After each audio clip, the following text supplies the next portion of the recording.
Good evening, good morning. If you are somewhere around, I don't know whether it is morning in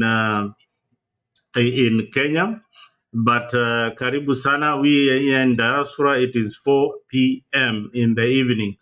Today we are going to have a very, very interesting show. We have got a panel that is very, very well equipped, and people who love their country so much. I will let them introduce themselves. Some of them you've met them in various platforms, but these are guys that you would love to listen to. And without any delay, I have got Mise down there. Mise, please introduce yourself. Then we go to Wangira, then Kip, then Kevin. Karibu sana Afrika. Thank you very much, Mzalendo.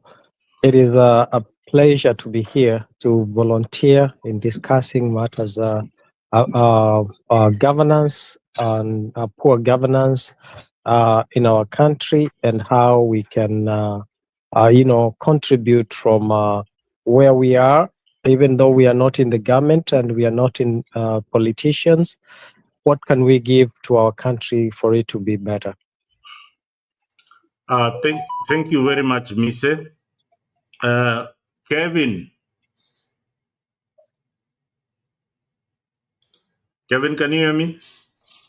Thank you very much, Mzalendo. I think it's high time that we are talking about the political environment and the unfoldings in our country. It's a time that Kevin would say that he's neither in the government nor is he in the opposition.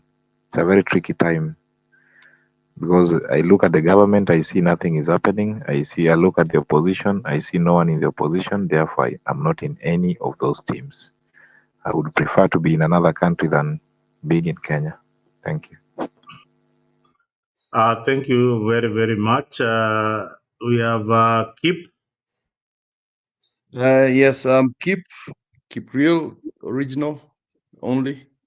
I'm a pro-NAC activist. We're here to fight for Kenya, and we're here to expose the government for its misgivings. And I actually think we've never had a government since the Kibaki era. All elections have been fraud. And even if last year I supported 2022, I supported Raila Amolo Odinga and Martha Karua, I think that we needed to be allowed to elect our fool. Let us be allowed to have our fool as Raila Amolo Odinga. Let him to be president as our fool. Would have dealt with him right now. Right now we have a crook in government, and he's misleading our country, and he's taking us to dire poverty, going for pro-West agendas to make us poorer so that they can siphon our resources, and we stay poor, we stay dissident, and we are here to stop that. We have enough resources in Kenya to self-sustain ourselves. We can produce our own goods, we can produce our own food, we can produce our own industry, we can also export our excess. And most of us who are in the diaspora want to come back home. And it's being blocked by one man called Samoei Arap Ruto. Samoei is not his name, and it's going to be a long introduction. And we as the diasporas, we as the people of diaspora, we are seeing a lot of injustices in Kenya. We are seeing somebody who's taken over our judiciary, he's taken over our legislative, he's taken over the executive, he's taken over the armed forces, he's taken over everything. We cannot have a country that's being ruled by a monarch, because the monarch that we have right now is the Ruto family. What he used to tell my friend here, Mzalendo, my friend here, Mise, was done with the dynasty. What he did not mean was his dynasty needs to go down too. Thank you. Thank you very much. Kip will get into the details of everything about the dynasty. Kijana ya town, before I introduce Jared. Vipi bana. Hey, it's been a minute, bro. It's been a minute. Been a minute. Things have happened bwana. Kumekuwa na ile inaitangwa mukimo, mchanganyiko ya maneno. Wale walikuwa serikali wametoka, wale walikuwa Wale opposition. wametimuliwa. Anyway, I'm happy to be here, and they say if you stop talking, then you start fighting. Kenya is known as one of the countries in the world that is always on the map, and mostly on good things. We were on the map when the Wangari Maathai was given a Nobel Prize. We are on the map when Obama became the president, and his roots were traced to Kenya. And we are going to be on the map. And the reason why we're going to be on the map is 2025. This government has to be dislodged. It doesn't matter the way, but I believe that things are conspiring well. And therefore, I'm happy to be here so that we speak about it and inform Kenyans that they have a right and they have a position to do, or they have something they can do to make the changes that we all aspire to have. Asante bana.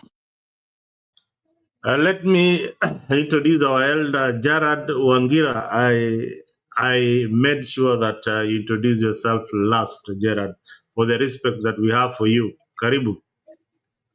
Oh, thank you, Muzalendo. What a lovely name. Muzalendo in English means a patriot. And, what a pleasure to have a patriot this evening, to lead this particular session. Here back in Kenya, we are saying it is time that we must stand up for our country. It is time to stand up to be counted because, where we are, things are not very, very good in the Republic of Kenya. And this is the time that we must stand up and that we must say it as it is. Wow, thank you very much, Wangira. And everybody is standing up. If you're watching us on TikTok, so many people are watching us on TikTok. You can join the conversation on YouTube just by going to Afrique24 YouTube page and click the link. You can join the chat session and you'll be part of these discussions. We have got so much that is lined up, but the most important thing that is happening in our country right now is the abduction. Ending the abductions and the killings, a new dawn for Kenya. We want a new country.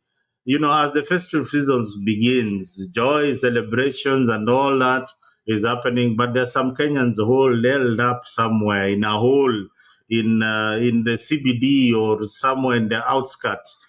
They don't know whether they are going to be alive the next minute, and they're being held by this government of William Samoei Ruto. And I don't say it is the government of William Samoei Ruto. They said that they have now, I don't know what they call it, the bread-based government or the broad-based government, including Raila himself inside. They are holding these young people because they are fighting for their country. Remember the days of the Nyayo Chambers. Let us not forget the days of the Nyayo Chambers. Those who are familiar with what the notorious Moi regime, detaining and torturing, disappearing politicians, people being killed, or whose remains found somewhere in Gotalila. We are going back to those days, and we must stand up and rise and say no to President William Samoei Ruto. So here on Afrique, we say we must end abduction. And with me in the panel, I've got guys who have been in politics for a very long time in this discussion, discussing our country, trying to find a way where we can learn as the people of Kenya. We need good leadership. We have seen the establishment coming together. And you out there, you have got an opinion. If you have it, don't keep quiet. Say something about it. If you see somebody is being abducted, shout, bana huyo ni Mkenya. Shout, join. Stop the abductions. Stop the abduction. Hey, guys, my first question is that what do you think about William Ruto's statement in Homa Bay when he started saying that, first, it was the AIG saying that they don't know who is abducting these Kenyans. until Gachagua came out and said, this guy is called, the guy who is in charge. He's called Kibet, the guy who is in charge of the abductions. And this is a unit that was created purposely for Gen Zs to be abducted and killed. So what did you make of William Ruto's statement in Noma Bay? For me, I think it was unfortunate. Keep. First of all, yeah. So first of all, the statement was of admission. When you say statement was of admission, is saying we will stop the adoption of the Gen Zs. That already states that he had done.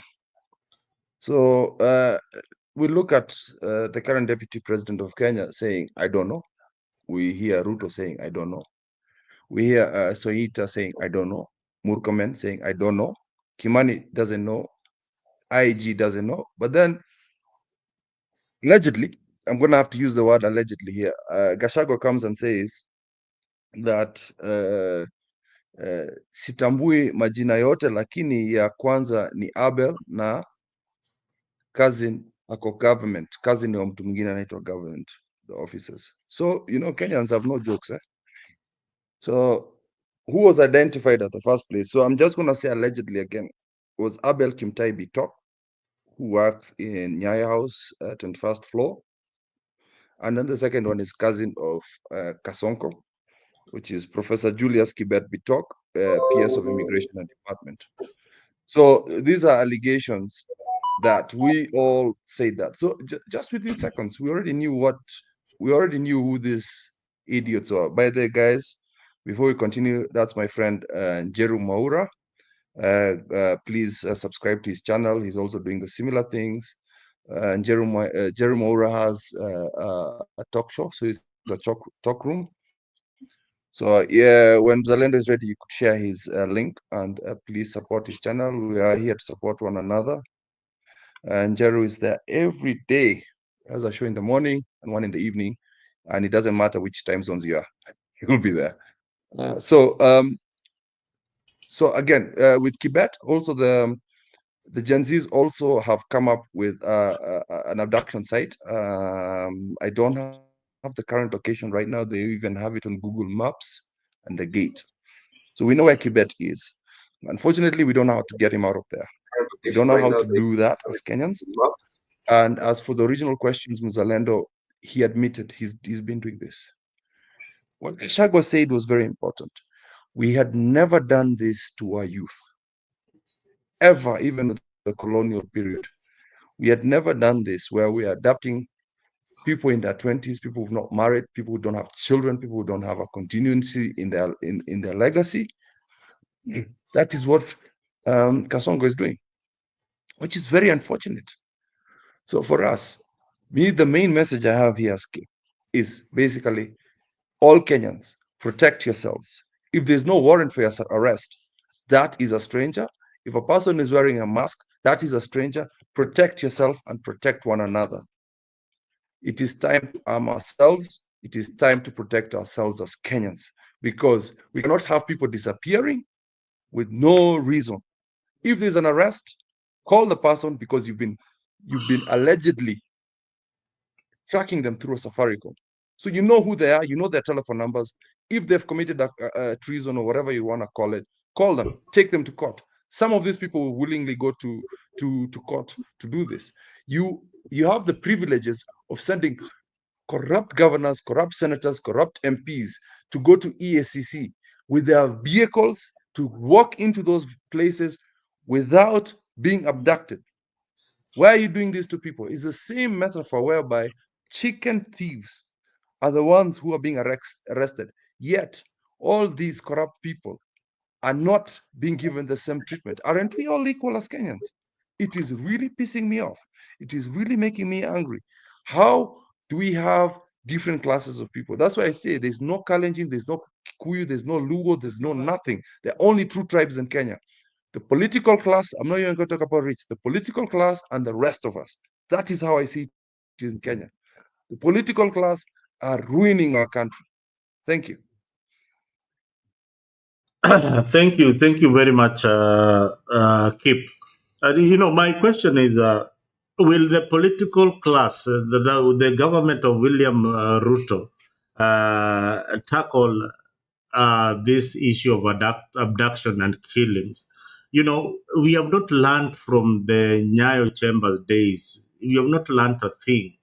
Just the other day, the government compensated those who are tortured in Nyayo Chambers. I think 1 million. What is 1 million?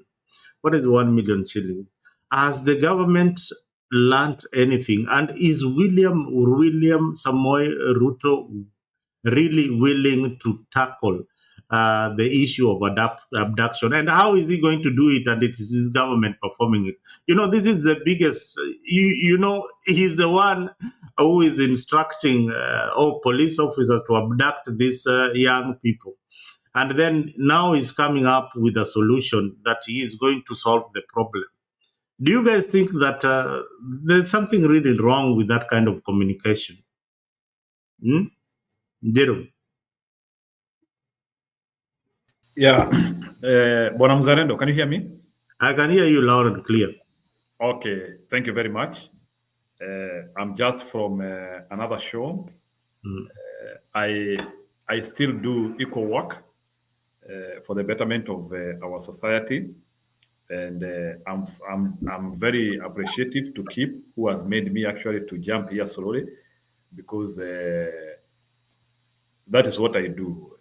Any place whereby people are talking about betterment of Kenya, I'm there. So, and we are not having this show or these shows because we hate our government. That is one thing which I want us people to be clear about. We all want a good government. Let me begin with my sister here, who is saying that before I answer your question, there is a sister who has said that children have to respect their parents. Even the Bible says that. I agree. But at what level do we take disrespect to failure in governance? Because those are two things which are not related. This is a problem which I have. Regardless of the situation which is in the country, you cannot do abductions.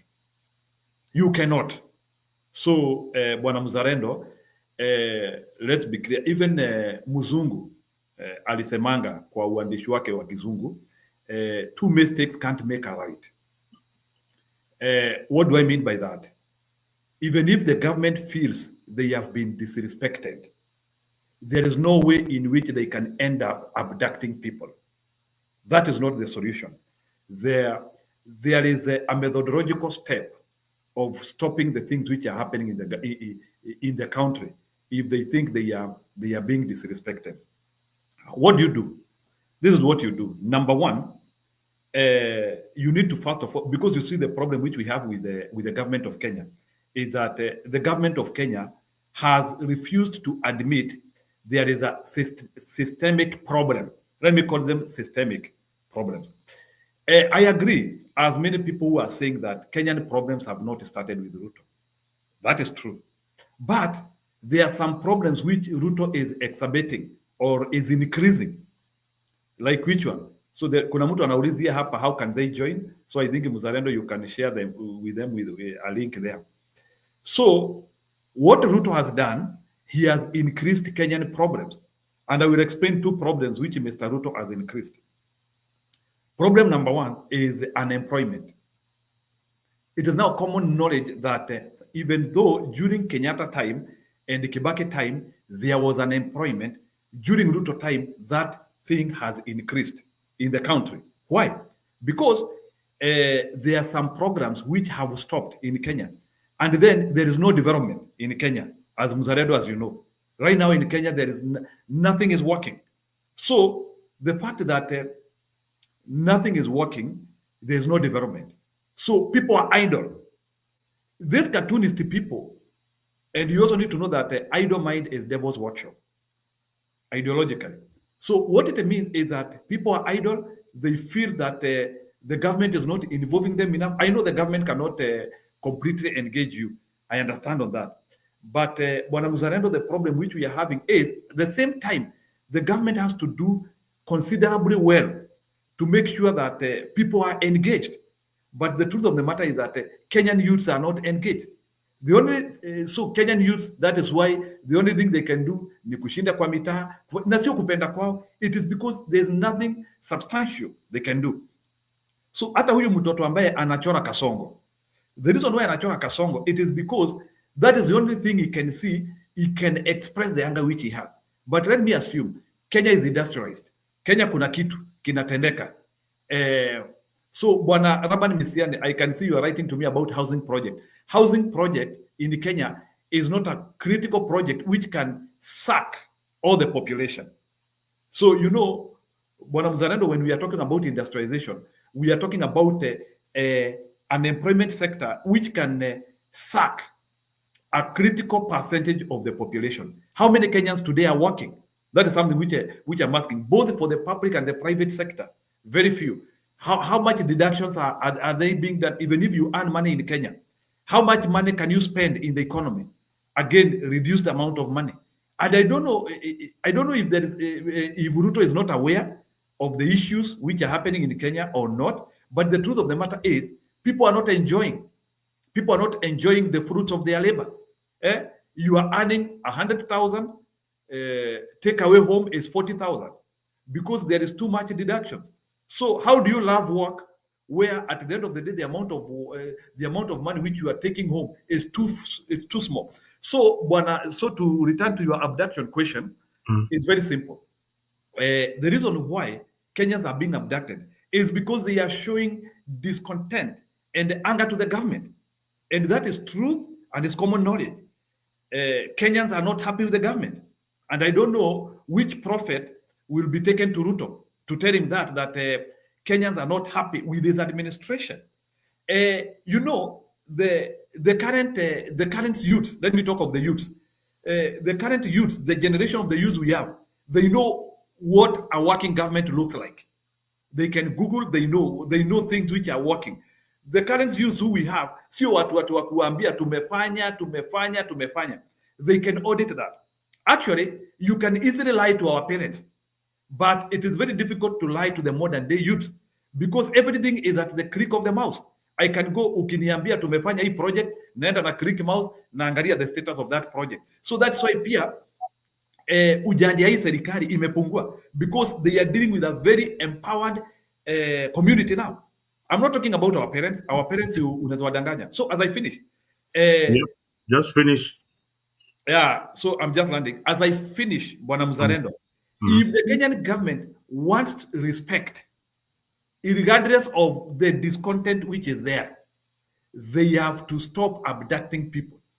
And then they have to stop taking Kenyans as fools. When the largest security organ in the country, that is DCI and the police, openly deny that they don't know what is happening in the country, they are also damaging the name of any other functional institution in the country. What they were supposed to do is simple. They were supposed to say, we agree there are some issues which have been happening, but abduction has never been a solution anywhere. This is not Soviet, and Kenya cannot become Soviet, whereby people used to die anyhow because they had a disconnect with, or they were not agreeing with the government. And Mr. Ruto has to get used to criticism if he has to become a president. So there's no in which you are claiming you want to become a president for 10 years and you cannot stand criticism. These young people will have to criticize you, and there is nothing you will have to do to them. Criticism is open. This is open market. Jiru, yeah, we have many on the panel, and I want us to at least just take about 2-3 minutes. I know we have very good speakers here, including Jiru, Kip, Nini, Mise. They really want to say something, but let's stick to 2 minutes of your time, and then we keep it going. You will get another round to give your comment. Let me invite the party leader of Super Party leader. I see Dutras here. Dutras is running for the gubernatorial seat in Kakamega. Karibu sana Dutras, and give us your opening statement and remarks. Remember, stick to the issue. The issue here today we have is the abductions of young people by the Ruto government, and the government coming out and saying, the government organs saying that they are not aware of who is abducting these young people. Now, should the Kenyan people, the general public, take the law into their hands and arrest these officers? So we are here to find a solution to the problem that is affecting our country. Karibu sana, doctors. Thank you so much, Mzalendo, for welcoming me here. Now, concerning the issue at hand, I believe the government is not being very honest by saying that they don't know who is abducting the youth, because we've seen them using the government facility like the cars, transporting these young people and so on. Subarus are known to belong to the DCI. And if at all there's another unit that is operating, people who have worked in the security will tell you that it's whatever they're doing. Just you cannot say that that the DCI doesn't know who's doing it. DCI have got all the information about what's happening in Kenya, even what's happening also outside of Kenya. So they know each and everything that is happening. The question is, why are they afraid? Whom are they afraid of? Yeah, Kanja might be innocent the way you want to assume, but he knows what's happening. The same way to this other Somali guy. He might be aware of what's happening, but he's afraid. So the question is, whom are they afraid of? Because these many abductions of the young people will not solve the situation. In fact, they are making Kenyans more angry. And unlike our other year, like the millennials, these Gen Zs are not people that you can scare with abductions. You will end up abducting all of them. So actually, the government should be very, very much honest instead of creating a situation and then trying to say that they are solving it. They should be very, very much honest. Come and tell Kenya this is what is happening. And instead of abducting people, they'd rather even arrest them in the normal way, take them to police, and then charge them if they are broken any law. Another suggestion that has been on the media for the past 2 days that due to the anger in the public wishes that they should just start arresting these guys, that they do what you call as mob justice when anybody trying to abduct the youth. Yeah, whereas this one looks like a very, very good solution. But again, I think it will lead so many casualties, because if you are trying to come and fight armed people, people are armed with guns and they come with stones. Yes, you might manage to kill them, but the fact is that before you kill them, they also have killed so many innocent people because they're armed. So the thing that we should just ask the government is to come out clearly, stop the abductions, address it with the naked words, not through parables the way they're trying to do it. And then all this shall be done. So thank you so much. Those are my opening remarks. I know other people on the line, but as we continue to engage, I know we are going to benefit more. Thank you so much. All right, let me have Wangira. Wangira, karibu sana. Thank you very much. I'll try to utilize my 3 minutes in the best way I can, because I want to allow other people to also contribute. First, let me pick from where Njiru was left. For a person to purport that, the young people need to respect the elderly is neither here or there, is what I call rubbish, what perhaps somebody else calls takataka. Kenya is a country governed by the rule of law. We promulgated the 2010 Constitution, and everything must function within the 2010 Constitution. There's nothing like respecting or not respecting. So long as I'm within the law, you cannot force respect to you. So this issue of saying that the young people must respect the elderly is neither here nor there. So long as they're operating within the law, there's nothing wrong that they have done. I feel for the Inspector General of Police, the old man called Kanja. It takes me back to the 1980s when Daniel Arap Moi transformed what was then Special Branch to be called the DSI. The DSI was what was called the Directorate of Security Intelligence. And the Directorate of Security Intelligence was operating parallel to the Kenya Police that particular time. In fact, the officers of the DSI then, that we normally call Special Branch, were termed as officers in the office of the president. So, we seem to be in the same scenario where there are officers who are operating, outside the command of the Inspector General of Police. And the Inspector General of Police seems to be, sincere. Because if you have people who are carrying out things that are outside your things that are outside your operation, then you are likely not to know what they are doing. And William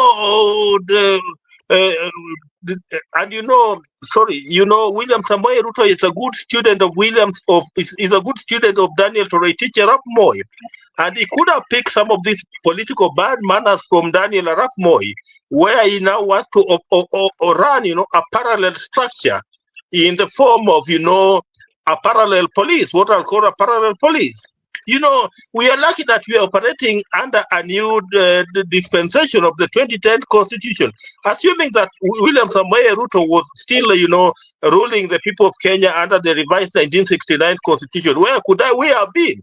Imagine we are in post 2010 Constitution, and this is how it's operating. So imagine if we were in the 1969 Constitution, where could we have been? So we are dealing with a person who has total disregard for the rule of law. For example, when he stands up in Homa Bay, after people raised up, the issue of abductions, and he says that hii maneno ya abduction tutakomesha. What does he mean that by tutakomesha?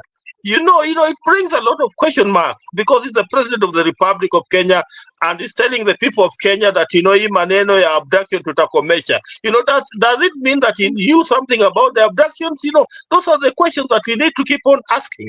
They're the questions that we need to keep on pushing. Today is 168 days since the young men were abducted, 7 days to be precise. And nobody seems to know their whereabouts. Where are they? 24 hours, more than 24 hours after William Samoei Ruto pronounced himself and said that, they were going to commission Imaneno. We have not seen where these young kids are. Where are they? We are heading towards anarchy, we are heading towards, lawlessness, because we seem to have people who want to operate outside the law. The Constitution is very, very clear. There is Article 10 that's, clearly stipulates how we are supposed to be governed. There is, Chapter 6 that stipulates, how public and state officers are supposed to conduct themselves. We have Article 244 to 245 that stipulates how the police are supposed to conduct themselves. So if people are operating outside the law, what do they expect the people of Kenya to do? And that's why the majority of the people of Kenya are irritated, and they are saying that if we find you operating outside the law, we are going to deal with you in the manner that we deal with any other criminal outside there. Let me just stop there, because it was a 3-minute session, and I'll allow somebody else to come in. Thank you. All right, let me have Kevin. Then I'll have Patrick Mwaluma introduce himself. Kevin. Thank you very much, Mzalendo. I think it's high time that Kenyans are learning that the manifesto of William Samoei Ruto was stolen by somebody we don't know. And William Ruto is implementing a manifesto that is not the UDA manifesto of the Kenya Kwanza. This guy is completely confused of what he's doing. He doesn't know exactly what he wants, in as much as he's promising so many things to the Kenyans. Actually, this guy is becoming more stronger in terms of whatever he's eating out of the so-called broad-based government, which I don't consider to be broad-based, but it's maybe super low for broadways, which they are eating together with the Raila and the Joho and the rest. It's a very bad show for Kenyans. But then it's high time again that they are learning that everybody knows their deals. They are dealing with the most intelligent of all the times. These are not the 90s or the 80s or the 70s when people are not quite intellectual and all that. They know, the Gen Zs knows what is happening in this kind of government, and if need be, if they need any kind of information, they can always get them appropriately and at the right time. So there is a planned riot on Monday. This is just about the abductions. Of course, this is kind of bringing in so many issues. Abductions have come in, of course, based on the explanations that we have been giving out, high unemployment rates. Nothing is working out in Kenya. We've been promised so many things. The other time you saw the universities, we were promised so many things in terms of with a new model of university funding, which was found out to be very, very bad, and is going to affect so many students and parents as well. SHA and SHIF is not working. Of course, the Adani has gone underwater, but we may not tell what may be cooking thereafter. So Ruto is completely confused with his government, and people want him out as soon as possible. In the same way he came in with Rigathi Gachagua, Ruto should also be out. If we need to go for a fresh elections, Ruto should not vie for any kind of seat in the Kenyan governance system. So that is all for now. But all the same, key point is that Ruto should never be the president of the Republic of Kenya. Together with his cronies, we need fresh blood. We need fresh people in this kind of the government, the Kenyan government. Thank you, Mzalendo. All right, thank you very much, Kevin Wasonga. And I would like a comment that, Ruto maybe is using a new template in terms of governance. He has forgotten about his manifesto that so many people voted for in support of his government. So he has sent into something else. Patrick Mwaluma, karibu sana Afrika. If you are here for the first time, make sure that you subscribe to our channel on YouTube. Karibu sana Mwaluma. Asante. Can you hear me? Yes, we can hear you loud and clear. Yeah, my name is Patrick Moluma. I'm not new to the broadcast.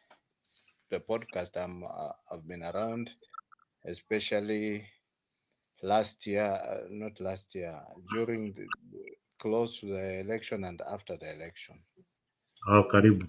I've also been following the conversation. Now, I think there is something I need to clear about what the last speaker said, and I don't entirely blame everybody in the so-called broad-based government, because leadership is leadership. You know, the challenge is we were at a crisis. Whatever happened. There is this government cannot justify anything on killings or abduction. They cannot justify anything. Whether Joho, whether Raila is in power, has joined the government or not, they cannot justify anything. Ruto has to do the right thing, because it cannot be that when somebody criticizes you, then that person disappears. Doesn't make sense. And we have courts. If they really feel that these guys have committed crime, the right thing is to take them to court. But you don't just pick people and then they disappear. Patrick, wasikilizaji wanasema sauti yako iko chini kidogo. Karibu sana, karibu kwa mic. Okay, nasema. Yeah, sawa. There is no justification for any abduction or killings. If the government feels, if Ruto feels that somebody has wronged him, the right thing to do is to take that person to court, not somebody to disappear, then maybe tomorrow that person is found dead. It is uncalled for. It is not right. In fact, he's one of the guys who was complaining in the last regime that Uhuru was harassing him, and he was assuring people that under his watch these things won't happen. Now what we are seeing, in fact, I'm old enough to have lived during Moi era, and I had forgotten that we had a Moi. Now I'm seeing the duplicate of whatever we used to have, because I remember in 90s when we were in high school, we could not even criticize the government. We could speak in low tones, and in fact we were talking about the same some few years ago. We were telling these young guys that there were times that we could not even criticize the government and they could not even believe. Now, it's not even about the young people to take over. It's about the right people to take over. Because even we've seen even the young people being compromised. On one hand, they sing about change, and then after some time, they are compromised. They keep quiet, and nothing moves. So I think we should also renew our minds, so much so we don't just look at age, we should look at who are ready to pay this price, because also we have young people who are not willing to pay the price, and this price includes the torture and the disappearance that people are going through. Once this has happened, people shrink. Now, it takes a lot of effort and a lot of strategy for people to deal with this government, because these guys are ruthless. They even don't think about human beings. You can imagine them, people. I look at the TV, I see women crying about their kids. I see fathers crying about their kids, and they don't care. They don't give a damn. So my point is, let's join our hands together, young and old, and let's find a way to handle from court to Rift Valley to Luo Nyanza. We fight this bad regime, because where we are not safe. Thank you. Well said, Patrick. Mise, you, karibu sana Mise. It's your turn to say something. Asante sana. First of all, I just want to say thank you for, it's a coincidence that we are here today discussing, all of us in the same panel, discussing this issue of abduction.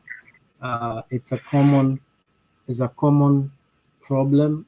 It affects everyone. Haujui ni nani. It could be your brother tomorrow. It could be you.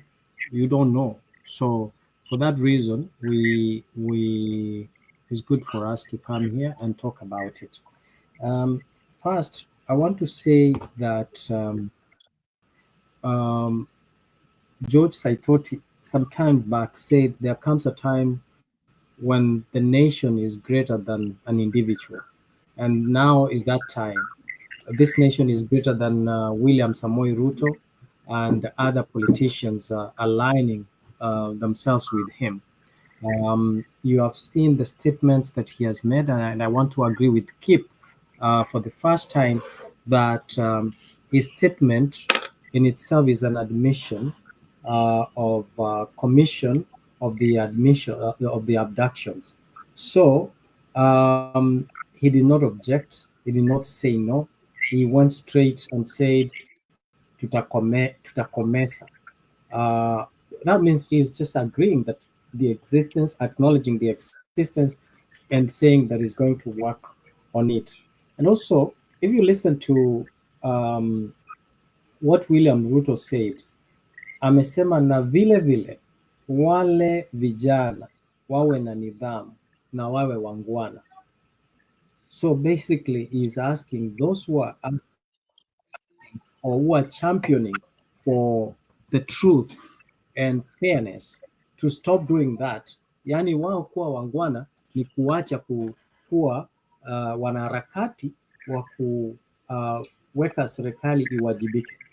So that is what he's saying, and that is quite unfortunate that he is depriving the Kenyans the right of expression and the right and freedom of expression. So that is what he's asking. And what is interesting is the statement of Raila Amolo Odinga as well. And Raila Amolo Odinga said that I have asked my friend William Ruto, awache vijana kuwekwa pingu na kushikwa ofyo ofyo. Why has it taken him this long to ask these questions? He's an icon of whom we have known that he champions for things such as this. Himself, he was a victim, and therefore he knows what it takes when you are abducted. Silence is not really doing us any justice. And listening to Gachagwa's statement, Gachagua says that we all know who is the commander. And when you start hearing people saying that, is Gachagua doing this because he cares for the Kenyans? I don't think he's doing this because he cares for the Kenyans, actually. I think anafanya tu kwa sababu he want to score or get some points and appreciation, kutoka kwa Wakenya. So for me, what I can say is that if you look at William Ruto's statement, also said that he has asked, Kenyatta also to join the government na ako pamoja na wote sasa wako pamoja. Now these are hii group ya majambazi wameungana pamoja kutuangamiza wote, si ati wamekuja kutusaidia. They have come there to protect their own interest, because now we have a country that can champion and resist the government's advances in oppressing them. Thank you. Thank you very much, Mise. Now in the next round of question is that I want to ask you guys sincerely, if I'm abducted today in the streets of Nairobi, where or one of your relatives is abducted, where do you report, or how do you report that case? Is there a place where Njiru, you can take that one? Njiru? I just wanted to go one step behind. It's not that I don't want to answer your question. I will answer your question, but I wanted Mr. to tell me something. You can always go back. Yeah. Yeah, I wanted to bring Mr. to something. Tunajuana sana hapa, and I know Mr. in other previous places. I knew like he had a soft landing for Bwana Ruto. He had a little bit he had a soft landing for Bwana Ruto. So I wanted him to help me understand. Bwana Mise, do you still think this regime can be positive as you used to be? I just wanted to get it from you. Like, are you still positive with them?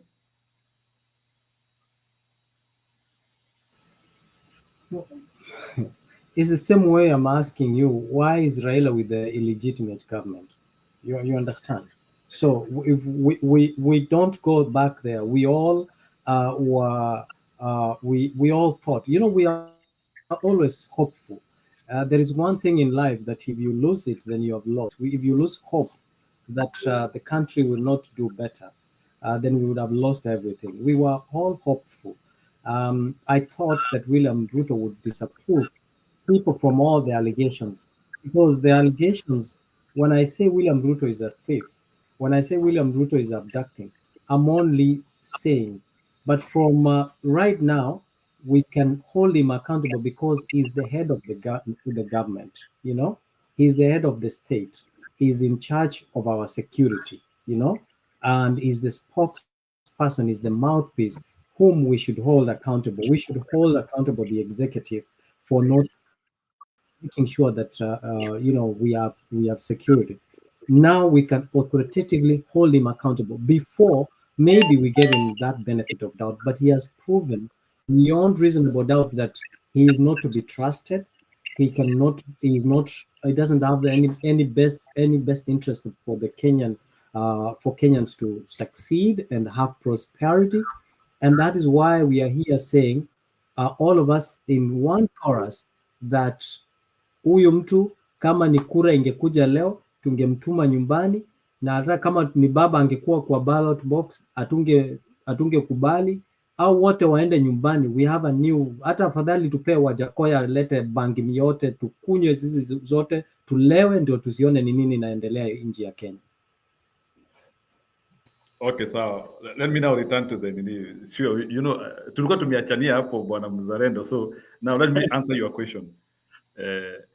When somebody gets abducted, before you bring keep, now by the way, wapendwa, niko na channel ukienda kwa @Njiru Mwaura Talk Room, una subscribe hapo na unakuwa, you become part of the member to be counted. So Bwana Miss LM, Njeru, utajua SEO yako imekuja sana vizuri sana. Your SEO is so good. Just Google Njeru Mwaura on YouTube. Not Njiru. And you'll find it. Yeah, Njiru Mwaura. Yeah, NJIRU. Don't even go to the talk room. Yeah, don't even go to talk room. Google his name, you'll find him there. Huyu mtu amefanya kazi sana mpaka hata Njiru, you used to be a fighter. Ulikuwa unapigana Like vita ingine kali sana, unataka kuruka hata kwa screen. I hope you're not jumping. No. These days, unajua sasa. When we told you that, we know that what will happen huku mbele, hamkuwa mnaamini. Hamkuwa mnaamini. You are seated somewhere thinking that you are in the same journey, in the same struggle. So you are seated with your enemies in the same boat, thinking that you are sailing in the same direction. Yeah, I understand. You know, one thing is that they left me, so mimi nimesimama tu pale nilikuwa. But it is unfortunate because unajua it is good in Kenya because sasa watapeli wote wako kwa boti moja. Si mliona hata Kasongo aliwaweka wote kwa boti moja. Now that's the one beauty we have. Wasafiri wote wameenda kwa boti moja. Yeah, sasa wameenda kwa boti moja. Sasa sisi tuko kwa ile meli nyingine yetu kubwa sasa. Sio meli kubwa. Yeah. So long as we are using tribalism positively to help our country, that it is okay. But if you're using it negatively to pass a different agenda, then it is wrong. But let us use our tribes positively to make our country better. That's all I say. Let us use our tribes to make our country a better place for each and everyone. Yeah, karibu sendelea Njiru. Yeah, let me now talk about abductions now. You see, number one, when you get, let me not call them abduction, let me call them attack. Kunayo kipa ameshare na mimi hapa, that's not even an abduction, that's an attack. So when you get attacked in such a nature, you first of all, kuna kitu tunasemanga previous incidences. Kama sahi wale watu wote ambao wamechukuliwa Kenya, watu wameenda police station, including ile maandamano tulikuwa nayo Embu. Everybody is going to police station.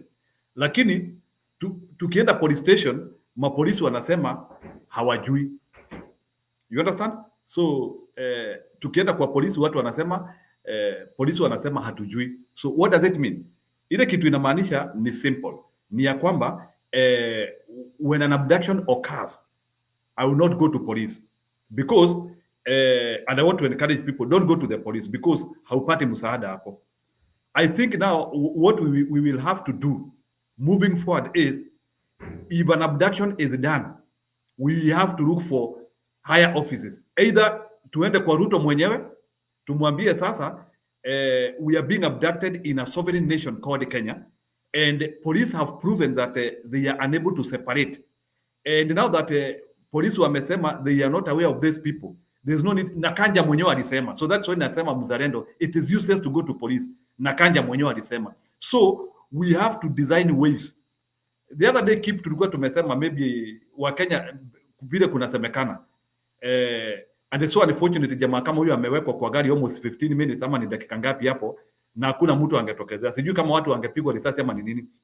Lakini itafika level bwana mzalendo, itabidi sasa pia sisi tuanzie kuchukua sheria mkononi.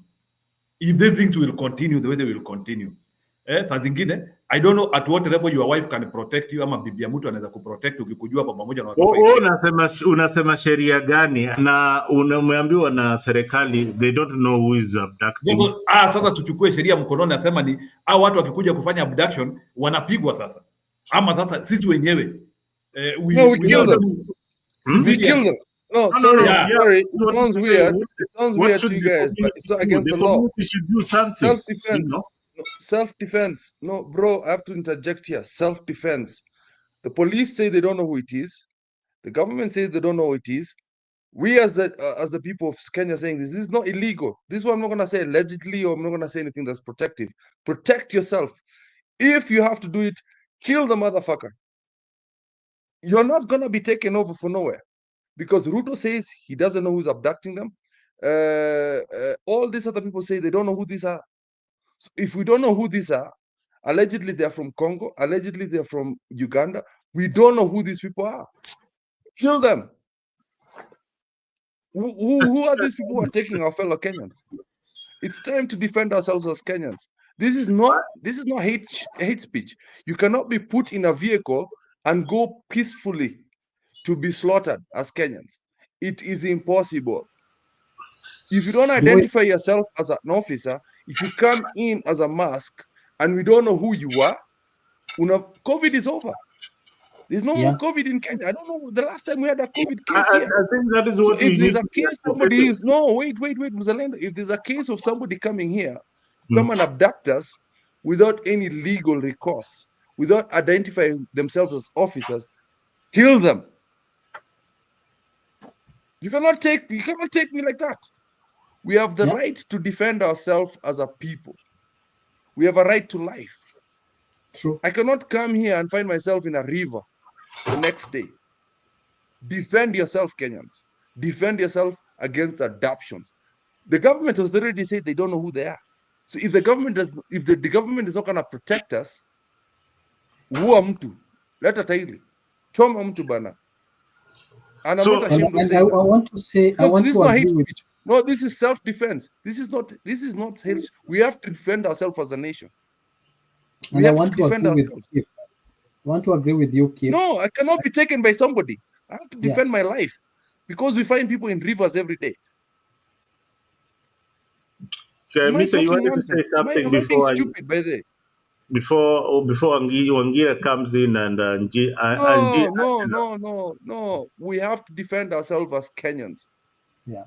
We have to. We cannot be abducted every day and then say nothing. If you find somebody who's being abducted by a Sabaru, wua. No, let us agree that these are thugs who are abducting young people because the government has said and has denied. The head of security in the country has denied they don't know these people. That's rubbish, Zalendo. That is stupid.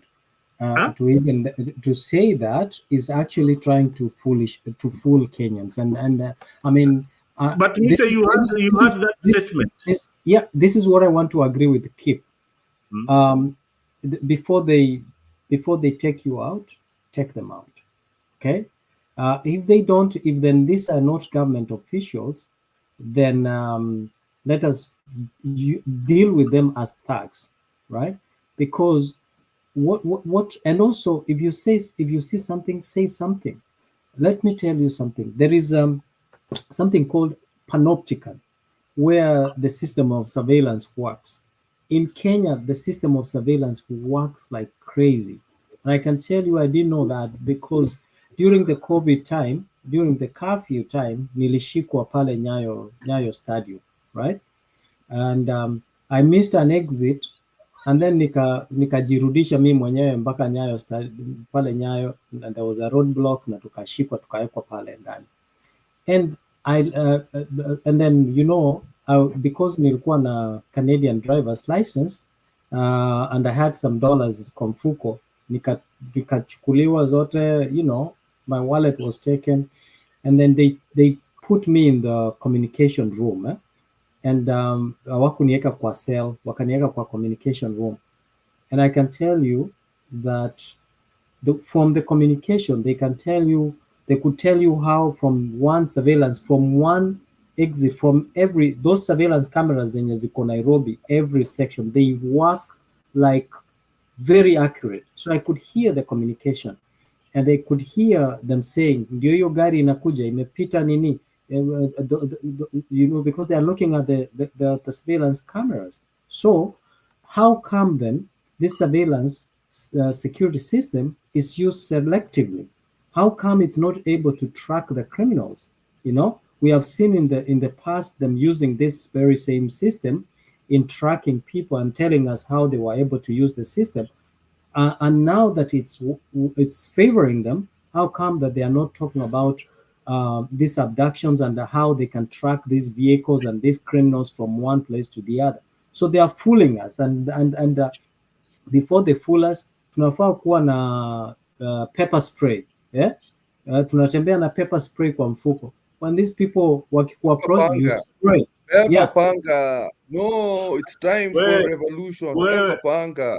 Kama una kisu, Kenya ni rahisi bwana. If you don't have security in this country, if you don't have security in this country, we have to protect ourselves. You have to protect ourselves. We cannot be abducted every day. Carry a knife, carry whatever you can as Kenyans. this government is not protecting us. They're telling us that they are so incompetent that none of the security forces in Kenya, up to the head of state, that's what he calls himself, cannot protect us as a people. Beba vitu bana. It's a call for protection. It's not a call for war. I'm just saying, as Kenyans, we need to protect ourselves. We are losing too many daughters. We're losing too many sons. We saw people being dropped down there in Githurai. We saw so many people in Kitengela die, and they're telling us it's a serial killer. I don't know which serial killers these are. No, we have to protect ourselves. If the cops cannot protect us, what are you talking about? It's time for us to protect ourselves as Kenyans, because these guys are incompetent. Mtu akuja kubeba nani, me, I don't care.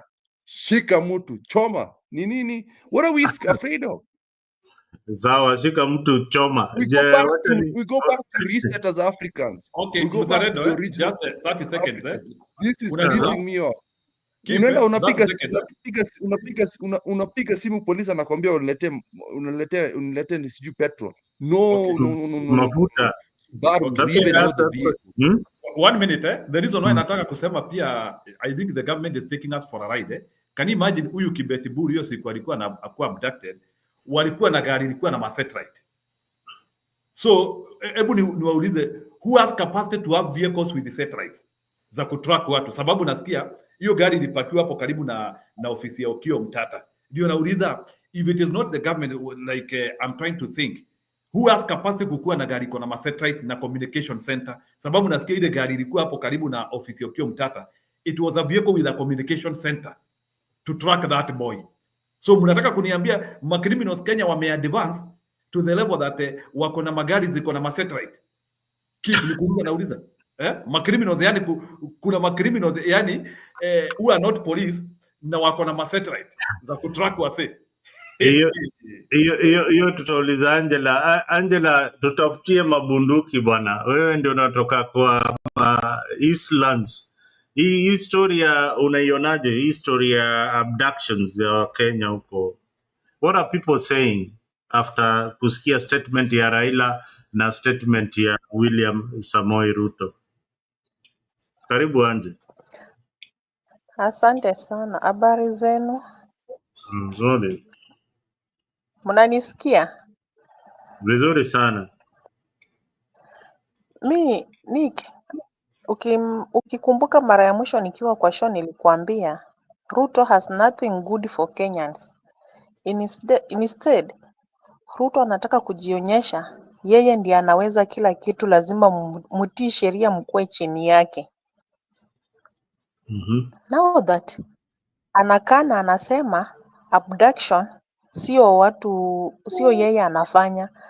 Mimi nilisema siku ingine, hata niliambia vijana wa area yetu, in case siku ingine hiyo Subaru boys wafuate mtu wakuje area ya kwetu, tulishajipanga. Warushiwe mawe, wagongwe mawe, ni kama wagongwi tena. Then from there tutaona the reaction of the government. Wagongwe mawe vizuri kabisa. Hiyo gari ibondwe ni kama ibondwi tena, ikose kuenda. Then from there we shall know, is it the government? Are they the goons? Because the government is denying, and in a real sense it is the government doing so. You know, Ruto has a Chiloba ako kwa communication center. Then what do you expect Chiloba kufanya? Hiyo ndio kazi yenye Chiloba anafanya. Oh yeah. You guys had forgotten about Chiloba. You guys had forgotten about Chiloba. Can you imagine Angela just reminded us? In all this conversation, we have forgotten that there is one guy alikuwa anaitwa Chiloba. Na ako na experience. Na Chiloba ako na experience. Na experience ile ako nayo. Ya huko Rivayala tena. Nimeona. Hebu endelea ajiri.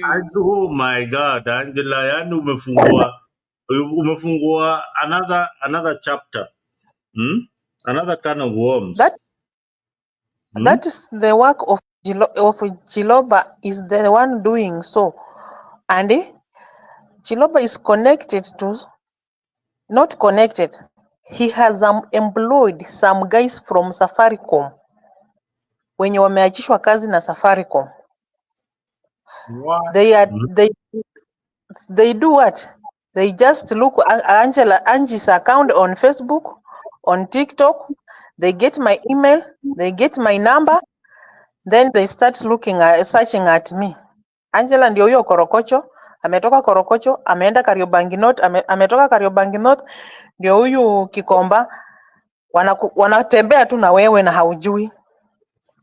You know, mi hata ilifanya wakati mwingine nilikuwa na post video TikTok, ilifanya ni pull down my Google location. You know? And you know our Gen Z are having smartphones. Ukigoogle inakwambia location penye yako. Now how can they don't find you? That's the work that Chiloba is doing. And Ruto is just denying kutupaka vumbi, but he knows he's the one doing so. If he's not the one doing so, why is it that he has not summoned all those vehicles, and now that they have number plates? The one of late yenye ilishika huyu kijana alikuwa wapi huku? Silikuwa na number plate hiyo Probox. Mbona haijatafutwa na police agencies if he's not the one? What? No, imepatwa. The first thing is we have the number plate, ikatafutwa kwa NIC. When they found a number plate, the car is a Subaru, but yet the actual car that was registered to that particular vehicle was a Toyota. So what they're doing is they're taking all number plates and then adding them on the vehicles that they're using to do this thuggery. So hata mkitumia number plates, these guys are so vehicles are gone back as thugs that even if you get the number plate, it's not the person. Angela, Angela, let me tell you what they're doing, because I've worked in the same industry. Zinakombolewa kwa nini? Kwa nini za magari? Wanaenda wanachukua gari, wanakomboa, wanakulipa, wanaenda wanaitumia, wanaua nayo mtu, wanakurudishia gari yako na pesa yako. That's what he's doing. They are not registered to any other person. Ukisifuatilia hizo number plate hazina wenyewe. Zinaenda zinahaiwa, zinakuja zinachukuliwa. Zinafanya zenye zinafanya, then zinafanya kazi zinafanya. Because it's not the same. Haya, Angie. Keep. Yeah, I want to explain something to Wangira amekaa kwa baridi sana. 1 second. 1 second. I want to explain something to what Angela has just said right now. What people don't understand. We've got something called the GDPR, which was also adopted in the US, whereby your privacy is your privacy. What you do with your life is what you do with your life. What you do with your data is what you do with your data. So what happens is, in the telecommunication industry, you have your telephone number. Your telephone number actually can follow where you're going, how you're going, from what point you switched on your phone to what point you switched it off, down to what you call the IMEI number. Sata simu yako kizima, they can still track that. So what would happen is, with the GDPR, even the CIA or the FBI in the US cannot track, and that is the MI6 or the Scotland Yard cannot track in the US. The UK, they actually respect those laws. Now, what happened is, allegedly Ruto's lawyer bought shares of Safaricom, which is up to 40%, meaning that is the major stakeholder of that particular company that we all rely on as Kenyans to make our payments, to do our telephone calls, to do our data deals, to do everything. We rely on this thing for telecommunications and our banking. Let me tell you, Safaricom is our major banking industry. So what they are using is, before we did this thing of boycotting Safaricom, when Raila told us, right now we have no choice to go by it. So what they're doing is they're tracking you. What I say is similar to Google Maps, not like, similar, because I think people confuse that. Google has got nothing to do with this. They'll look at what point you are and they can track it. They have a map and they can see where your movements are. They see you're coming from point A to point B. They don't need your number. They already have the phone you're using.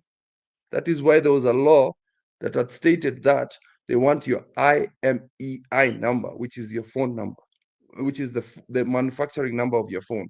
Meaning that unless you remove the battery of your phone, Unajua saa zingine watu wanafikiria unatoa sim card, uvunje sim card, then you put your phone, you add a new one, they will track that phone, that particular phone, and track where you are. And that is what they've been doing right now. So immediately they know your phone number, they know your phone, they will be tracking you. And that's what they've been doing through, allegedly, Safaricom. Yeah. So Safaricom. ukisema uko kwa TikTok, it doesn't matter. That TikTok is connected to your phone. That YouTube is connected to your phone. That WhatsApp is connected to your phone. So immediately they know your number, your phone number, wewe kwisha. So once ukiwa mtata, wait, I'm cooking. Once You're ukiwa cooking. mtata, Pika.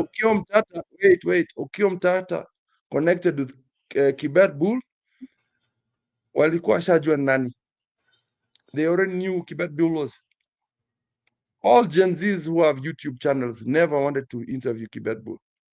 All kutoka iko nani from siju kutoka Mungai Eve, all these people refused to interview him for one reason.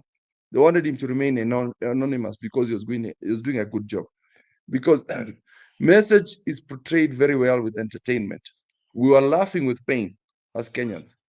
Once Okiya Mtata allowed him, as a senior citizen in Kenya, allowed that communication between him and that junior. Remember, Okiya Mtata has security provided to him by government. That the what do you call it? The intelligence industry of Kenya already knew who he was, where he was, blah blah blah, and they did what Angela is talking about right now. Rented a rogue vehicle, Subaru, put a fake number plate where you cannot track who these people are, allegedly from Uganda and Congo, Nigeria, and all those places. Those are not even Kenyans. So mi nakwambia, mtu akuja kushika bila identify as a government official or police station, telling you the case they have, kanyaga mtu bana. We are tired of abductions in Kenya. Wangira, go ahead. Yes, Wangira. Oh, thank you very much. You know, I have three things to say. Thing number one, the first thing I want to say is that, you know, we have one of the most progressive constitutions in the world, you know, modeled from the American Constitution. And, you know, the strength of the American Constitution is what we call the Bill of Rights. And, you know, we have a very strong Bill of Rights, you know, in our Kenyan 2010 Constitution. And, you know, Article 49 of the Kenyan 2010 Constitution is very, very clear on the rights of an arrested person. First, you know, the person arresting you must introduce himself. He must tell you the reason why he's arresting you. He must accord you an opportunity to talk to either a lawyer or somebody that can be of help to you. He must book you to a gazetted police station, must present you before court in 24 hours. You know, those are the rights that, you know, an arrested person, you know, had been given by this 2010 Constitution. Secondly, you know, in the same Constitution, you know, under Article 244, you know, it's very, very clear. You know, one of the reasons why, you know, the people of Kenya agitated for a new constitution, one of the reasons was because of the archaic manner in which the Kenya police force was behaving. That was the reason why, you know, the people of Kenya, you know, fought to have a new constitution. And when we gave to ourselves a new constitution on the 27th of August, 2010, you know, under Article 244, it's very, very clear that our police service must be disciplined, it must be professional. That's very, very clear. By being disciplined and professional means that, you know, it must be a police service that, you know, is operating within, you know, what we call the rule of law. Anything that is operating outside the rule of law, that no one is not the police service, you know, that we gave to ourselves, you know, on the 27th of August 2010. Third, the Inspector General of Police, you know, IG Kanja, who exercises what we call the independent command of the National Police Service under Article 245, you know, has told the people of Kenya that, you know, the people abducting you on the streets are not my men and women. Those are not my men and women. That's what the IG has said. Now, where are we standing as the people of Kenya today? Because the IG has told us that they are not hitmen.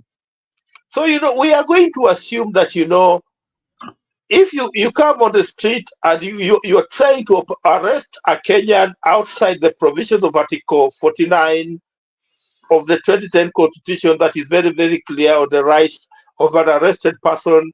If you operate outside that provision, we are going to treat you as a criminal.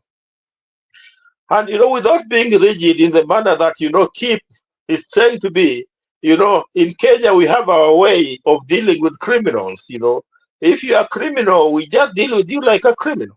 There's even that rule of self-defense, when you are attacked by a criminal, then, the law allows you to defend yourself. So, we shall tell the people of Kenya, whenever they are attacked by people who are purporting to be our men and women in uniform and who are not exercising their mandate within Article 49, we shall tell them to treat them as criminals and, deal with them accordingly in the manner that we normally deal with criminals.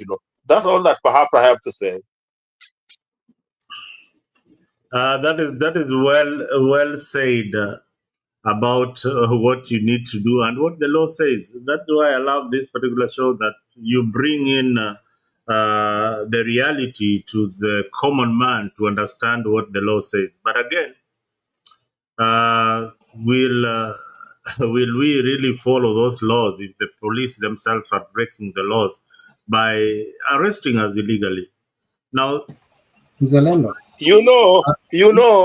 That's why I've been very, very clear in just 1 minute. I've been very, very clear that, the Constitution is very, very clear on how a police must conduct himself whenever he's arresting a citizen. So anybody operating outside the provisions of the law is assumed to be a criminal. And so whenever we assume you to be a criminal, then we shall deal with you in the manner that we deal with criminals. That's all that I was saying. Yeah, but what the IG is saying, Mzalendo, do you know how many plain clothes police that are within Nairobi on a day-to-day? In every few kilometers or meters that you go, there's so many plain clothes police within the city, especially the CBD. So for the IG to say that is not his men, and women who are involved in the abductions, that's ridiculous. That's taking us for a fool. Because the reason why I'm saying that is that we have seen the response. Do you know how many police who walk, wanakujanga wengine wanakaa kama chokora pale? They pose as chokoras, they pose as, but they have guns. So why are they not reacting? We have seen them. It's happening within the glare of cameras within the city. Those CCTVs, how many CCTVs are around that area? How many investigations that have been done that are conclusively have either led to an arrest, that at least we can see an effort from the government, so that we can say that the government is trying. But we are not seeing that. The government is trying to say, oh, ni kama mtoto wako akikufa na njaa, alafu nasema sio mimi nimenunua chakula, kwa hivyo mimi kama mzazi nimefanya pande yangu, ama huyo mtoto mwenye amekufa na njaa sijui ni wa nani. Unaelewa? That's what the government is trying to tell us. The government is insincere. They know who they are working for.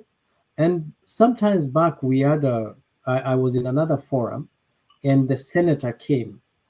Senator Nyonka came there, and Senator Nyonka said they were very, the senators and the members of parliament, they had only two options: either to vote for impeachment of Gachagua or mambo ikue tofauti.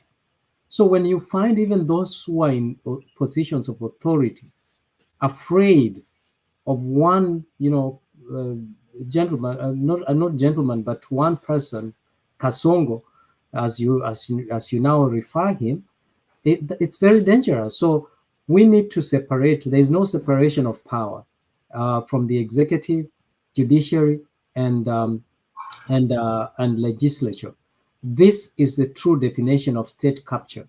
During Uhuru Muigai Kenyatta's time, Raila Amolo Odinga alilia sana that there is state capture. There wasn't state capture. Now is the time that you can clearly and authoritatively say there is state capture, because every function, every department of the arm of the government is compromised and has to submit to one authority, which is the executive.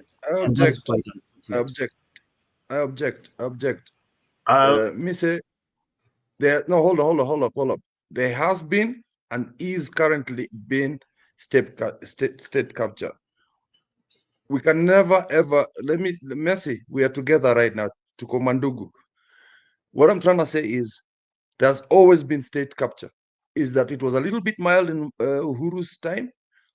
It was a little bit mild on Moi's time, not a bit, but there's always been state capture. This nonsense of this dynasty people has always been going on. We've been treated as low class as citizens of Kenya.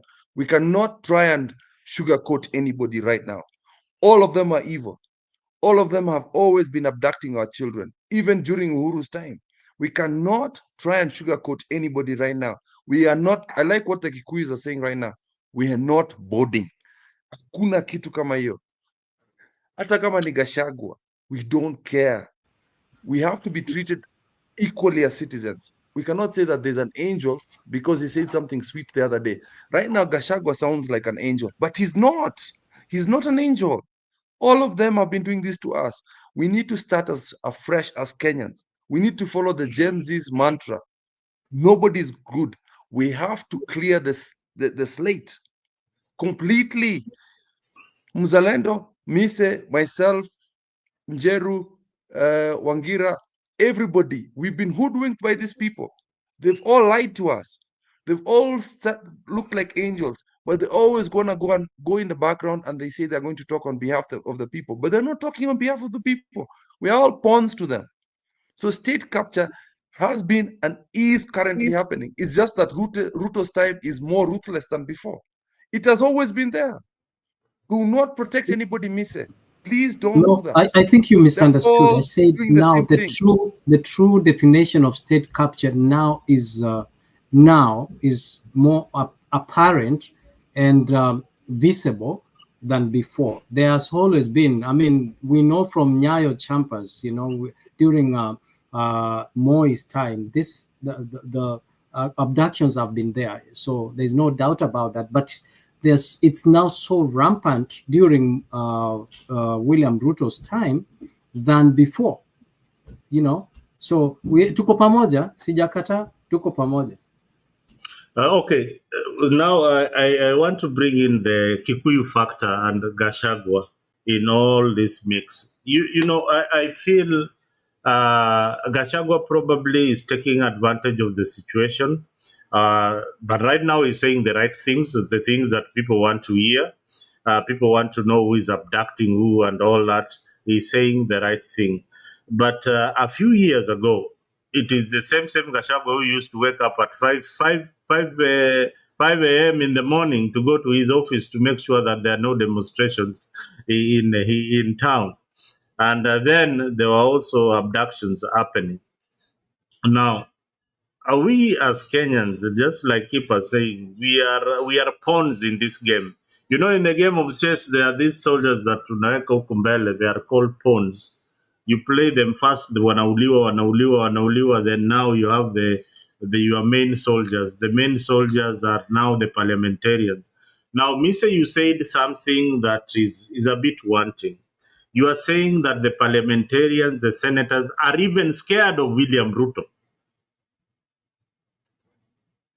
They are scared of William Ruto. Your representatives in parliament and in the Senate are scared of William Ruto.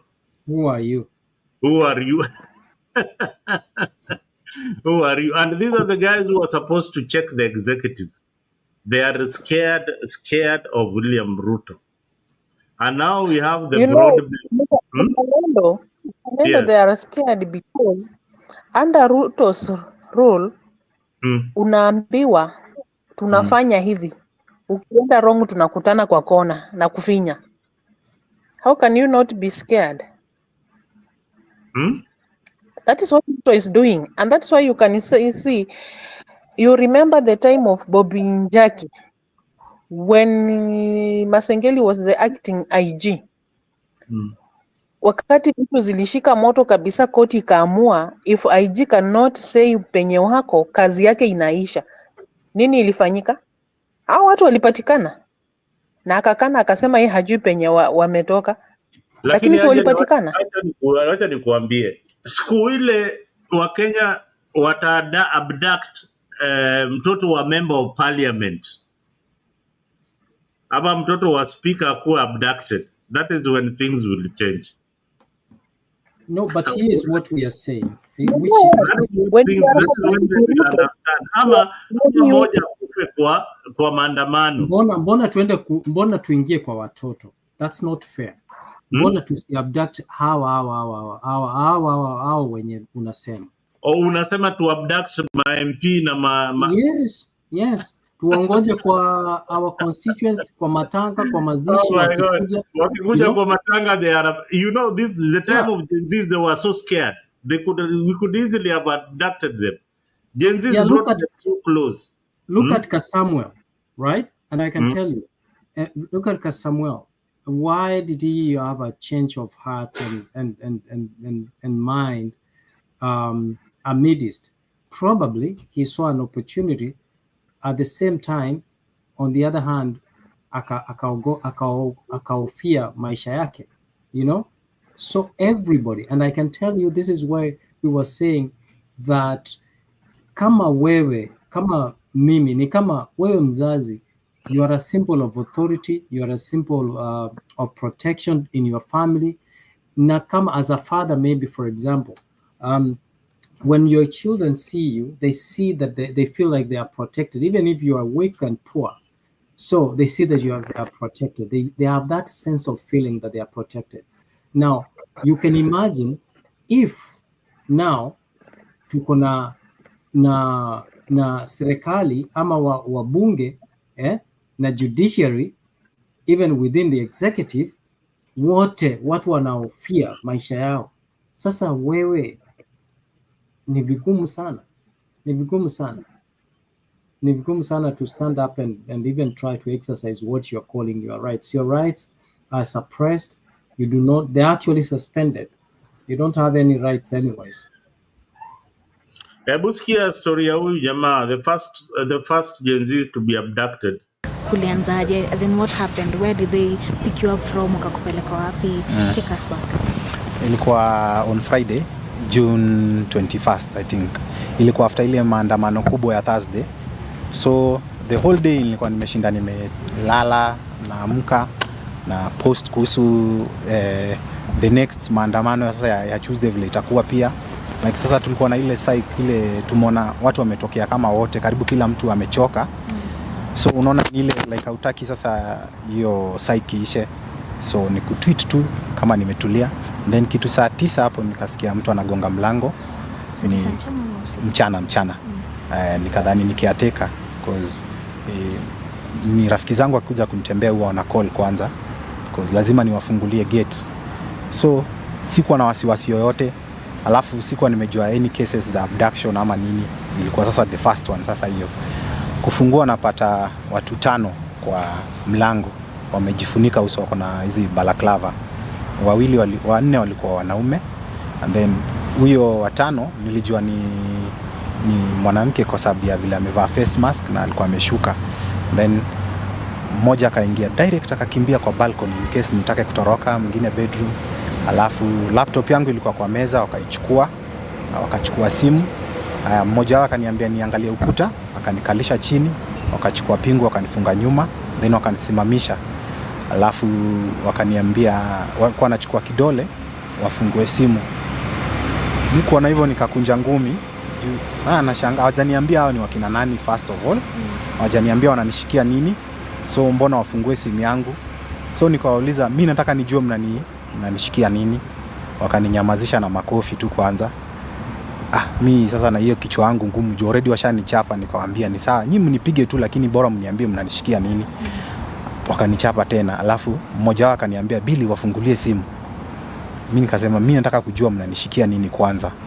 Wakanichapa tena. Nikaamua kunyamaza kabisa, so wajiongeleshe wenyewe. Alafu mikono nimekunja kabisa wasifungue simu na ziko nyuma. Alafu nikaona wananipeleka, nikawaambia si at least muache nivae longi cause nilikuwa na kinyasa na t-shirt bado. Wakarudi nyuma, nikaona wamechukua t-shirt yenye nilikuwa nayo kwa maandamano. Mimi ngajua wanachukua evidence, but kumbe hiyo t-shirt ndio walikuwa walitumia kunifunika nayo uso. Alafu wakuacha hata nivae slippers ama nini, wakaniteremsha hivyo from 7th floor hadi ground floor mbio. Alafu the next thing najua nasikia niko kwa gari ndani, then kuna officer mmoja on my right, mwingine on my left, nimewekwa katikati. Hapo wakaniuliza tena, utatufungulia simu ama utatufungulia? Nikanyamaza kabisa, juu sasa hawataki kuniambia mbona wamenishika. Wakaniweka makofi tena, unajifanya kichwa ngumu.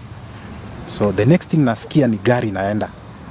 Sijui tunaenda wapi ama nini. Mwenye alikuwa on my left amenishikilia kisogo, ananiangalisha chini kabisa, yani nisiangalie juu. Nashangaa siwezi ona, wamenifunika na t-shirt uso mzima. Hadi nilikuwa napiga nduru nikiwaambia siwezi pumua juu alikuwa amefungia hapa. Then huyo mmoja aka loosen kidogo, and then aka tighten kabisa. Alafu the next thing nasikia ni gari lienda for almost 2 hours. Mimi nikajua hapa ni Diana online. Na sasa venye tulikuwa na common enemy yenye ni finance bill, wote tuliungana. Akasema uko na any idea mwenye anaweza kuwa sponsor? Nikamwambia hakuna. Sisi wote tutapigana to that common thing hiyo yenye inatuumiza, over taxation. So I think walikuwa wamepitia simu, wameenda kwa messages, WhatsApp, ukapata hakuna kitu. Akaniambia sawa, acha tukurudishe huko chini, tutakuita baadaye. Kaniteremsha chini tena. I think hiyo time sasa ndio watu walikuwa wamepiga kelele kwa mtandao, niko news, niko nini. Kulikuwa kubaya. Nikarudishwa juu. Nikasema watu wanadhani tumekumaliza bana. Uko kila mahali. Mimi niko hapo nikasema sasa unajua niko na following kubwa, obviously nikimiss definitely kila mtu atakuwa amepanic. Ananiambia sisi hatuna maneno, sisi tunajaribu ku maintain amani. So wewe usikuwe na wasiwasi, tutakurudisha nyumbani. So hii siku yote mzima ndio at least after hiyo makelele ndio at least nilitreatiwa vizuri. Nikarudishwa huko chini bado. Nikaletewa kuna ka jacket kingine hapo ndo kulikuwa na baridi, wakanipea ka jacket nikavaa kidogo. Alafu after some hour nikaletewa lunch, and then nikakuwa transferred sasa kutoka kwa choo nikapelekwa room fulani. Hiyo ilikuwa at least na mattress na blanketi. Nikakaa hapo, and then tena wakanikujia wakaniambia nisikuwe na wasiwasi, nitapelekwa nyumbani, but hawezi nipeleka mchana cause ya ile kelele watu wamepiga. So mimi sikujua like mmepiga kelele iko kila mahali, iko news nini, so walikuwa na wasiwasi. That's why I'll reach out kwa LSK President Faith. Juu alitupigania sana, so wakaona the only person wanaweza ni release kwake ni yeye. Then waka make arrangement, nikapelekwa Mbagathi Road. I think kukiwa na giza hivi. Wakamuita hapo hivyo ndio akanikujia. Na hapo watu jioni ndio waliniletea longi. Juu nilikuwa na kinyasa bado, waliniletea longi na slippers. Ndio walitoa pia longi. You know, why I played that story is this is the first Gen Z to be abducted. Billy, he was the first Gen Z who abducted. And you know how they released him? They released him to the chair lady of LSK on Mbagathi Road. Wakapatia chair lady wa LSK, shika mtu wako ndio huyu. You know, hii inchi bana, mi hata sasa saa zingine unashangaa what really happens. Yeah? What really happens in this country. Nimeona anaitwaje huyu ameingia hapa. Ashley, I saw somebody like Ashley coming in. But anyway, huyo jamani, hiyo video nimeicheza kwa sababu ya hiyo. And then I have got one more last video that I want to play to you guys so that you can relate with the current situation with the old days of Moi. Kuna one of them was that I was a recruiting officer of packing boys. Those days, packing boys were very common in Nairobi, and transporting them to Libya and Moscow to go and train as mercenaries. After the training, come back and overthrow the democratically elected government of President Moi. Anybody who went there and survived, and you had no family, that was the end of you. After that first torture session, he had only until the lift touched the basement to recover. I thought I would go there and rest a bit, but immediately I got into the cage, I just had some very cold water now from below, rising until it reached the neck. Then they removed it and then they pumped in very warm air. Very warm indeed. So from an extreme to another extreme. Back in the cell, days were as dark as nights, and all was quiet except for the torturers' boots and sounds of keys clinking as they opened or closed the cells. It was lonelier than a grave. Now he cherishes his freedom and the sound of his pets chuckling. Mr. Pia is just a free person like any other Kenyans. And this process actually is for we Kenyans. We want it. So I left Mr. C and just went to Pio's place. But I did not make it. And just like our attempt, he was told Opio was not home. Matter at hand, TJRC has been taking statements from survivors of Nyayo House, and even on one occasion, it was expected that Opio would make an appearance, but that, yet again, was never to be seen. Narrating their ordeals under Opio and his men moved even the commissioners to tears, and many hoped that when TJRC officials finished with the survivors, they would make their way to Opio's Rongo home. He had, after all, been adversely mentioned. News at 8 learned that on reaching his home, they were as well told he was not home and left the statement with his wife. However, the officials were allegedly called afterwards by NSIS officers inquiring into their business at the home. They were instructed to return the next day, where they are said to have found intelligence officers at the home, but no sight of Opio. It points clearly towards a cover policy by the state and the Kibaki-Raila administration. Now you hear that story of cover up between Raila Odinga and Mwai Kibaki's regime. And then now you get to know that this story of state and how they operate. These guys have been knowing it all along, and it is sad that we are in the middle of it. Yet again, young people are being kidnapped and are being tortured and killed. And in Kibaki Raila's regime, they came very close to even arresting those officers who are torturing people, but they didn't do anything. They let them go scot-free. Hata media wameenda kuwatafuta those guys who are like that Owino guy. People know where he lives, and he has never been arrested or even questioned on what he was doing. He has never even come out to apologize to the TGRC that, we were under instruction and this is what we used to do. And I apologize to the families that I might have hurt during my time on duty. So these things are state sanctioned, and it is very sad. It now begs the question where Kenyans right now will take the law into their hands, because we don't know who is going to protect us. Hatujui nani atatusaidia hapa mbele. So sisi kama Wakenya sasa tumeambiwa watu wale wana abduct watu si mapolisi, ni wakora. So mkiona hao wakora wako na Subaru, tafadhali don't run, wapigwe mawe. Anybody wale wako na Subaru, wakora wale wako na Subaru wanakuja kukuabduct,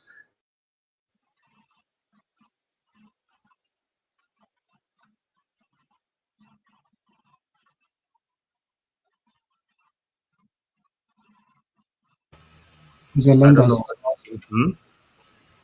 Mise, my other question would be, what do you think of this Raila saying that serikali ilikuwa inataka kupenduliwa and they had to come and rescue William Ruto's government. Is this statement really correct? Not rescue. They are assisting William Ruto to loot. William Ruto looting That on is what you are saying. That is what you are saying. But initially, this is what he said. That from the left. That if Ruto's government fell, then the country would have been destroyed completely. Mr. Did you hear that kind of statement? Let's simply say, someone said that Raila Amolo Odinga has been the longest serving president than any other person. You know, I kind of agree with that, because during the time of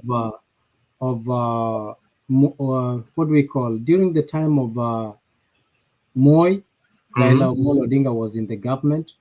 During the time of Kibaki, Raila Amolo Odinga was in the government. During the time of Uhuru Muigai Kenyatta, Raila Amolo was in the government, and now he's in the government. So he's speaking from both sides of his mouth, right? And he kind of creates a problem and comes out as a savior, right? And that is the role that he's playing. If you listen to his speech from Homa Bay, he said, hatutaki kuvuka na dhambi kwa mwaka mpya. Unaelewa? So he knows kumekuwa na dhambi kwa huu mwaka. He was quiet about it. Now he's coming as though he's advocating and he wants to resonate with us. The other thing that he said that I found very contradictory, or he said that nimemwambia, William Ruto came and said we will stop abduction. Okay? Na akasema, I came in as a savior, akisema nimemwambia huyu rafiki yangu William Ruto akomeshe mambo ya abduction. You understand? He always comes in as someone who's trying to rescue us from a situation, and we always warm up to him, because he has been a symbol of liberation. He has been a symbol of hope for us. But to a large extent, he knows what is going on. And of course, if he really wanted to rescue the nation, then after that, we would have had talks of reconciliation as a nation, healing, and as a nation. And perhaps the people or the families that lost their loved ones during the GNC demonstrations should have had at least recognition and some sort of compensation. Not only compensation, but at least justice administered. That is the only way tungesema sahi he was working hard to make sure that the country goes to the right direction. We cannot go to the right direction when we are losing young people who are the future leaders. So what are we talking about?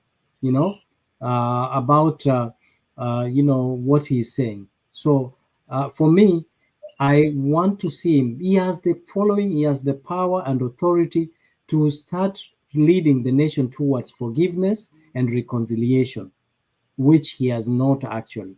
Ni maneno tu ya kusema nimefanya hivi, nimefanya hivi. Yaani sasa amekuwa kama William Ruto mwenye alikuwa anatuambia tumetenga na vitu kama hizo. So, Mr. What you're saying is that Raila Odinga will now be the savior of the people of Kenya. He will come up with a solution. Na seme sasa nime stop abductions. I talked to William Ruto na sasa abductions za Kenya zimesimama kabisa. Hadi sijui kama una maoni yako ni yapi? Maoni yako ni yapi? Mzalendo, that is Raila Odinga's formality. Because he knows if he seriously tell William Ruto that stop abduction, support of AU will stop. So that is just a language of formality to Kenyans. Kwa kutufunika akili na hiyo si tuliona kitambo. Because if he was seriously about abduction, telling William Ruto abduction, he could have told him, before you support me to go to AU, let not cry about high taxes, abduction, and what you are doing so far. But you see, tumeona vitu ngapi zenye Raila alipinga, na at the end of the day, when he's in the government, he goes on supporting. And now that you want to tell me that Raila Odinga's people like Kina Wandai, they came in President Ruto's government to support President William Ruto government for it to work. No, they came in so that they can loot on the side of Raila Odinga, and William Ruto can loot on the other side. On the other side, we have seen things like Adani. Opiyo Andai in the Senate, that Adani is the way to go. In the same day is the day William Ruto is cancelling Adani deals. Now, what that shows that the same William Ruto is now has appointed Akina Mutahi Kagwe, the COVID billionaires, to come in the government to work. How do you expect mtu alikuwa mwizi umemweka tena kwa store? Kuna kazi anafanya ama ni kuiba? Amewekwa kwa store, kazi yake ni kuiba mahindi. Ataiba ama atatengeneza? Kuna kitu Mutahi Kagwe atafanya apart from COVID billionaires? Mwenyewe hata nani anakuambia hapa, Joyce anasema Raila and Ruto no difference. Raila called demonstration, Ruto kill youths, and Nyanza is full of youth graveyards due to both wicked leaders, birds of the same feathers fly together. I always say that hata hizo compensation in Nyanza, vijana wengi wamekufa huko Nyanza, amekuwa kwa serikali bwana Raila, na hakuna pesa ama fidia yoyote hizi familia zimepata. If Raila was generous, he's supporting Kenyans. Wale watu wenye walibomolewa Mathare kwa Mtoni, wale wa mama na watoto, and Mathare was Raila's home. Hao ndio watu wenye Raila angetetea, angebeba mabrangeti awapelekee na awambie Ruto awape compensation na watafutiwe nyumba. But up to that, hakuna kitu kilifanyiwa. It's only few. Kwa listi ya watu 50 anachaguliwa mtu mmoja, unatumiwa shilingi 10,000. Now what is then 10,000? Mzalendo, hauna kitanda, hauna sufuria, hauna nyumba, hauna anything, kila kitu ilienda. Raila is quiet. Now you want to tell me that Raila is defending Kenyans. Raila is looking for his stomach to be full. Bora Ashibe, it's like Wetangula and Musalia. No difference. Bora Washibe, Raila is like Wetangula and Musalia. Miss, I don't know, Kevin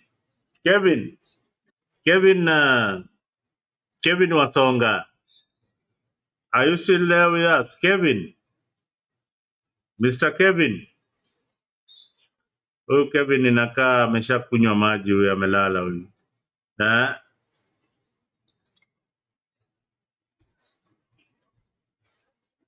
Kevin amelala. You know, you are right. You are right about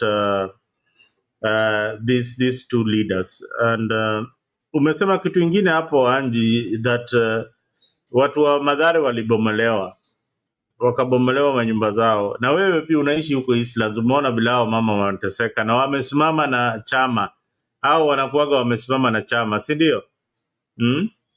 Wamesimama na chama kabisa, na bado hawakupata fidia yote kutoka kwa serikali ama kutoka kwa hii chama inaitwa ODM. I mean, nimeona nani pia amenyamaza sana. Angela, ni nini inaelekea? Sifuna simsikii tena katika hizi siasa, amenyamaza tena. What could be happening? Nilikuwa nimesikia tu fununu. Ni fununu kwa nimesikia, I'm not sure of it, that is Sifuna and Babu Owino are planning to exit ODM. Oh, they're planning to leave ODM. Yes. That could be a very good thing if Sifuna and Babu can leave ODM. Then they will live with a whole lot of youthful supporters wherever they are going. Because Sifuna and Babu, I think they are really wasting their time on this other side. They need to be on the side of history where the people of Kenya will judge them correctly. Sahi ile siasa iko Kenya ni Kenya wanataka mabadiliko kama West Africa na hicho hizi nchi zingine, na hatutaki tukurudi pale tulikuwa. Wakenya wamebadilika sahi kama Nairobi, you can't tell somebody that Sakaja is a leader. Anakukemea kabisa, anakuambia enda ongelelea huko kwa Sakaja. Wanataka somebody who will and who will make Nairobi work. Oh wow. Mise Pole, mimi niko mzalendo, mimi niko hosi, nimeadmitiwa hapa na mtoto. Sasa ukisikia watoto wanalia. Nini mbaya na wewe? Nini mbaya uko hosi? What is wrong? What is happening? Mtoto wangu ameadmitiwa hapa Kenyatta. Oh, mtoto nini mbaya na yeye? Hakuna, ni stress tu mzalendo, naambiwa ati ako na kidney tumor. What? Yeah. Wow, pole bwana, pole bwana. Hujatuelezea bwana, tuone tunaweza fanya nini bwana. Pole, ameadmitiwa nini? Hata Christmas si mimi ilinipata hapa. Admitiwa on 22nd. Is the child scheduled for surgery or what is happening? They told me she has to go for chemo. After chemo ndio wataangalia waone kama atapelekwa surgery, but wanasema tumor ni cancer, so iko stage 1. Wow. How old is the child? It's very small. Yes. How old? 7. Month? 7 years. 7 Wow. years. Hey, pole dadangu, pole sana. Pole kwa ugonjwa, pole. We'll pray for you and your child so that at least kama ni surgery atafanywa, but sio surgery anahitaji. I don't know. Mimi ukiniambia, unaona hiyo ward ya Kenyatta, hiyo ward ya there is a cancer ward ya watoto hapo Kenyatta. I've been nimekuwa nikiwa support for a long time hapo. I think it's on the second floor or the third floor ya Kenyatta Hospital. So, third floor. Yeah, kuna cancer ward hapo kwa watoto wengi. Ni vizuri yako na mama yake, lakini utapata kwa hiyo ward kuna watoto wale wako abandoned na mafamili zao na mama na wazazi wao, and the reason why they have abandoned is because of the bills and they can't pay, na mtoto yuko stage 4 in cancer, na utapata mtoto hapo aliwacha shule, they're just there waiting sometimes to die. Kitambo ilikuwa hivyo hapo kwa hiyo ward ya hapo Kenyatta Hospital. So these are some of the things that zinafanyika katika Kenya that needs to be talked about. Hiyo ward, hiyo cancer, kids are suffering from cancer and parents are so helpless, and treating cancer is very expensive. Very expensive. I've been a victim, I know. Yani niko tu na stress, niko tu na pressure, najiuliza nitaanzia wapi, nitamalizia Na wapi. hii story ya SHA inafanya Yeah, it is working. hiyo story ya SHA inafanya huko Huku inafanya. Yeah, at least hapo tu peke yake ndio naweza sema Ruto alisaidia on chronic illnesses kama cancer. When you have a chronic disease you can get matibabu bila kulipa pesa upfront. But Niki inafanya tu hapa Kenyatta, but na imeanza tu kufanya juzi. Hii kukua inafanya ndio inafanya, but hizi hospitali zingine zenye nimekuwa nikienda hawakubali, wanaikataa. Wanasema Kenyatta ni system ya zao zina serikali. training tu kila siku, kuna venye una No, accept. we pray you are in the Unajua right hii ni ya hand. serikali. Wow. Huku hata ukilipa pesa, hata ukinunua nini na e-citizen unalipa kwa e-citizen. Mimi ukiniambia Kuna mtoto ana mahali cancer umeniharibia siku. Kuna dawa zingine unaambiwa haziko, inabidi uende ununue nje hivyo. Unajua ile kitu lazima ujue,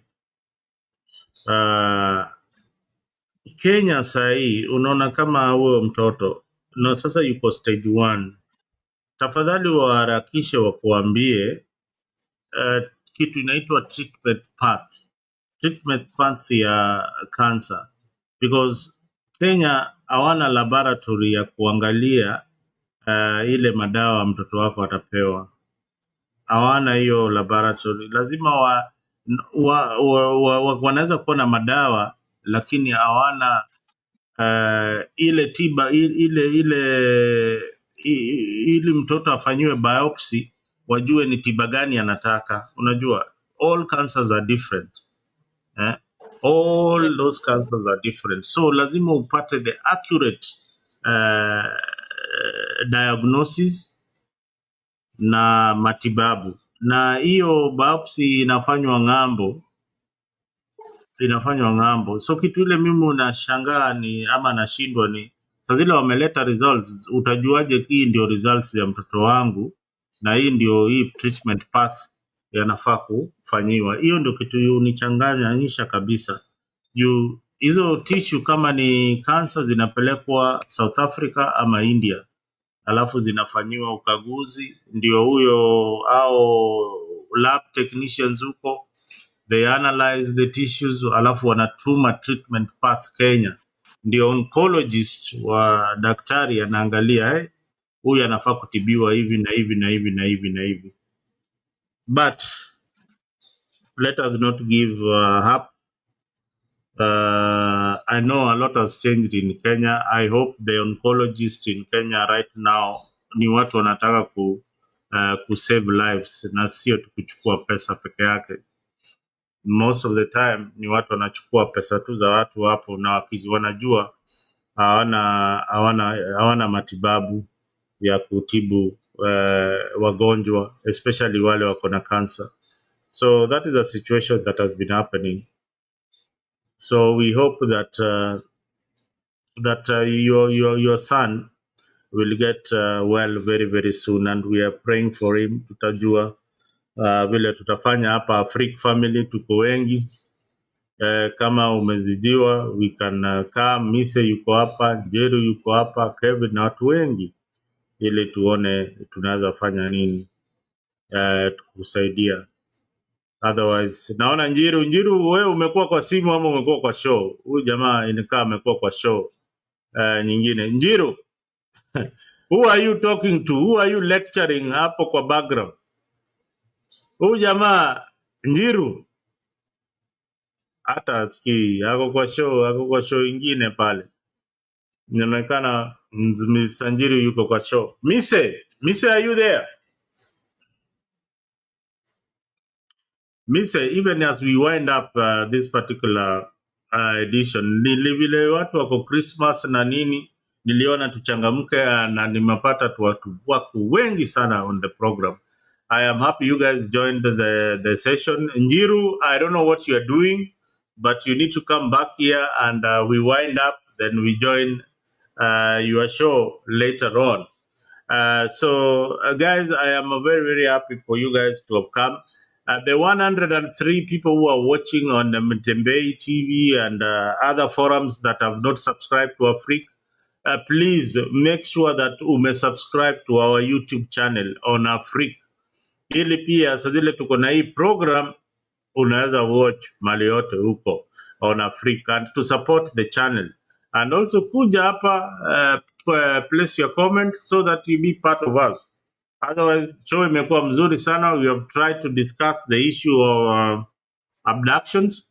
We came up with the last conclusion that Angie ametuambia hapa, watu wachapwe, wakipatikana ni watandikwe. But I would like Angie to give me closing statements ndio tumalize show. Angie, sema, we've done 2 hours of the show.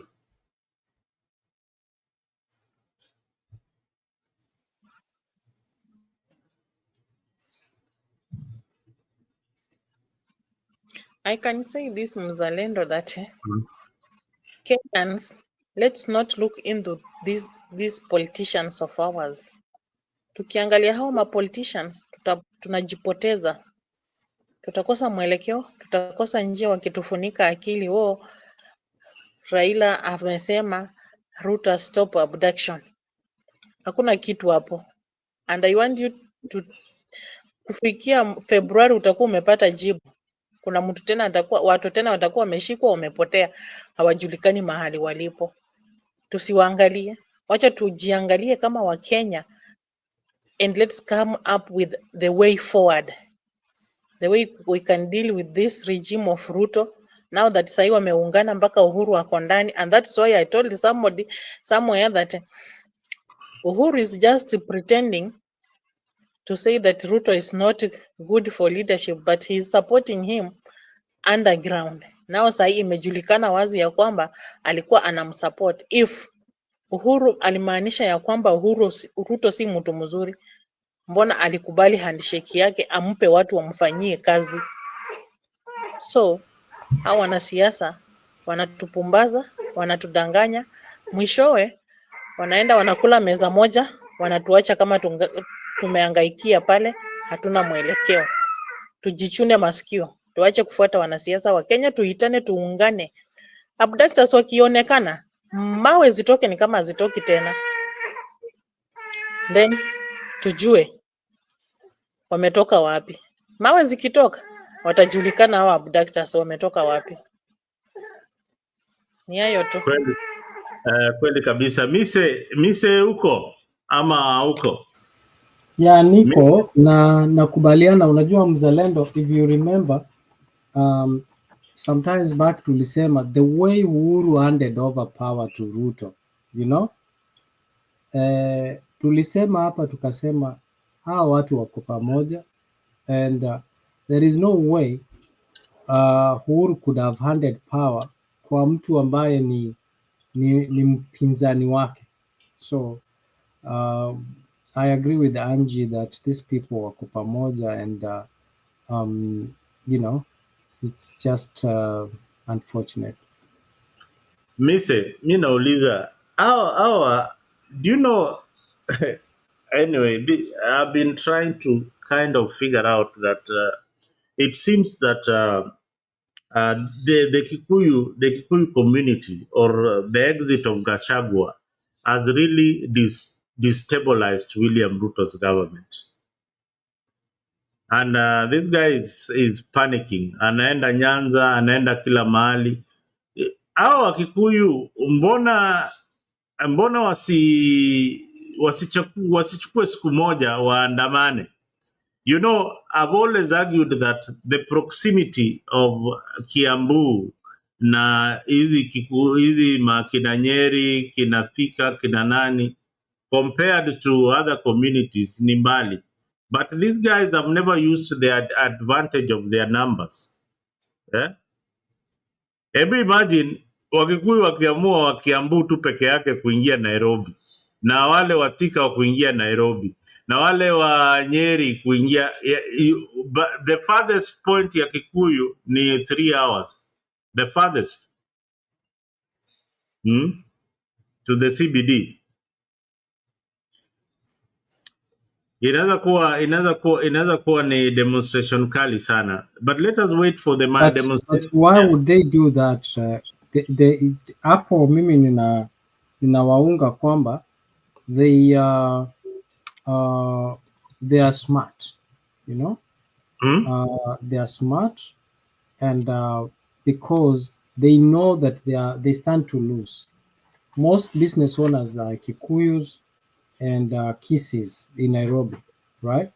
So the majority of business owners are those. So if they join and if they entertain that, they stand to lose. Look at the proximity that the same investment and development brings to the Kikuyu community. They are the first beneficiaries. When we extend the CBD, we think of going to Kiambu.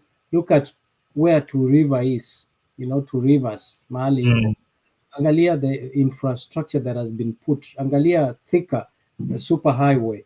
You know, angalia kuja Kabete.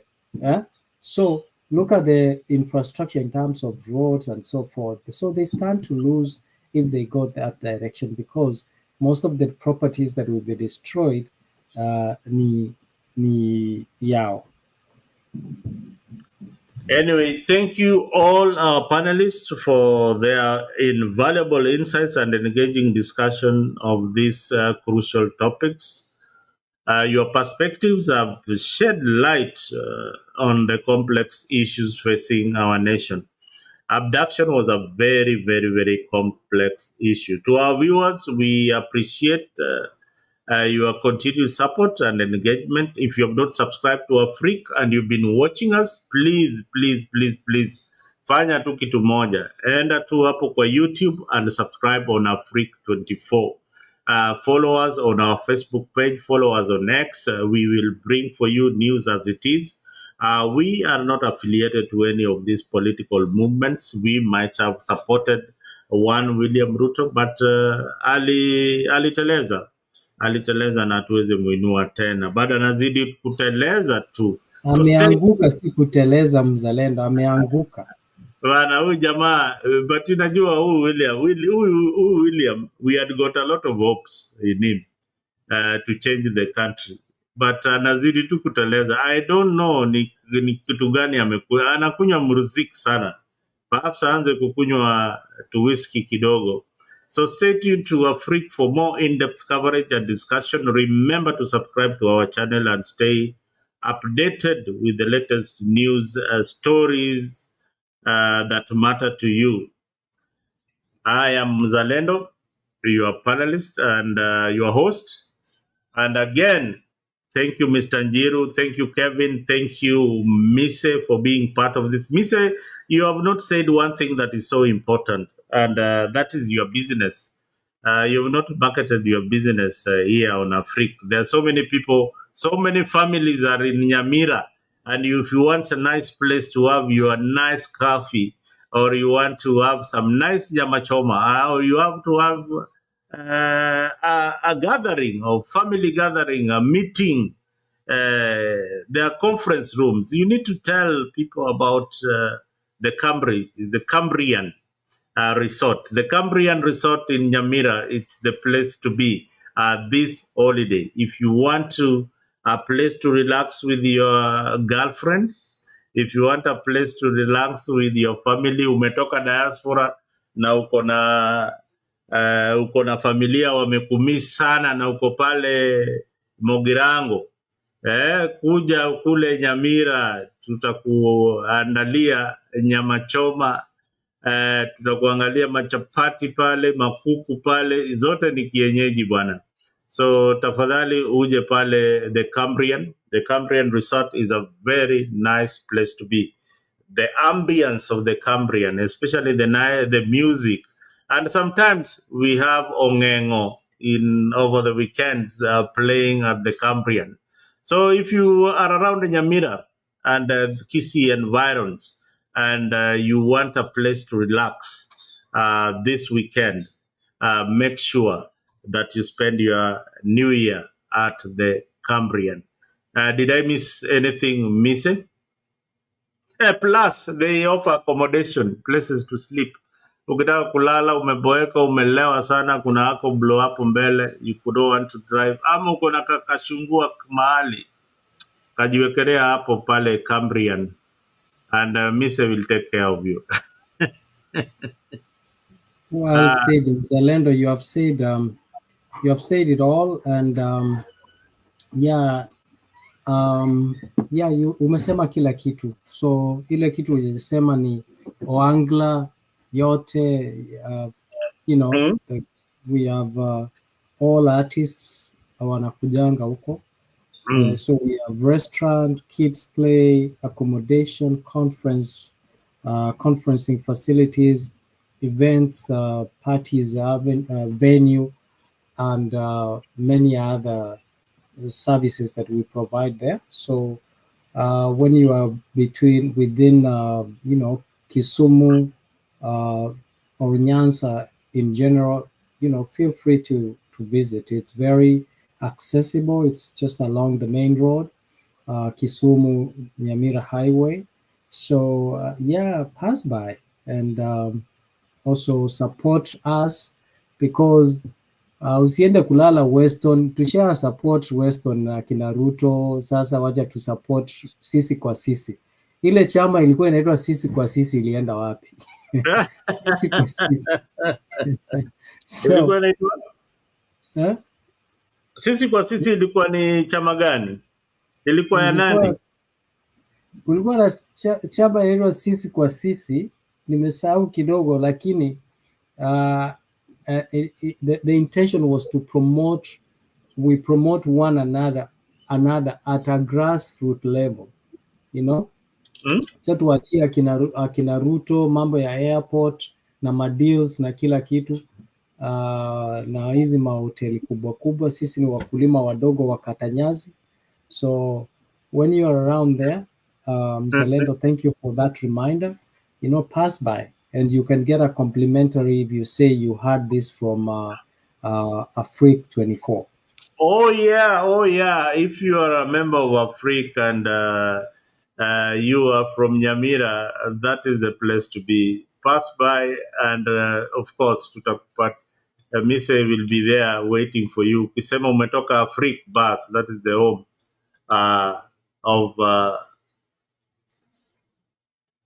of real talent. Ninatafuta Cambrian. Where is Cambrian?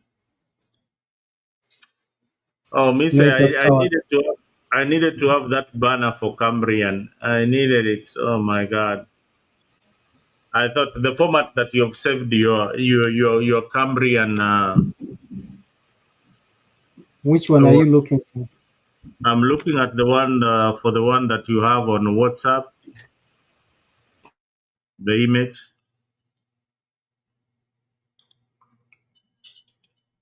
I have it, but I need to. I know what I'll do. A quick one.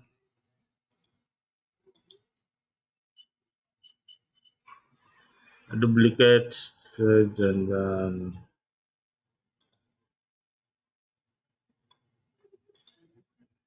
I have it. So, Mise, are you still there? Yes. Who have you hosted lately, Apo Cambrian? Any prominent artists that you hosted lately at the Cambrian? Yeah, we are actually working with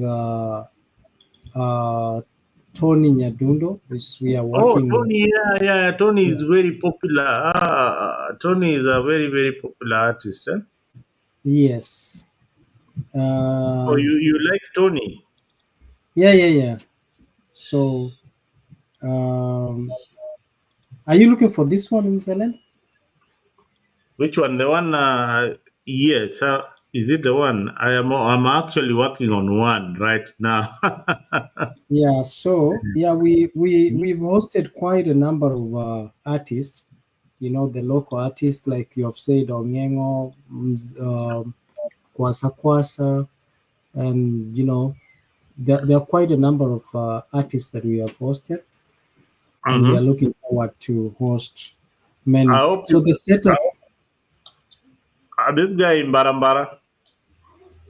No, we have not had him Parambamba because we have not prepared enough space for him to run around.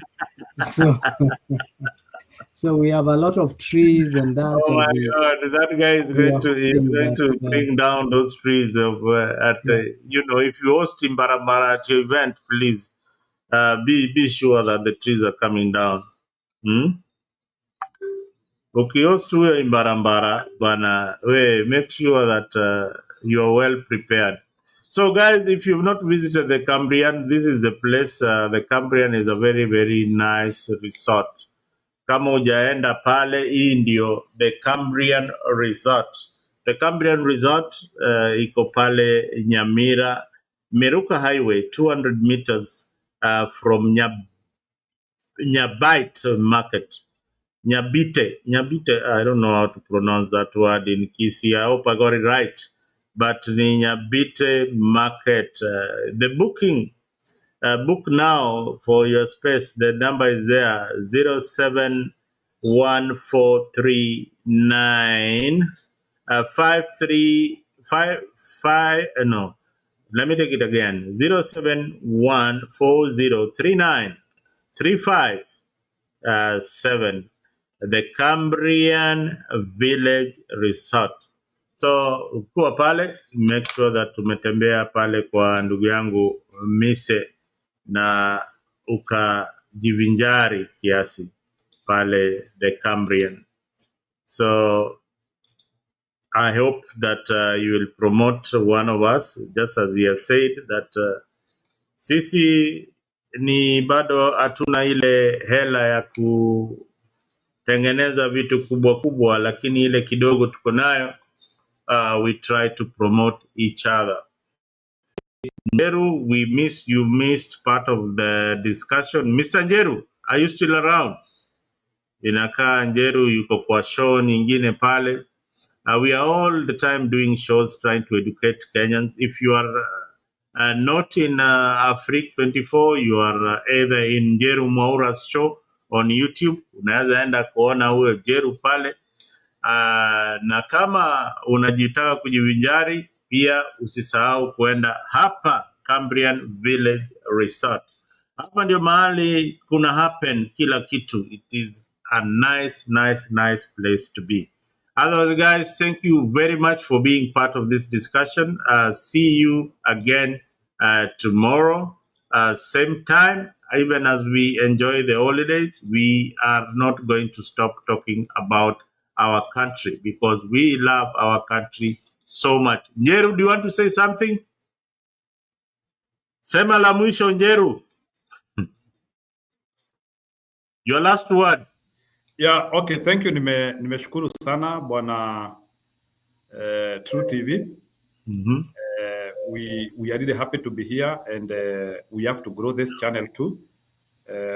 I've just seen that I was subscriber number 32. Oh, you have subscribed. You have subscribed on True TV. You need to subscribe on Afrique True TV. You subscribe on Afrique 24, not True TV. Oh, there was a True TV also here. Yeah, Are they True not the TV same? is also our channel. True TV is our backup channel. You know what YouTube does? That is our backup channel. So True TV is also our backup channel. So there's no problem. But the main channel is Afrique. Afrique 24. Tafuta hapo Afrique sahi, uweke usubscribe kwa Afrique. Vile tumeandika hapa tu Afrique, eh? Yeah, unaona vile imeandikwa hapo, hebu angalia tu sahi kwa YouTube. Utaniambia kama umeipata. Wacha tu naiweka tu saa hii. Afrique. Okay. Yeah, niko Afrique saa hii. Afrique 24? Yep. Afrique 24, eh? Yeah, you've seen it. Yeah, I've already subscribed. Yeah, Afrique nisha subscribe huko saa hii. Afrique Naona hata kumeandikwa Sankara. Hii picha ya Sankara hapo. Yes. Sasa wacha hata mimi sasa nianzie kuuliza hapa. Pia kama kuna mtu wako kwa hii show yako na hujasubscribe channel yangu, my channel, ukitype tu jina yangu hapo tu Njiro Mwaura utanipata huko. Ama at Njiro Mwaura Talk Room. So sijui kama Bwana Mise, have you subscribed my channel? Bwana Mise, have you subscribed my channel? Yeah, we'll do right now. Leo ndio umesema Njiru, unajua kwanza Njiru, unajua haujakubali pia wewe kwamba Raila alitucheza pia, ametucheza. No, that one I have already accepted. I need to hear that admission from you so that we agree we are on the same channel now. We are all victims going forward. Just like me and Mzalenda have admitted that William Ruto, we had very high expectation, akatuweka chini. Now tumekubali ameanguka na tunaenda mbele. Wewe je, umekubali kwamba Raila ameanguka na tuende mbele? Okay, allow me say that. In fact, in terms of enmity list, Bwana Mzalendo, in terms of enmity list, in fact, that Ruto is a little bit further. If there is somebody I feel has extremely betrayed the nation, is Raila Odinga. Because Raila Odinga had an opportunity to make the difference in Kenya. But he said that he was preventing anarchy from happening in Kenya, and I disagree with it. And he decided to betray the young people of Kenya. He decided to betray, if I may say that, to betray there's so many freedom fighters who have died in Kenya, and I decided to quit his political ideology. I no longer support Raila Odinga. I am now looking for other people, but Raila Odinga is not in my square anywhere. Even if he is not successful. Njiru, now we are the three of us. We started this politics so many years back. Tuko hapa watu watatu. I want us to be honest. Of all the candidates that have positioned themselves for leadership in Kenya right now, who do you think can bear the responsibility of leading the country in 2027? Because for Ruto, I think Ruto is a one-term president. He's going. Yeah, I agree. Who do you think will bear the responsibility of leading this country to the next level? For me, let me say for me, I have zeroed in two people. I have number one, I'm putting Matiang'i. Number two, Mother Karua. Number three, Okiya Mtata. I've positioned them that way. So out of the three, if they get a coalition, well and good. If there's no coalition, I am a bit skeptical of Okiya Mtata because of the way he mishandled the issue of Kibet Kibur. I'm now unable to trust him now. So I have now delegated him a little bit further. But for now, I feel of Matiang'i. If not Matiang'i, Mother Karua. Matiang'i or Morara Kibaso? Morara Kibaso is still not mature. He is not a presidential material. He is below 35. Morara Kibaso is not a presidential material. Yeah, so far he is not presidential because he is not 35 years old. He has been saying he is 29. So if he is 29, Morara Kibaso is he can only be vie for presidency in 2032, not now. 2027, Morara Kibaso is not there. He will have to be in a coalition with somebody. Now that's what watu wanataka kuleta. Okay. You are saying Morara Kibaso. How old is Morara Kibaso? He is 29. He's 29, or he's been saying. He cannot vie. Let's be practical. Morara can become a governor, he can become a senator, he can become an MP, but he cannot become a president at the moment because of age. Why has he been saying that he's going to vie for? Unless apindue, no, maybe anataka kupindua serikali. Ukipindua, you can become a president at any age. But maybe Mr. can tell us, can you become a president if you are below 30, below 35? Below 35, no, you can't. Yeah, no, so that's the issue. Murara is below 35. So we cannot be talking of Murara as a president. So we have now close to 5 years. We have close to 5 years now to monitor him. We have now another 5 years to monitor him. You brought something that is strange. You know, that's why not so many people know this fact. No, he cannot be a president at the moment. 20-32 years, but for now he can't. For now he can't. I know there are so many people who maybe like I can see Mason Sanders here saying like. Oh my God! Do you want to tell me that this guy has been duping people that this No, Murara cannot be a president in 27. You know he's 28 years old. Ata Murara atapeleka basi yake pahali. He is paying people somewhere. I hope he is not taking people to Ruto. I hope. I hope group yake apeleke kwa Ruto because he will have to be in a coalition with somebody.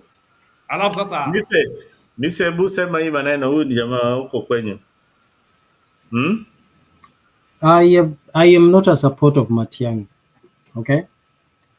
I don't like him. I don't think I'm not a supporter of him. I don't like him. I don't like the arrogance in him. He is not humble. I would rather even vote for Wajakoya than Matiang'i. Now, can I appoint Matiang'i to perform at the ministry level? Yes, he has that ability. If I'm the president or whoever is the president, give him all the blessings. He can do that. He can deliver in that capacity, not the way we think.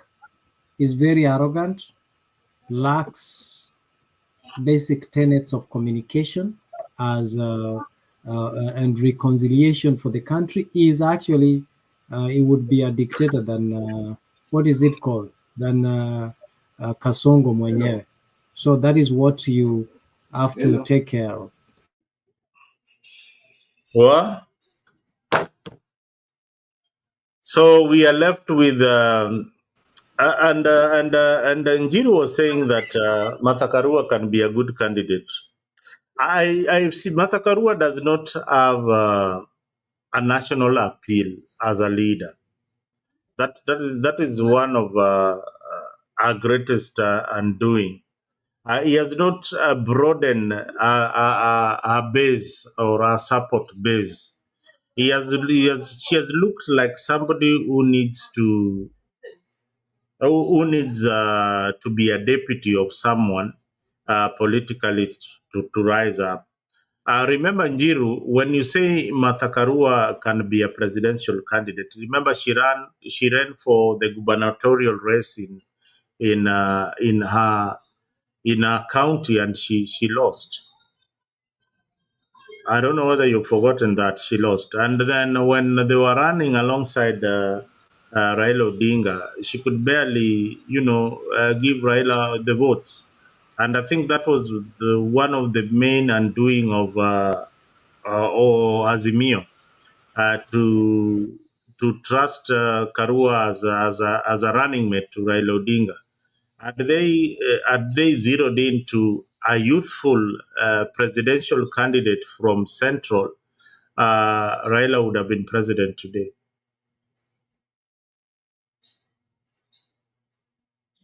Let us not get twisted. Mother Karua served the country, I'm one of the people who didn't like her because she probably, she stole from Raila Amolo Odinga, She is among the people who swore Kibaki at night, and she was very arrogant. And perhaps that's why I didn't like her for the longest.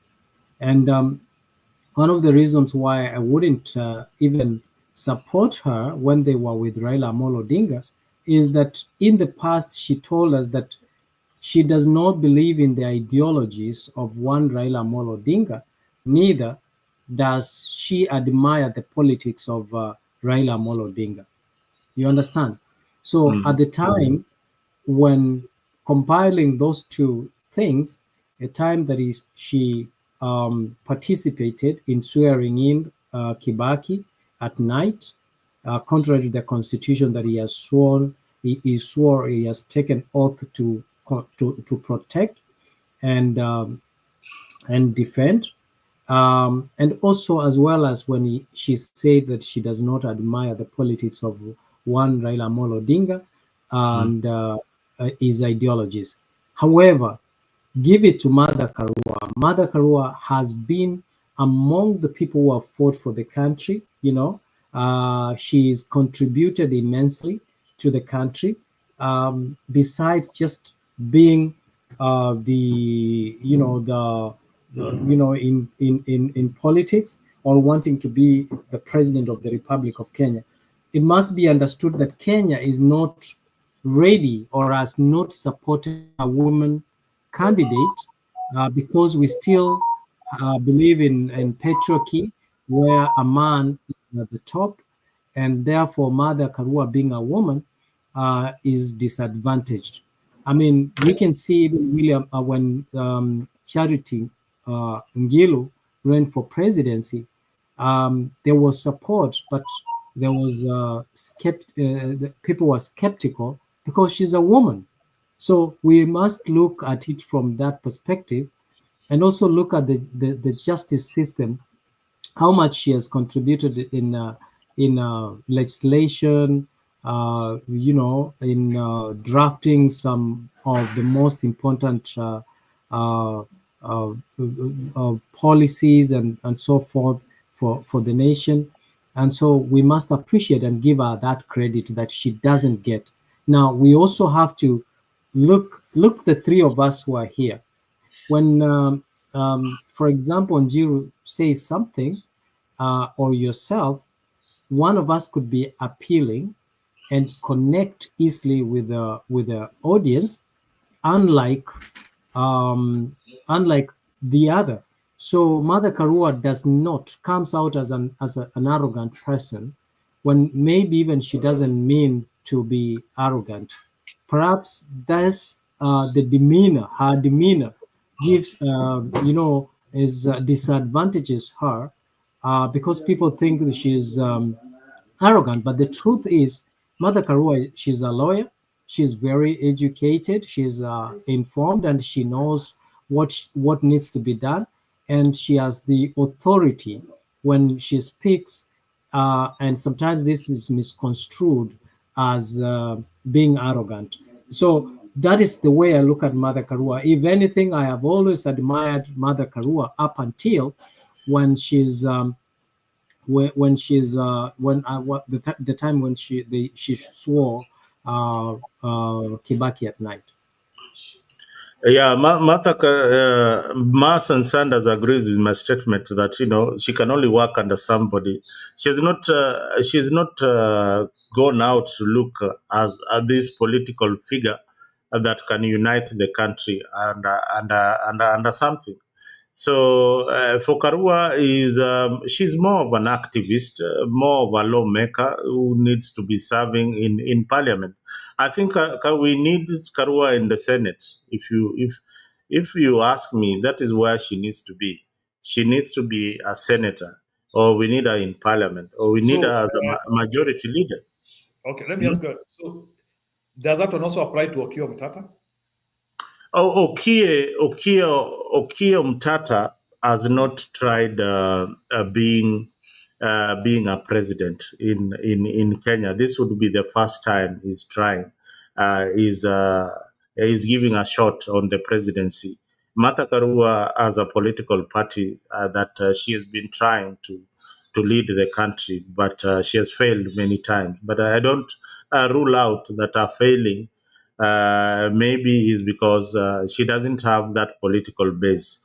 Now, for Okiya Mtata, this is the difference between Okiya and Karua. Okiya is an activist and has already been embraced by the Gen Z movement. So he is coming with a base that believes in him. So the Gen Zs are saying, they would rather have Okiom Tata as their leader. And a group of them were initially supporting Matiang'i. So Gen Zs are comfortable with Okiom Tata. And when you saw this guy who was arrested, who's been abducted, Kibet. Yeah, Kibet did not go looking for Karua. He went looking for Mtata. Do you think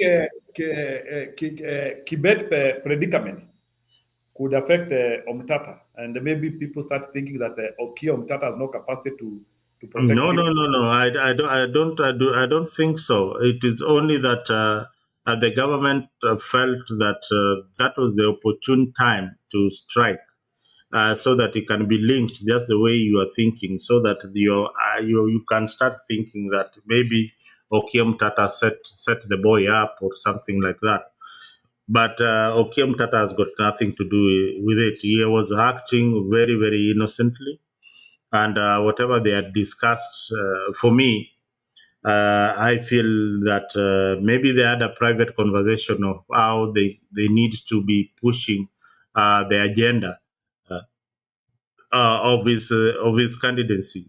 So this young man, Bitok, I think is well placed to use his skills to push a narrative that Okiom Tata wants. So there's nothing that people should not speculate that Okiom Tata, this is just to tarnish his name. But Okiom Tata, look at all these politicians who are up there. Is one person that I'm trying to dig to see any scandal that he's been involved in. Then you find that he is a very humble kind of person. When he launched his bid as president of the Republic of Kenya, what he did is he set up a team to look at his possibility of being a president. He just didn't come up like, hey, I'm now the candidate. People are talking about me. Gen Zs are supporting me. No. Even with the support base of Gen Z, he's still saying that, this team will look at my viability as a presidential candidate. Okay, so let me add you something. I want you to advance your little bit.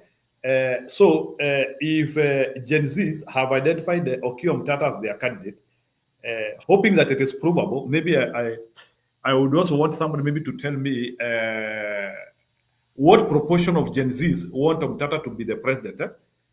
Maybe New Kokoex, where we usually go to listen, or how can we confirm that actually Gen Zs want Okiom Tata? That is one. And number two, initially, they had also said that they wanted Matiang'i.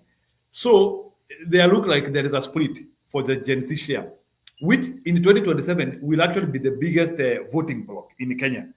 The Gen Zs will be the biggest voting bloc. So can you tell me, let's assume that both Matiang'i and Okiom Tata go all the way to the ballot. By proportion, how many people do you think will go to Okiom Tata and the ones who will go to Matiang'i? Do you think the split will be 50-50 or Okia will take like the bigger bunch? Let me say that Gen Zs are brighter than that kind of thought, that they are going to be split by the political class to split their vote. They are going to decide on who they are going to vote for in 2027. And if it is about Okiom Tata and both running as president, then they will decide that we are going to put all our votes to this one particular individual. And for one reason, look at the way the movement has been progressing and the issues that they've been talking about. They know that the government is out there to divide their votes. And they know that with the divided Gen Zs, they will not get the numbers that they want.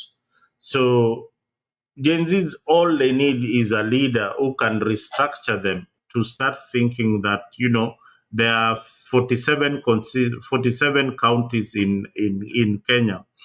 And in the 47 counties, you have to get at least 23 of them.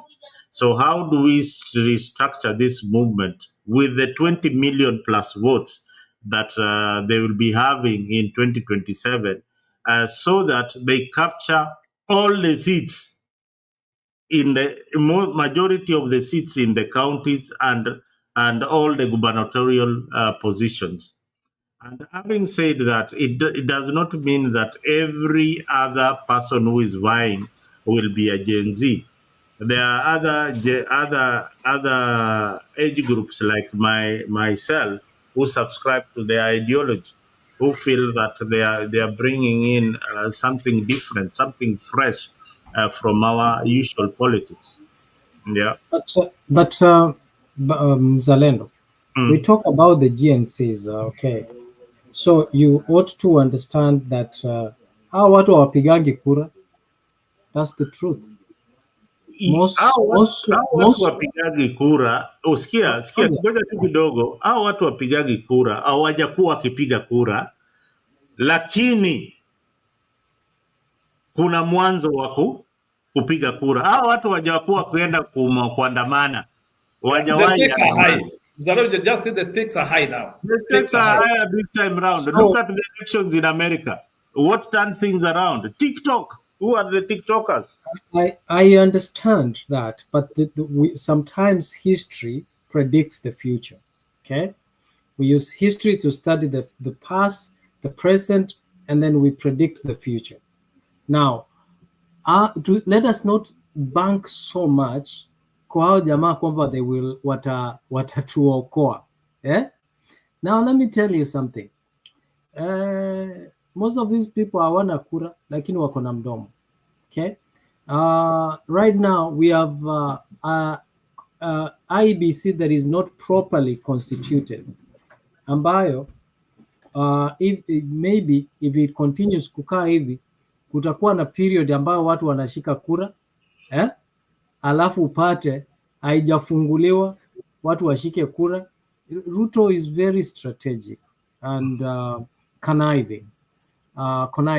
So Mimi, yes, I appreciate the efforts of the GNC, but also we must also understand they have limitations that we must be cognizant of based on the history that we have and the present. Maybe the future they will.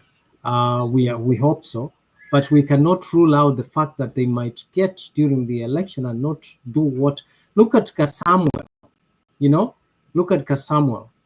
Look at people, how they are changing, goalposts to suit themselves. And therefore, you also have to understand that the most number of people who are not empowered are the GNCs. They are not empowered in terms of finances.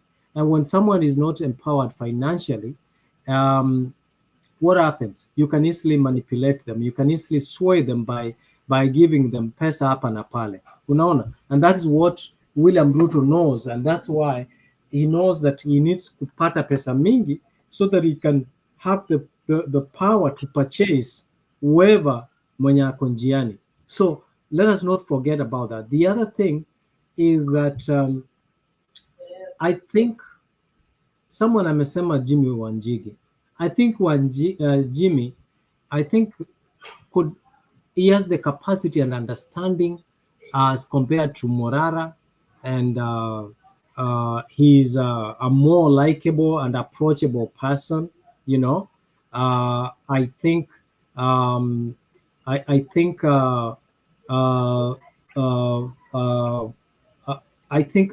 those he kind of when you compare the two, labda weke mtu anaitwa Jimmy Wanjigi as the president and weke Matiang'i somewhere on a key role on a certain ministry. We put them there maybe 1 year, and a later transformation, we move it to another, and a set pace, just like Michuki set pace in the transport industry. And there's it's good you have highlighted that comment. Robert Oino, it is true we supported, both of us tulisupport mwenye tulisupport. Na by now, kama uko na common sense, you shouldn't be asking that question, because Raila Amolo Odinga kwa hiyo serikali? What makes you think that we should trust Raila Amolo Odinga when in actual sense he was the competitor? Why did he join the illegitimate government? You know, so when the kind of question that you are asking here, mimi si kwa, I'm not a presidential candidate, and I have a right to support someone and believe and hope that he will bring change.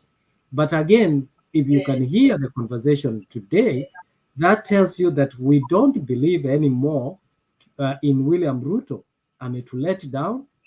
It's only a fool who cannot change their mind. Aone kwamba where the country is headed is not headed to the right direction. And we can see Uhuru Muigai Kenyatta has joined the bandwagon. Raila has joined the bandwagon. Those who are speaking up are being sidelined.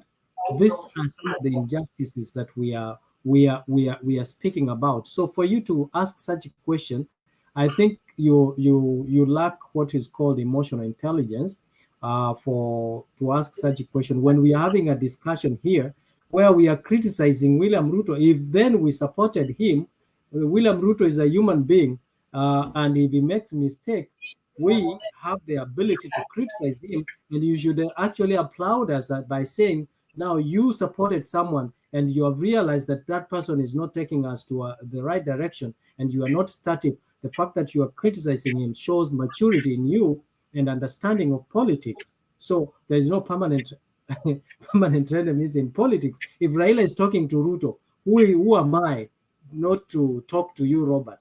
You know. So let us not have this scarcity mentality of not being able to be open-minded.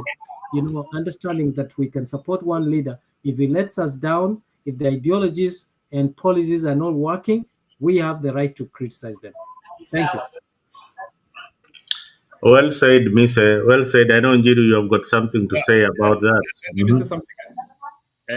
Bwana Mise, nimekuandikia message hapo kwa private channel. If you have still not subscribed my channel, nitakuomba kwa heshima subscribe us. We do the same thing. We are in a replica. Yeah. So we support each other. If you can support Ruto, you can support me. Hold on, Mzalendo. This gentleman, let me show him something. I have opened this channel. I need to go through. I think you can see, right? Yeah. Are you seeing? Yes. At the Maura talk room. Good. So I have opened the channel. I'm going to read. I also have to read and follow and understand what I'm subscribing to.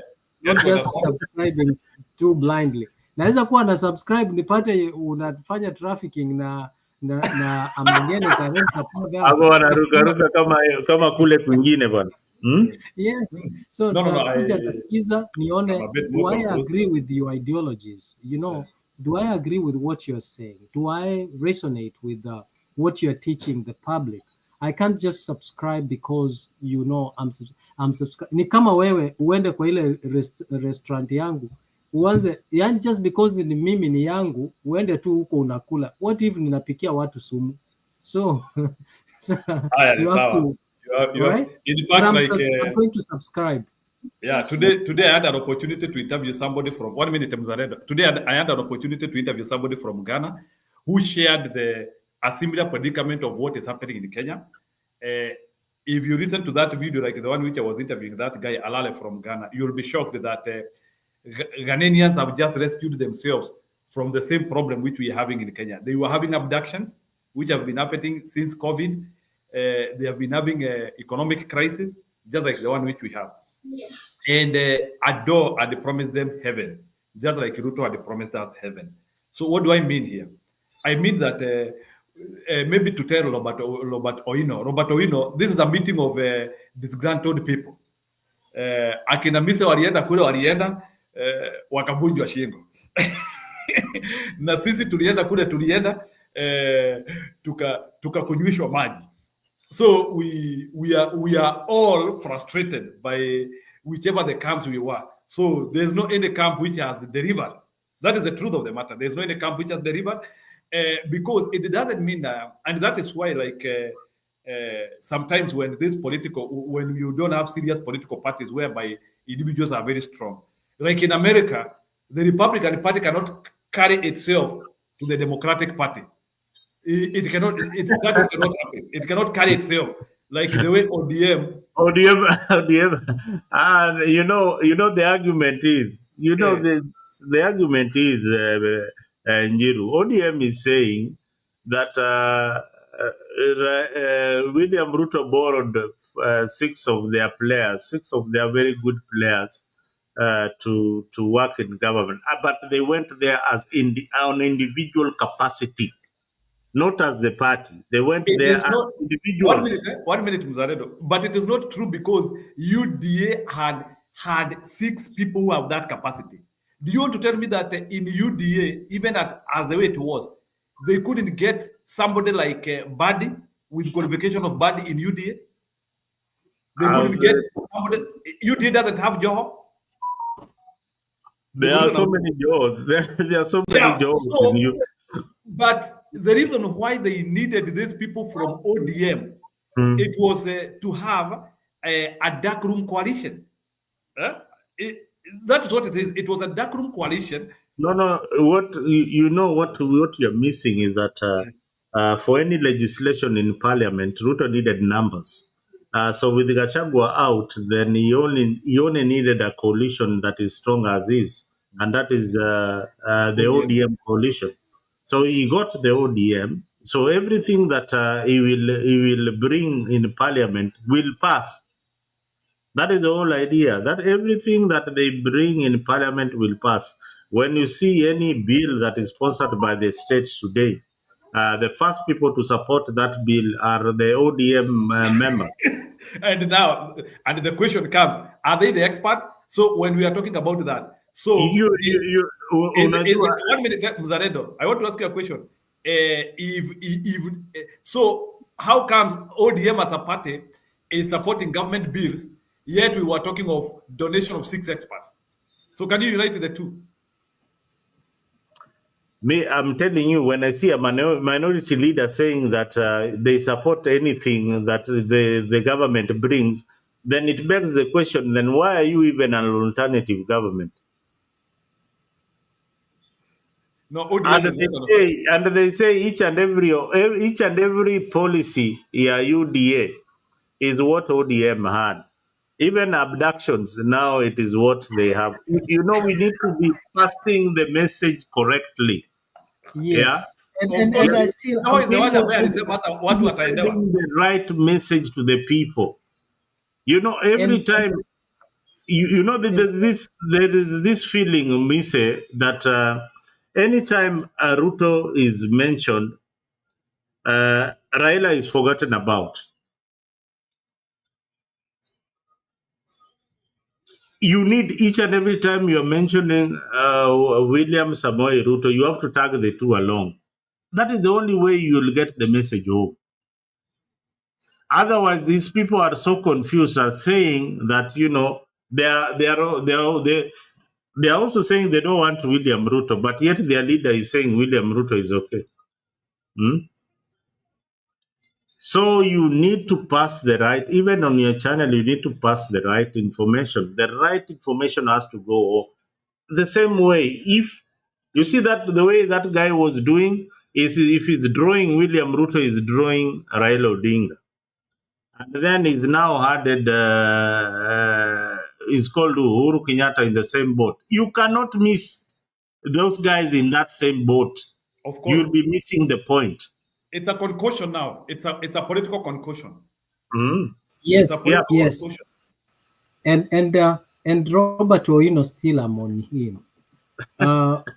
All of us, the political parties have their own ideologies. Okay, that is why, and we have always thought about it. And why did we all like Raila Amolo Odinga? We do not. Raila Amolo Odinga is not a party, despite the fact that he is the leader of that political party. Every political party has their own ideologies, and that is what we are. The intention is that. So there is no difference in Ghana and Kenya. The thing is, well, maybe in your argument, and I hope that is what you're saying, is that we have been swayed to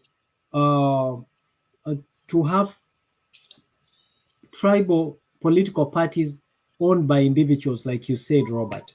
That I agree. However, every political party has their own ideologies, because for you to register a political party, you must really, there are certain requisites that you have to meet for you to be able to, for it to qualify to be a political party. So that is what happens.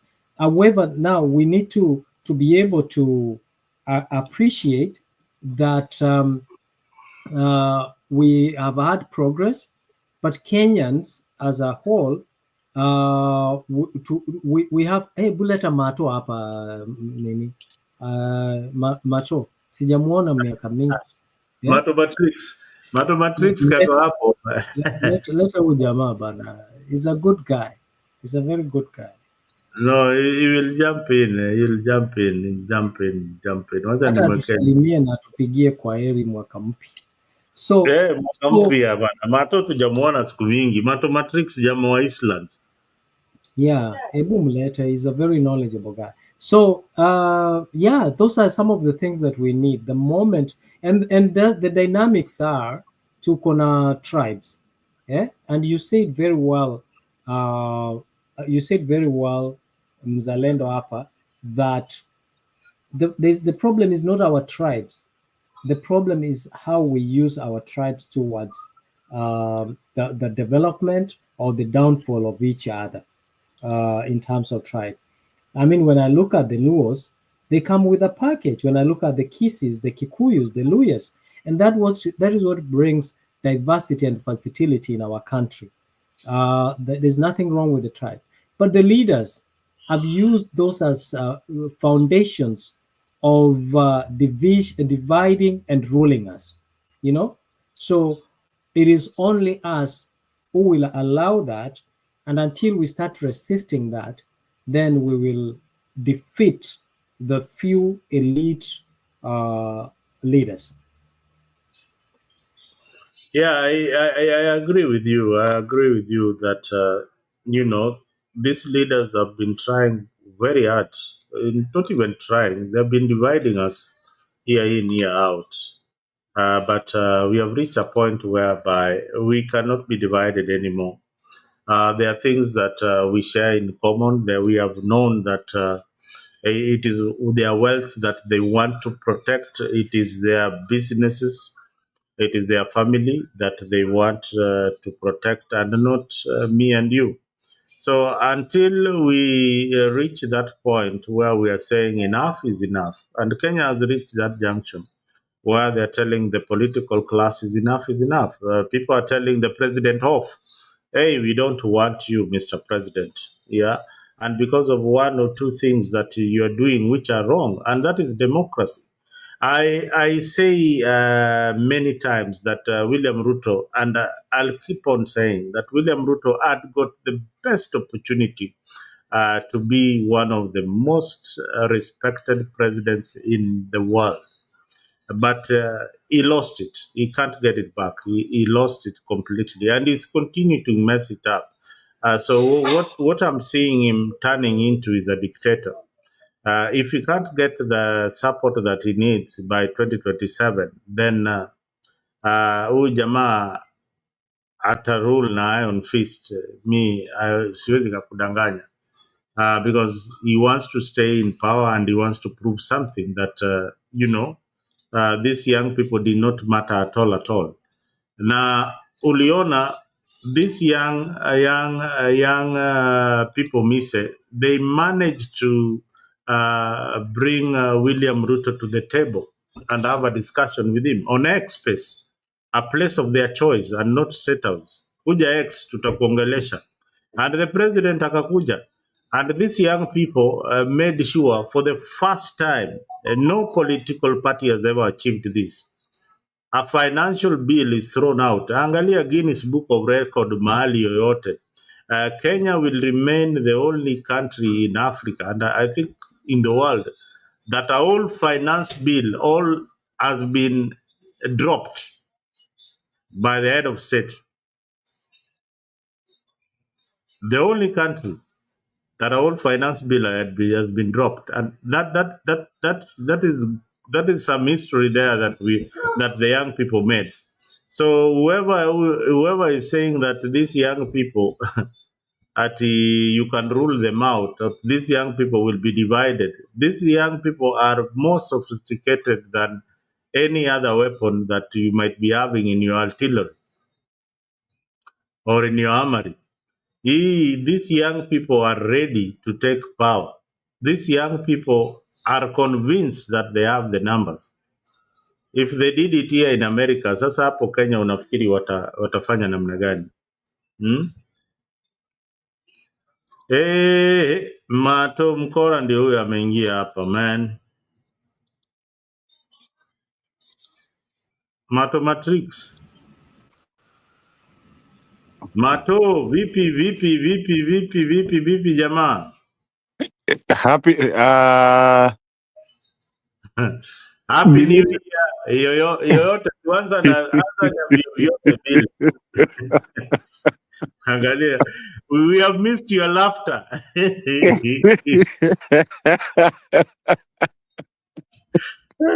Watu nataka kujua uko wapi sahi.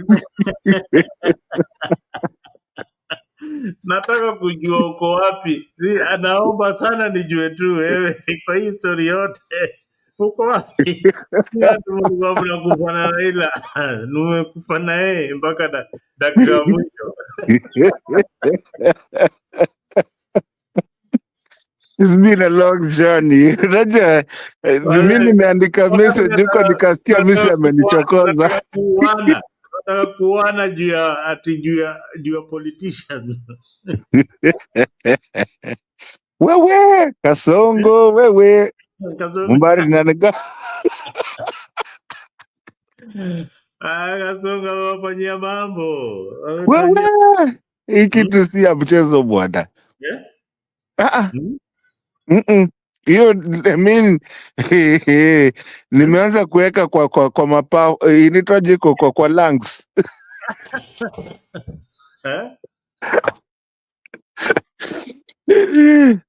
Wajua nimecomment huko Misa hata sijui nini mlikuwa mkiongea but I just landed on you guys.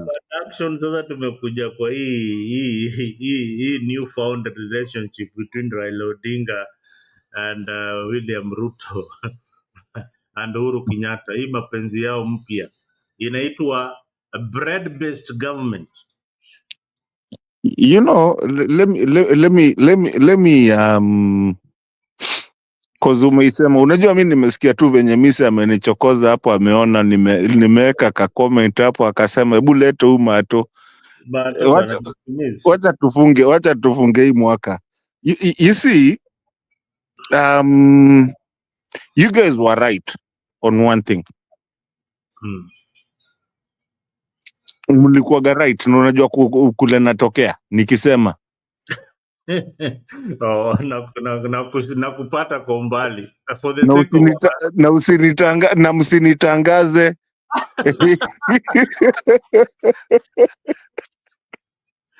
Niliambia Mato, we kuja find Africa, hapa ndio home, hapa ndio home, hapa ndio kusema ukweli. Kujua tu sisi tulikuwa nasema tu ukweli all along. No, mlikuwa right, lakini pia si tulikuwa right.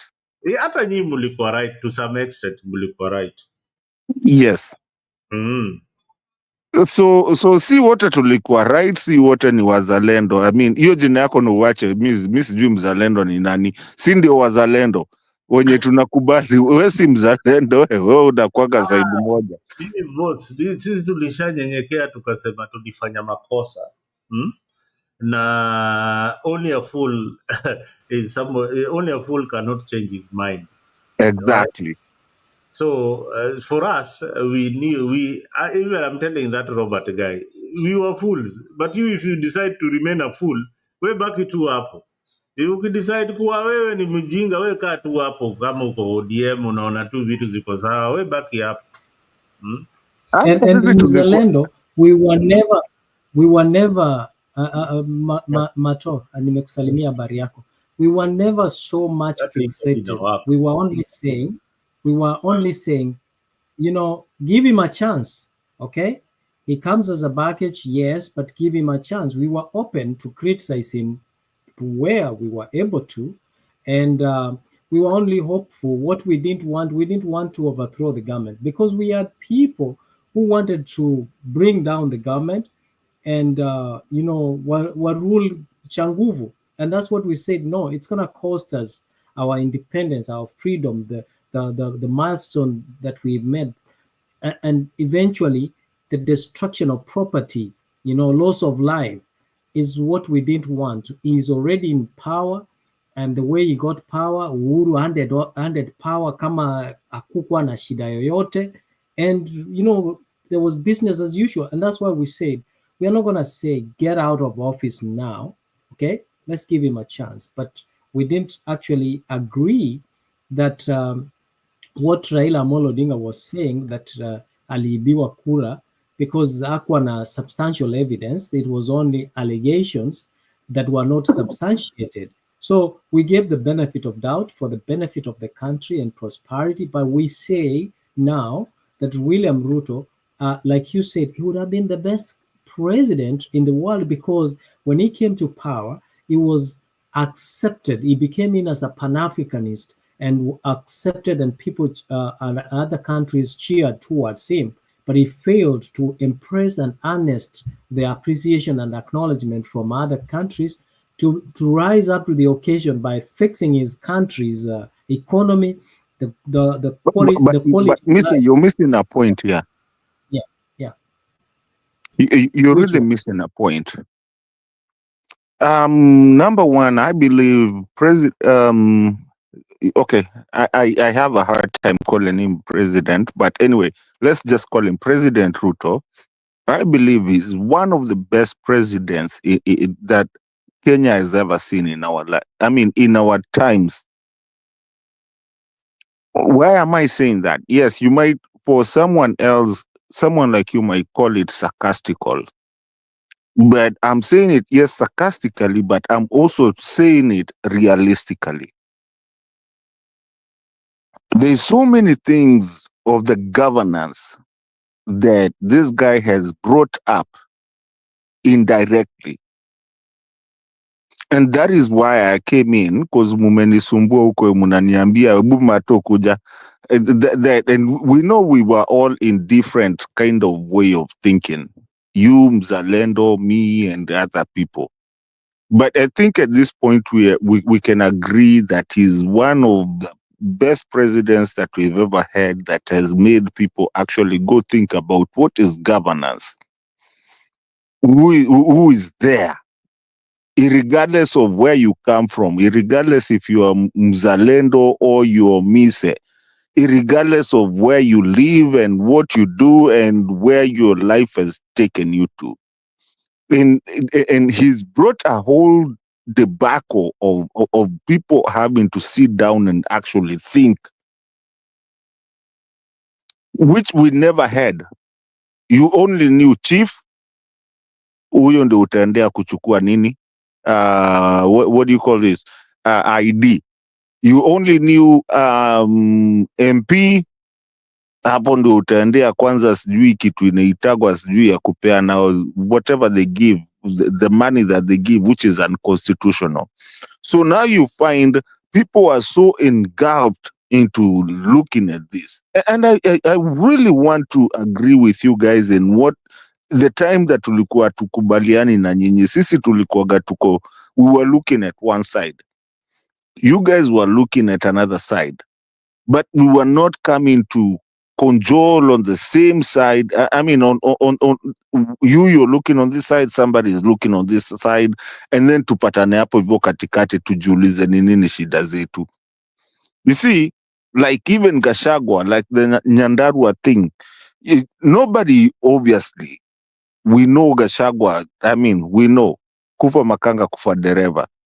But now, we are seeing people actually now coming into the civic education and not necessarily arguing, but saying that this is wrong. And for me, as an ODM person who has quit ODM, I am saying, yes, Raila is wrong. He is wrong. It is what it is.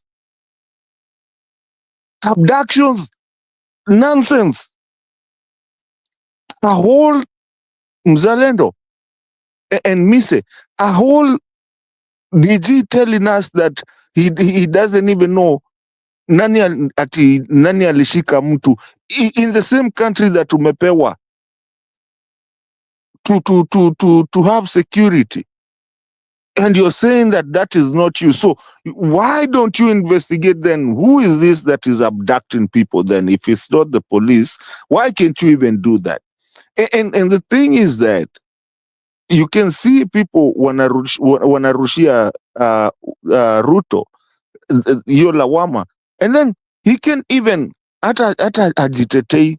He's sitting there right there with Raila, Gladys Wanga, and so many other people from Homa Bay and other people, and that was the biggest thing that niliumia kabisa. And then he comes and says what? That tutawacha.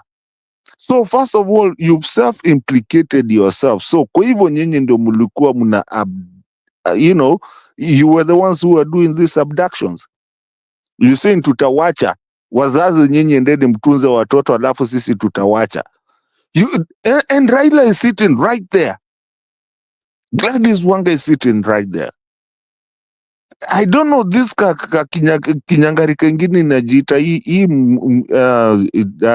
I mean, I'm not in ODM anymore. Hii kinyangarika kutoka Somali inajitaje Junet Mohammed, the one that they were arrested about 2 years ago, 4 years ago, and they went with kina Kuria, and walikuwa wameshikwa, people were protesting about kwa nini mmeshika huyo. Now he's the one telling people that Kenyans should not even go to social media and talk about something. I mean, the laughter is on us Africans and Kenyans. And I'm telling you guys, this is the reason you're seeing this guy cannot even go outside the country today, because amemaliza kila kitu. And these abductions, talking about that you're not the one abducting people, then tell us who's abducting us, unless we don't have security. Msimamo nimemalizia hapo. I mean, Mato, if this thing started in a sequence, Raila had an interview in Bondo, his place in Bondo, and they talked about the abductions. Then he went to Homa Bay, talked about the same thing. So it had been a build-up. But now, I think there is a lot of pressure coming from the international community for them to stop this abduction that happening in the country. Plus the civil society, a lot of pressure is coming to them. But I don't think they really intended to stop abduction. But what I was saying to our viewers out there, if we want to change this country, we have to change the political establishment. We have to change this rooted political establishment. Some of them are on tribal lines. Some of them, even Gachagua is absolutely wrong. We don't support him any, but we need to stop tribalism by all costs. But you can only stop it by stopping William Ruto and the likes of Raila Odinga, who are using their tribes to ensure that other Kenyans wamekandamizwa huko nje. So we need to be very, very careful when we're talking about William Ruto. I like the guy who creates these silhouettes. The Tibet, the boy who was abducted. This guy, in his images that he creates, he has to put William Ruto, Raila Odinga, and sometimes Uhuru Kenyatta. Because these guys, Mato, sincerely, they don't think about the country. They think about their legacy and their property that they have immense. They don't think about any common person. Hawafikiri. Mise. Nani, Mzalendo, Mr. Just a second. Mzalendo, kwanza that guy, that Kibe guy, do you know after he was taken, now it's become worse. I wish I had your account or even a pseudo account to show you how it's gone even worse now. People now are actually creating those things even worse than what he was doing. Because at the end of the day, this thing is not about Ruto, Gashagwa, is not about Sijui Raila. I mean, we're done with those old gags. Old gags. People are done. People don't even care anymore. Now, I wish I can show you. Hata Robert Tuko amesema is done with ODM. Now then Robert has no authority to criticize us when we are all now speaking on the same slate that we were once foolish, now tumerefuka. And let me joke people's mind here. Mzalendo, if you remember, we told people, look at the pattern William Ruto is using. How many times has William Ruto gone to Homa Bay? Okay, he has gone to Homa Bay. He has given a lot of money to Homa Bay, Gladys Wanga. And even at one point, Moses Kajwang, Gladys Wanga, Millie Odhiambo, James Orengo, in their meeting, Moses Kajwang said that, Your Excellency, you've given us more than we expected or more than we deserve. We gave you this much of election, of votes, but you have given us this much. Okay? Now, while this was happening, or before this happened, guess what? Jalango, and I think, I don't remember the guy. I don't remember if it's Tom. There was another member of parliament who went to State House to meet with William Ruto. What did they do? They got a backlash from the ODM saying that they are betraying the party. And at one point, even Jalango was being invalidated. Now, on the other hand, Gladys Wanga was validated. Do you think the happenings and the visitations that William Ruto made to Luo Nyanza, in luring the ODM party, not only the ODM party, but the Luo community to the government, or to be accepted? If you look at William Ruto now, he's now gradually getting accepted within the Luo Nyanza. Now, if you look at the time when Jalango walipigwa sana on social media, wakapigwa mpaka everywhere. Nobody really wanted to hear about it. Even when Jalango comes from a cosmopolitan area where there are a myriad of tribes. So these blessings of supporting William Ruto has been there from Raila Amolo Odinga through proxies. There is no meeting someone like James Orengo will attend without the blessings of Raila Amolo Odinga.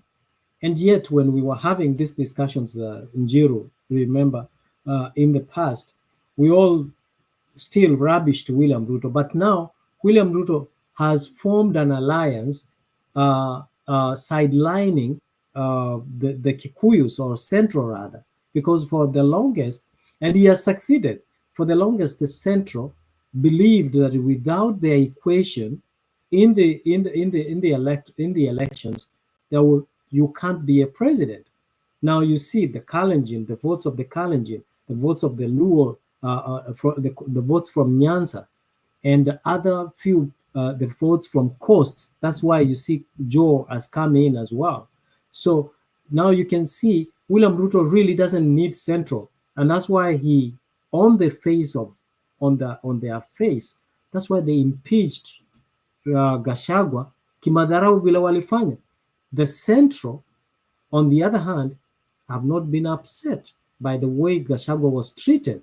Matter of fact, most of them agree and congratulated William Ruto for impeaching Gashagwa. So that is how much William Ruto has managed to divide and rule us while we are just watching. No, Mr. You know, there's a tribal narrative that is being pushed around that the Kikuyu community. There's a tribal narrative that is being pushed for other communities to start hating the Kikuyu community of their historical injustices.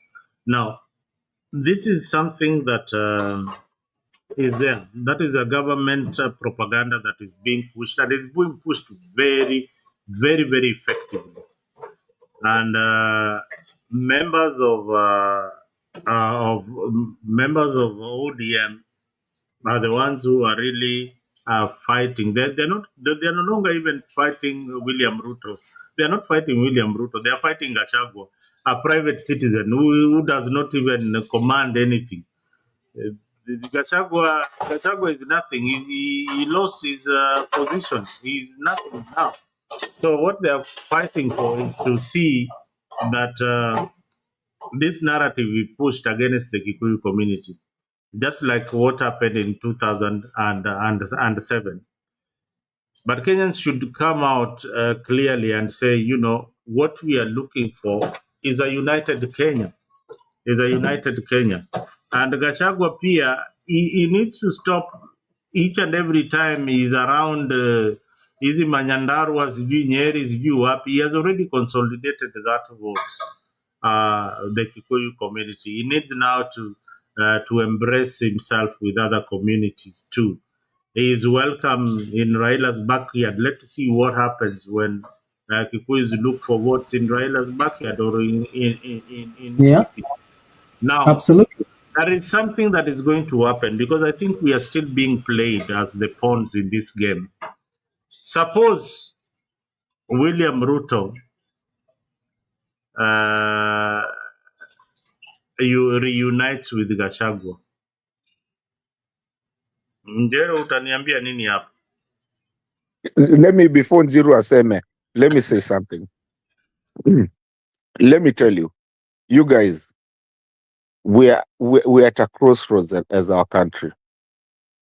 Please, you umeuliza ndio maana nimeingilia kabla ulize Njiru. We don't need Gachagua to unite with anyone. Let Gachagua do his thing. It's good for our country. And I believe Njiru was here when I used to say, kama atatolewa kwa serikali, he will be impeached. We need to let it go. Because there are things. Did you know who Abel is? Of the abductions. There are things azini ukikosana na mtu, wacha wakosane hivyo. By the way, we should even, and I used to say, Njiru knows. Njiru, we've gone a long journey, me and Njiru. He knows. I used to say, please buy Gachagua a microphone and let him keep on talking. Because even the servers that you guys were looking for, Gachagua will bring them out. Is it a talker? Please, wachaneni na Gachagua, please. Wachaneni na Gachagua, please. I'm defending Gachagua with everything I have. Please, leave Gachagua alone. And because he's gonna solidate the Mount Kenya. If you saw what happened in Nini, where they were in their meeting, where the Mount Kenya people, they are actually now fighting the police. Na ukumbuke ando watu walikuwa na, you know, and something like that. He's gonna bring the whole country together. Today, no one cares about Gachagua is a Kikuyu, Gachagua is what. Okay, obviously, we know hatarudi kwa hiyo presidency, but at least we need to know what he has, and we need that insight. Please, we need to defend Gachagua as much as we can. Let him go where he is. Wakichokoza, wacha aseme. Because those are the things that we never used to have. And that is what we need to understand. Sava itafunguka through Gachagua. I'm just saying that. Njiru, unajua nilianza kusema hii kitu kitambo sana. Wachaneni na Gachagua, please. We have to protect Gachagua. That's a national monument. Macho, hii server Kufurahisha server ya kama siri ni zingine, si server ya IEBC. But I agree with you, Mato. I totally agree with you that Gachagua is for the benefit of Kenyans. But and I want to tell Robert Oino, do not listen to respond. You know, listen to understand and conceptualize to see the big picture.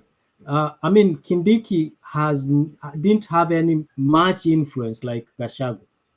Kindiki, you know, even though they say Kindiki financed, William Ruto, the truth is Gachagua did a lot of work, you know, in Mount Kenya. When you look at the population of Merus and Kikuyus, which one is greater than the other? Which one has, in the history of Kenya, has created impact and they feel a sense of entitlement to the presidency? Is the Kikuyu. So the way Gachagua was impeached was a disrepute to the Mount Kenya. You know, if you look at Gachagua, he spoke about usiguze murima. He wasn't necessarily speaking about himself. He was speaking about the interests of Central. You know, he could be one, but there are more that he could know and authoritatively speak about that than we could.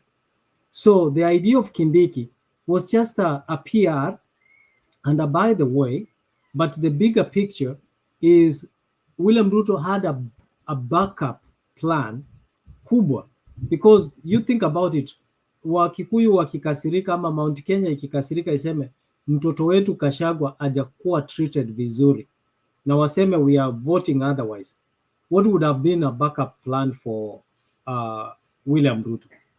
So you have to know that William Ruto is a man who is calculative and conniving all the time, is always ahead of us 10 times. That is why he's where, and he knows and is connected to the ground and realities. That's why we are saying that understanding the kind of man that we are dealing with now, we should let Gachagua be. Gachagua has been abused and he can speak, and the way he was taken out of office, he is the only one who can speak of that experience because he experienced it. He is the one who can, out of him being disgruntled, he can reveal to us things that we need to know. As a country, we need to know those dark secrets. And through those dark secrets, they will help us understand how the country is run. And for us, we have to support Gachagua. Mato, you are right. Kama Gachagua ako na mchango wa kununuliwa microphone, security, and all that, we can do that. And let me tell you, if they don't fear Gachagua, why are they trying to humiliate him in his own backyard, like what happened kwa ile matanga? You know, they know that Gachagua, given a platform, is a very eloquent speaker. You know, the only thing and is someone who speaks and appeals to the people. The only thing I don't like about Gachagua is a man who is so delusional to speaking his mother tongue everywhere. He's a national leader, and as a national leader, you should minimize speaking your mother tongue as in every public forum. Because, you know, when you speak your mother tongue in public forums, other tribes feel that there is something that you're hiding and keeping away from them. And this was one of the downfalls of Gachagua. That's why he's labeled as a tribal or a villager, because everywhere he went, he always used Kikuyu, spoke. He couldn't speak without invoking the Kikuyu language. As a national leader, you should work towards impressing speaking two languages, which is the Swahili and English, in communicating to the entire nation, so that the entire nation can see that you're connecting with them. That's why you see William Ruto. Mato, you said something very important, that William Ruto is an all-time a president that we have never, unprecedented character of a president that we've never had before. And if you look at him, he hardly speaks Kalenjin language, unless is within the Kalenjin language. William Ruto tries to connect whenever he goes. He tries to connect with the tribe or whenever he has gone by trying and impressing them and speaking their language. And that's why he became a likable president, because people feel, oh, he's trying to learn to become one of us. So he is one of us. And that's something that Gachagua failed to distance and restrain so that he can be generally accepted. And up to now, he's not doing it. And that's why he needs to go to Kisumu. He needs to take this opportunity so that even when his endorsement comes in the future, it will be meaningful. Yes, how do we remove Ruto from power? No, he's gonna go. Let me answer that question. Let me answer that question. I know Njiro is burning, but he's very Njiro. I haven't said hi to you. Asante sana, Baba. You know, we've been through this journey for a long time. Nani Mzalendo, that question that you asked, let me tell you. Ruto, there's something you guys don't understand. Na sijui kama ni mimi naishikaga na watu wengine kidogo wenye tunaongeaga nao. There's this thing that people said, kufa makanga, kufa dereva. And it trended. Makanga alienda. Naona Stony PK pia anajaribu kuingia hapo, sijui ingia tu click a freak. Leta Stony PK. Makanga alienda. Na hatukuwa na mchezo tukisema kufa makanga, kufa dereva. Kufa dereva, kufa makanga. Kasongo ni because Kasongo ilikuja after nini, makanga ashaenda. Dereva ataenda. Na anaenda. Whether you like it or not, ataenda. Wakenya, you know, there's this thing, you know, the Kenyans are not. I did, and Jiru, you remember when I was talking to you about this, I told you I walked into the streets of Nairobi, and hata nikaenda mpaka Saidiana Manga, and I walked even Nakuru. I was just walking, and then every time nikienda kununua kamaji hivi nauliza mtu. This is about a year ago, and I was asking people, na hii serikali na sikupata. You know, I never even got one positive. Not even one. And I went all the way mpaka Karatina, Ukambani, Eldoret, Kisumu. Nilitembea mpaka Njoro. I remember Njoro, karibu ni chapo nikiuliza story ya Ruto. Now, basically what it is that Ruto has stepped on a live wire. And I am not blaming him. He came in at a time that things are not the way he thinks they are. The people that he's playing with are not stupid. Even these abductions, like the latest one of the Kasongo guy, the bull, Kibet bull or something. It has come to a point that Ruto do not understand. He thinks that if he goes to Bondo with Raila and is being seen with Raila and Kina Gladys Wanga, and he goes to, of course, Skype Rift Valley, then he brings the Kina, the Kikuyu guys from Mount Kenya, and all of a sudden he does all this, that is going to be accepted. Ruto is not going to be accepted because the people that he's playing with are not the people that he used to play with. This is a different generation. Have you guys looked at them when even they give their TikTok things? They are sitting in their cars. They're the ones actually they're looking. Kuna wengine walikimbiza Murdin Ajin just about 2 days ago mpaka huko hivyo, Thika Road. in their own cars. This is a whole different generation. You cannot play with these guys, and you're not playing these games.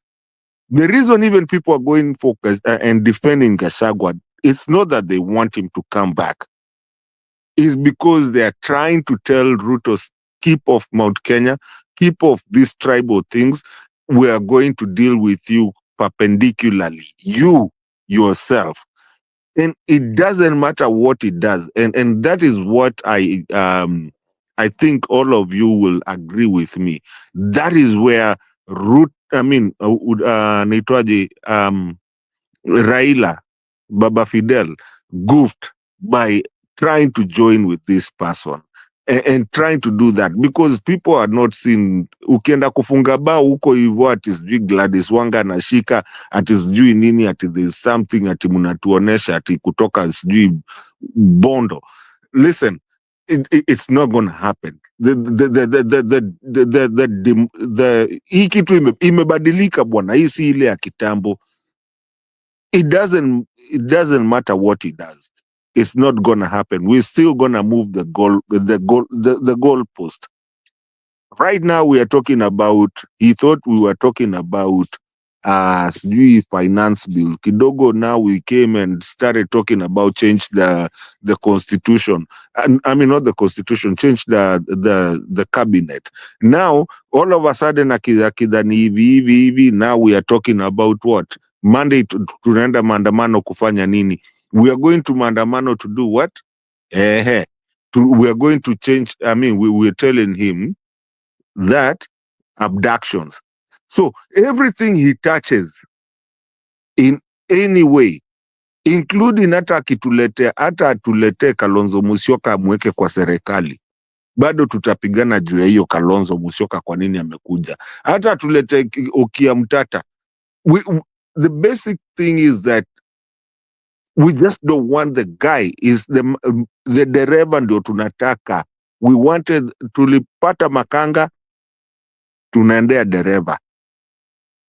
Uhuru hata jaribu, hakuna kitu atasaidia. Njiru will tell you here, on their side, hakuna mtu anasikia. Sila wamechapa huko Nyandaru, wamechapa mapolisi na nini. Ama ni jana. Yeah. So there's nothing. He's cooked either way. However he does, aende wapi today. By the way, have you seen him go outside the country anytime soon? I mean, lately, he's not gonna go. Ataenda wapi? Hakuna mtu anamuinvite. Atakikani Central, atakikani wapi? Hata kwao ni ngumu. Hasa anajaribu kutumia baba ati sijui aende Bondo pia huko wanaenda kufanya sijui hata sijui nini. But pia hata Wajaluo saizi wataamka tena waseme hata kama baba yuko hapa tumeacha. Because we're not gonna deal with all gags anymore. We are done with them. Baba, ODM, kila kitu, we are done with all gags. Watu wenye tulijuanga politicians since we were born. Asante sana Matonjiru. Okay, thank you. I had to give my brother some quite a unique time. So Bwana Mkenya Mkora, najua you are a man of many faces. Saa zingine unakuja hapo kuwa Mkenya Mkora, kwingine sijui unaenda kuwa Mkenya Ndaima, but ni sawa. All in all, I get you. I hope you have subscribed my channel. We are 6 less 1,000. So kama uja subscribe channel yangu Bwana Mkenya Mkola, consider and do so together with your friends. You know we equivalently do the same thing there. Nimesikia Stone PK alikuwa anakuja, so I also wanted to wait for him. Lakini kuna swali mumeniuliza. I also wanted to handle it, but before I handle it, kuna kitu nilikuwa nikitaka kuongeza hapa. You know, in Kenya, hakujawahi itendeka revolution. Let's be clear about it. And what is a revolution? A revolution is where the country makes a high pattern of everything. Colonialism, 1963, that one is not a revolution. 1992, Section 1A, that is not a revolution. 2002 is not a revolution. Election of Ruto is not a revolution. So itabidi Kenya tupate hiyo revolution. And what is a revolution? Revolution is where systems and everything changes at once. And there will be a generation which will be responsible for revolution in Kenya. I don't know if it will be our generation or the generation of our children, but a revolution will come. America got a revolution which changed everything which was there. America used to be a country of mafias. Wale watu wanajua. Europeans, they had their own revolutions, including even having First and Second World War. Wakachinjana, wakafanya kila kitu, wakaheshimiana. The problems which we are having in Africa is that I think Northern Africans, they tried revolution. I don't know it aborted along the way. But sisi wa Kenya, a revolution has to happen. So the type of revolution yetu needed sasa sijui is at what scale it will happen. But itafika level in Kenya whereby the ruling class and the population will crash. And the crash will be so much that issues like tribalism and other things will become very minimized. But that time is coming where leaders will get abducted, ama kitumbai itawatendekea, their houses could be burnt, something will happen to them. But a revolution will have to happen to Kenya, because without a revolution, all these things we are saying, good governance, a change of issues, will never happen. So a fierce revolution has to come. So your revolution, will it happen during Ruto time? I don't know. Will it happen for the next president? I don't know. But Kenya will have to undergo a revolution. Not a mental revolution, a physical revolution, whereby we are put at a step of a reset. Because in Kenya, we don't, we know what things are happening. Wale watu ambao hawana pesa, ndio wako na pesa. Wale ambao hawajasoma, ndio wako na, they are the ones who are, like, our system is inside out. Yule ambaye ako na masomo, hana kazi.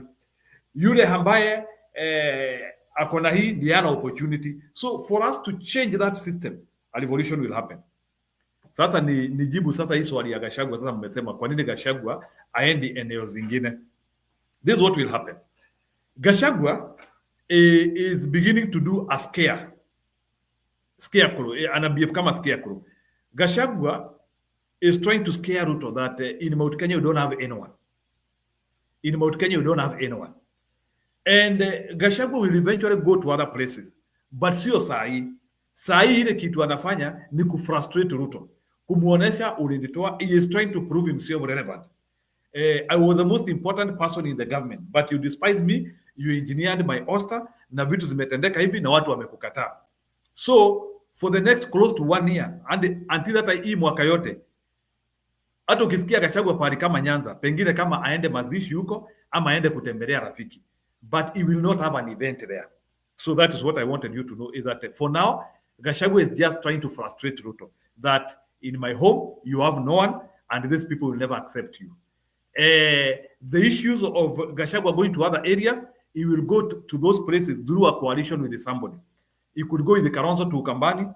Maybe along the way, maybe they could even interact with the people like Akinokia, Mtata. You don't know. Because Sai Gachagua anacheza kama namba 6.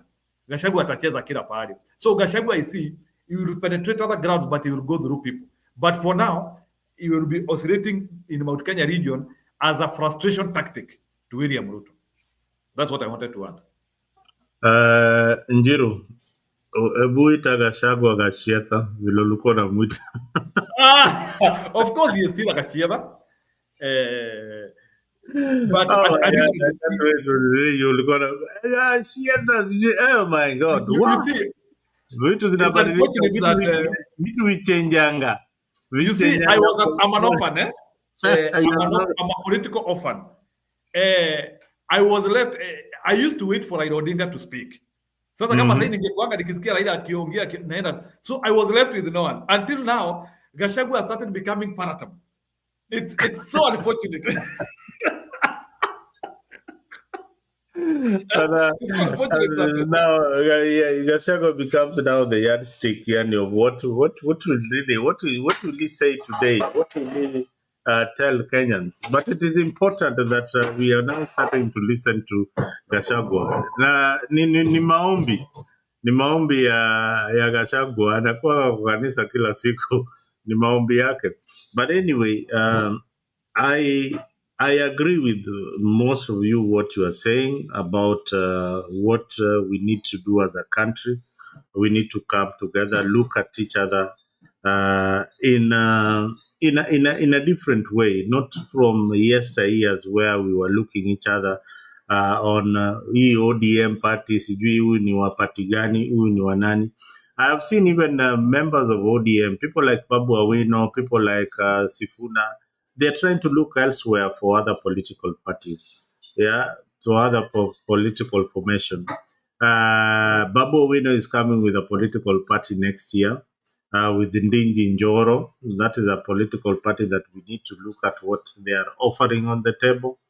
It is a good thing. It is a good thing when people are thinking differently from the establishment, because we are being played big time.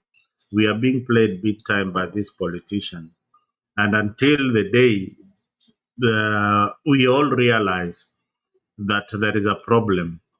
Now, I don't know how the middle class. Mzalendo, there's something that has caught my mind, and I was listening this morning. With your indulgence, I would want to say it.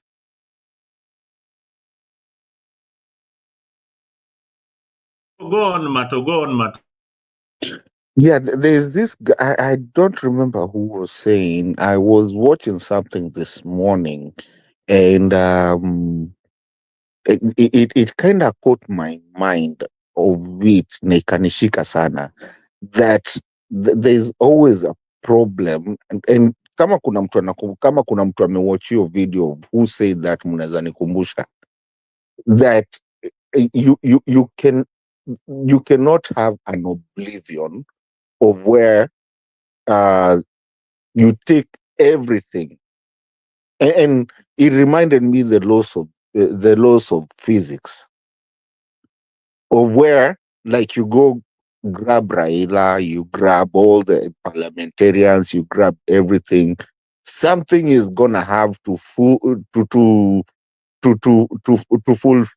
I mean, to get in it, it will have to get onto that empty space that you've created. So, like, now that we don't have opposition, or we don't have people who are correct in the government, something somewhere will have to come, laws of physics, something somewhere, someone somewhere will have to do something. So, like, when Ruto pulls even Baba, and then he leaves anaacha kitu hapo hivo, an empty space, someone will have to fill that space. Laws of physics. And I wish kuna mtu anaweza kutuambia hapa hivi kwa comment section what I'm talking about, because I just can't remember who was talking about that someone will have to fill that foot. So if he grabs everything, anaachia space, and which is a good thing, by the way, anaachia space ya watu wengine kuanza kuingia. And that's what I wanted to say, that kuna this person that I was, and I will tell you the name, I know I'll remember it here coming soon, of the person who was talking about, who I'm talking about, who said that thing, and it caught me, and politically, I looked at other even governance systems in the whole world, and the ones that I know, even Zakina Margaret Thatcher, and you realize the moment you bring everyone in the government, not just in the government, yetu yata si government, yetu is a cartel system, ni cartel. The moment you bring kila mtu, there will always be another uprising. And that uprising is what is happening with one Sugoi man. He is not understanding because he doesn't understand it. Grabs this one, still something doesn't work. He grabs that one, still that doesn't work. But now we're actually now understanding because we are putting them all in one basket, so that now this other uprising that is gonna come is actually now gonna at least put them in one basket and say it was you, same basket, kanyageni kubwa kubwa. And what Njiru was saying here, Njiru was short of saying, and I will say it, civil war. Listen, places that we actually look at our constitution and try to relate to, is places like the US, the UK, and stuff like that. These people had to go through civil war. Please, we might end up in a civil war if we're not careful. We might end up in a civil war, which I wouldn't be surprised, so that we end up to actually having good governance, because we do have a constitution that we don't even follow. It's now that people actually are starting with the civic education that is happening today in buses, in the trains, SGR. I've been seeing videos of people doing civic education. I've been seeing people who are very rich, let their cars and just ride on the buses to just at least give civic education. Civil war might come up. Anyway, Mzalendo, back to you. Lakini nilikuwa nasema there's something. If you take everything if you buy everything, someone has to refill where kitu yenye imebaki. Laws of physics. So I'm thinking that's why you're even seeing new people coming up, and we don't even understand, because the government thinks it's the government, and as long as you're in the government, wewe ndio mwenye kusema. Sorry.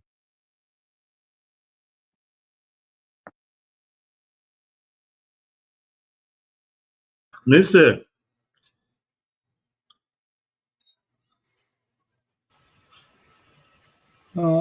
I think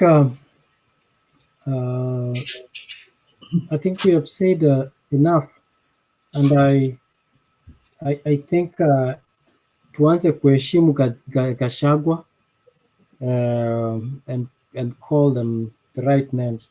I don't know how we sanitize now these people once they come to our political camps, so it's better we keep we don't disrespect them, but in actual sense, we criticize them objectively, not subjectively.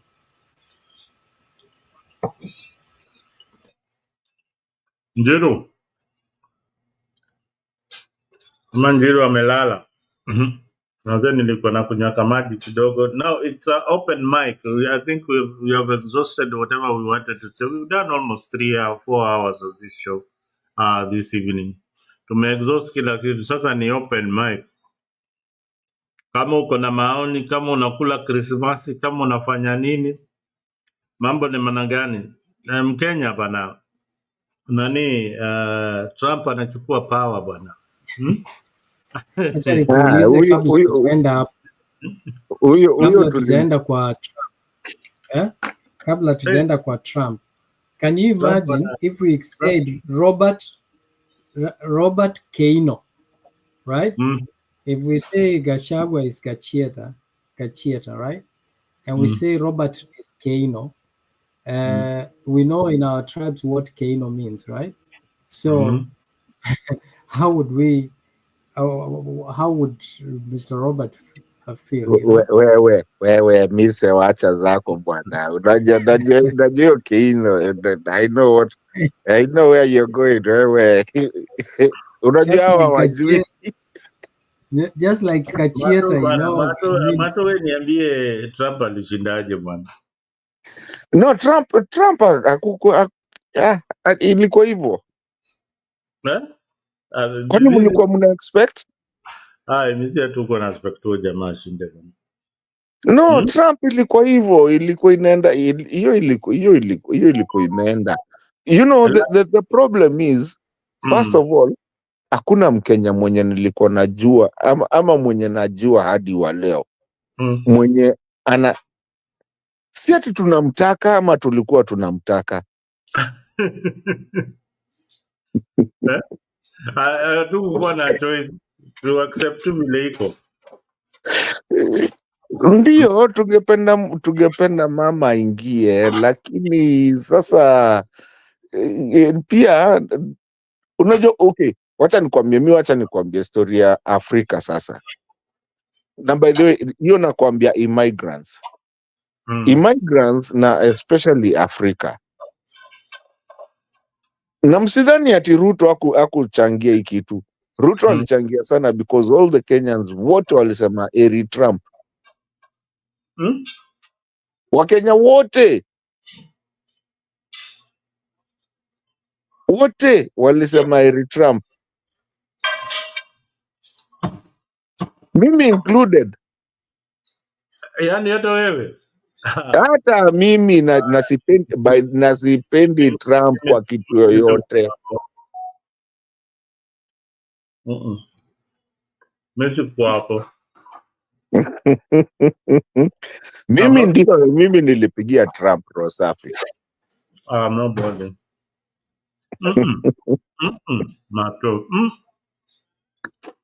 Mageni ningekupatia kijana yangu angekwambia, yani angekwambia I wish I just call him umulize tu iswa, yani umulize Trump, yani utasapotaje Trump? Atakwambia how do you, hata nimuite yani atakwambia kitu kingine utashangaa.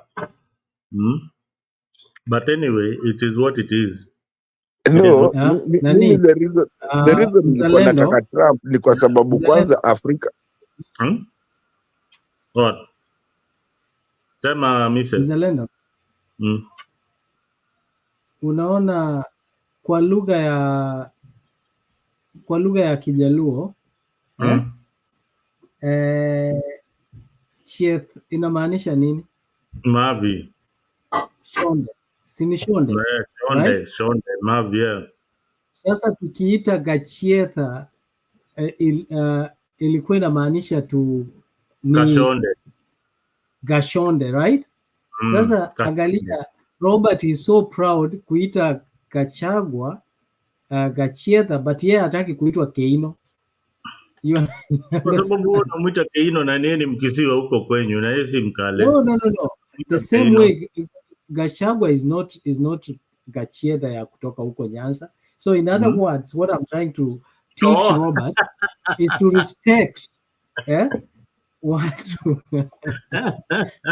so he's missing the point.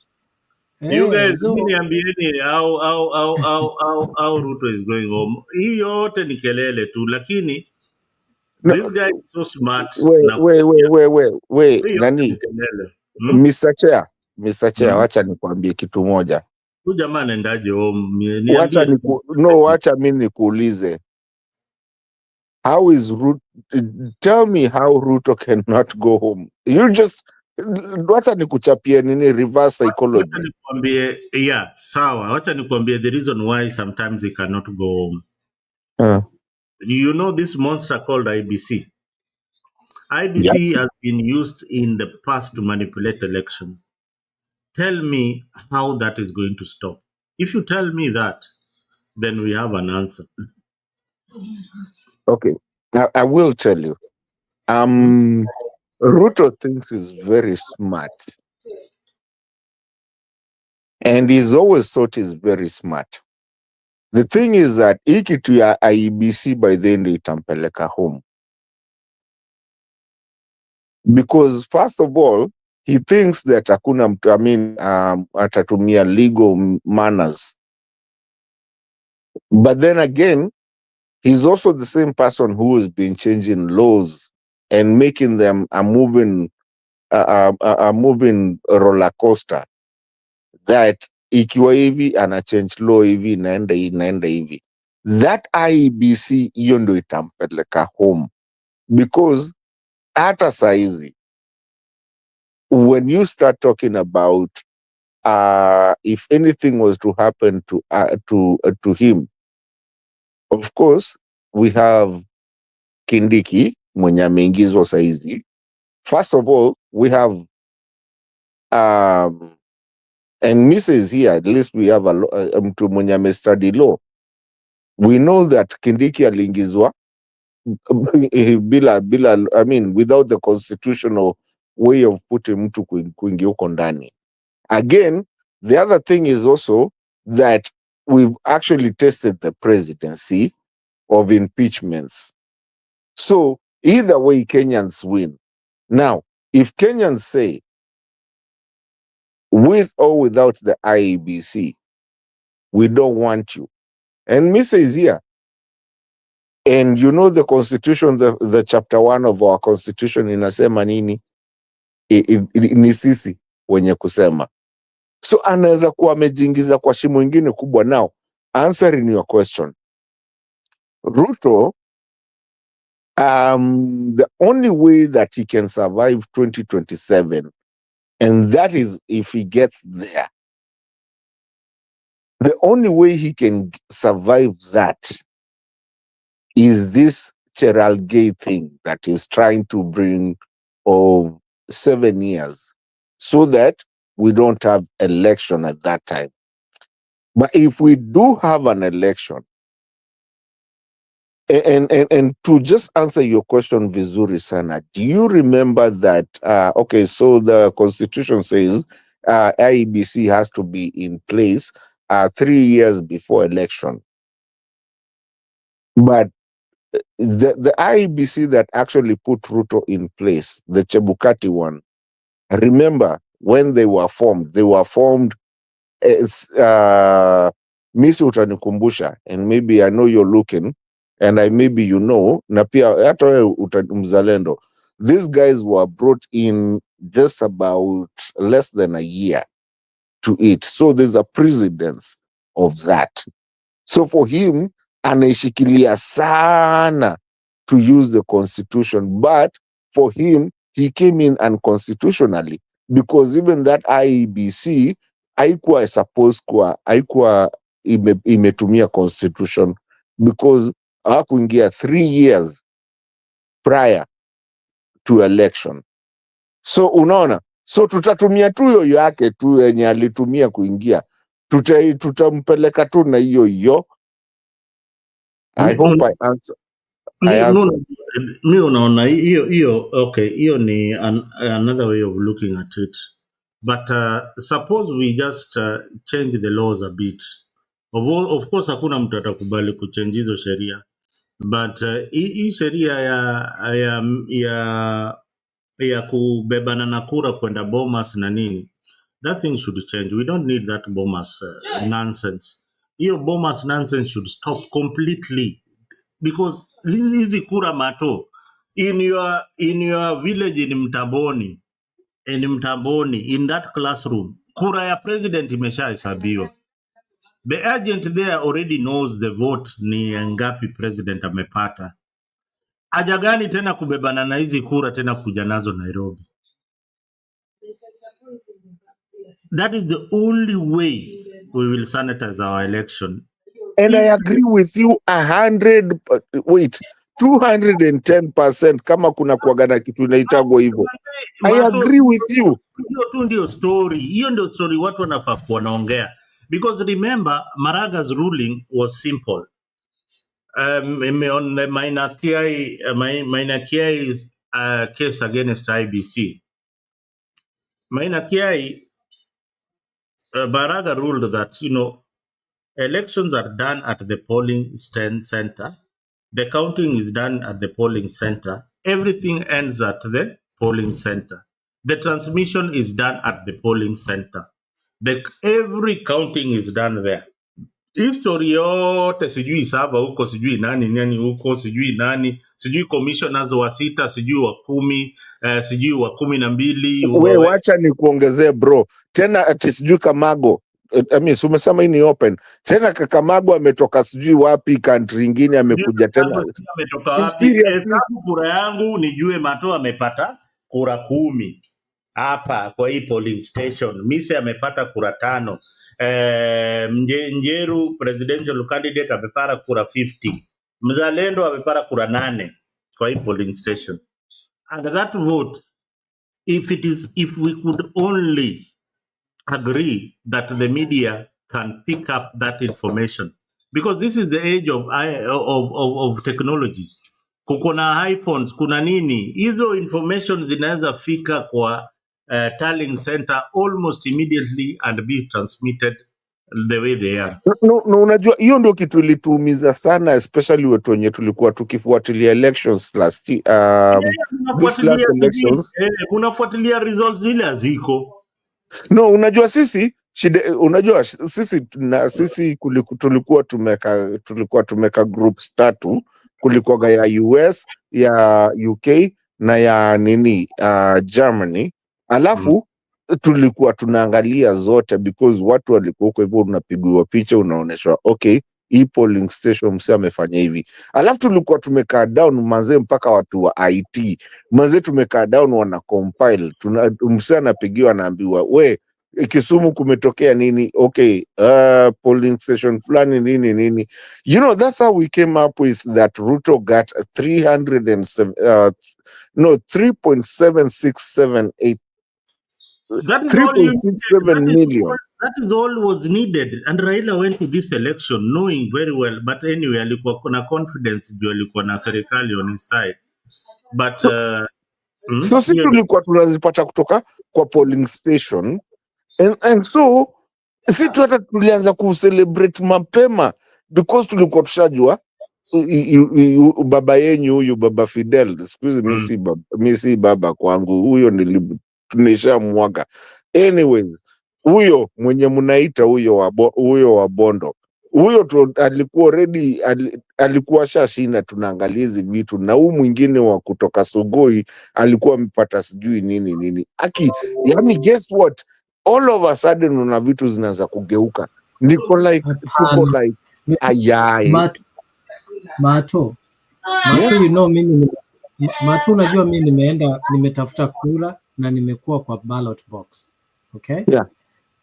When Maraga said that elections are won at the ballot box, it's actually translates to the reality. Okay? So the way the system is structured is not what you see, is not the transmission that yenye ulikuwa unaona. Ukweli inakuanga pale kwa ballot box. This is something that Mato, you guys never agreed, and still I think you've not agreed. It is difficult to when a document is transmitted, is encrypted, and to decrypt a document during the transmission period, it takes a while. You understand? So mise, wacha kuniongelea, tumesema ni open mic, wacha kuniongelesha kizungu mingi. Listen, I went to school. Yeah, I went to school. Najua 1 + 1 nikiona naiona. You can debunk what I'm saying. First of all, we are talking about the file format. Elections, the results are sent on elections is not on file format. It's about numbers.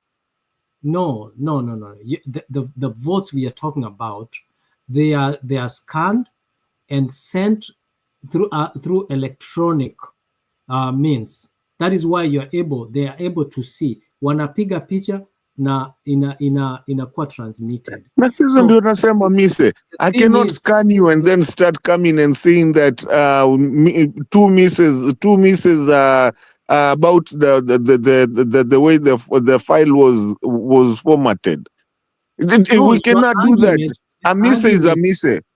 No, the argument that we have never agreed that elections ziliibiwa hapa katikati is twisted and far-fetched. And Mzalendo, that is why the Bomas of Kenya cannot, hatuwezi toa Bomas of Kenya, because the idea behind Bomas of Kenya is that it's like a display center of elections from all centers, from all from across the country. However, if by any chance kuna shida, kuna a serious dispute that from this polling station, what you are displaying at the Bomas of Kenya versus what is at the polling level is not tallying, that is where tunaleta the physical ballot box tuhesabu pale, you know, the only place yenye tunaweza hesabu ni pale ifunguliwe, ndio tuseme hii ni moja, hii ni ya nani, hii ni ya Raila. Physical ballot paper, hii ni ya nani, hii ni ya Raila, hii ni ya nani, ni ya Ruto. How many in total, right? Does it tally with what was transmitted? But to say that there was an interception of during that was manipulated during the transmission of results, that actually is far-fetched. Ni vile tu tunauzia watu kitu yenye si ya ukweli. Thank you venye umesema kuuzia watu kitu yenye si ya ukweli. Let me ask you, Mise. First of all, niko na tu swali mbili zako, na maybe Mzalendo utanisaidia kuanswer these questions. Do Kenyans know how to count?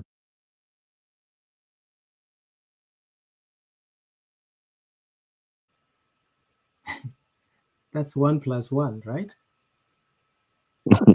Okay. Yeah.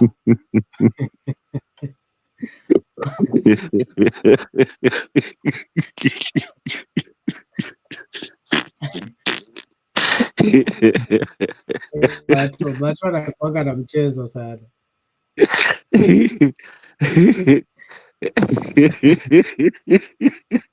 Kuchekeshe.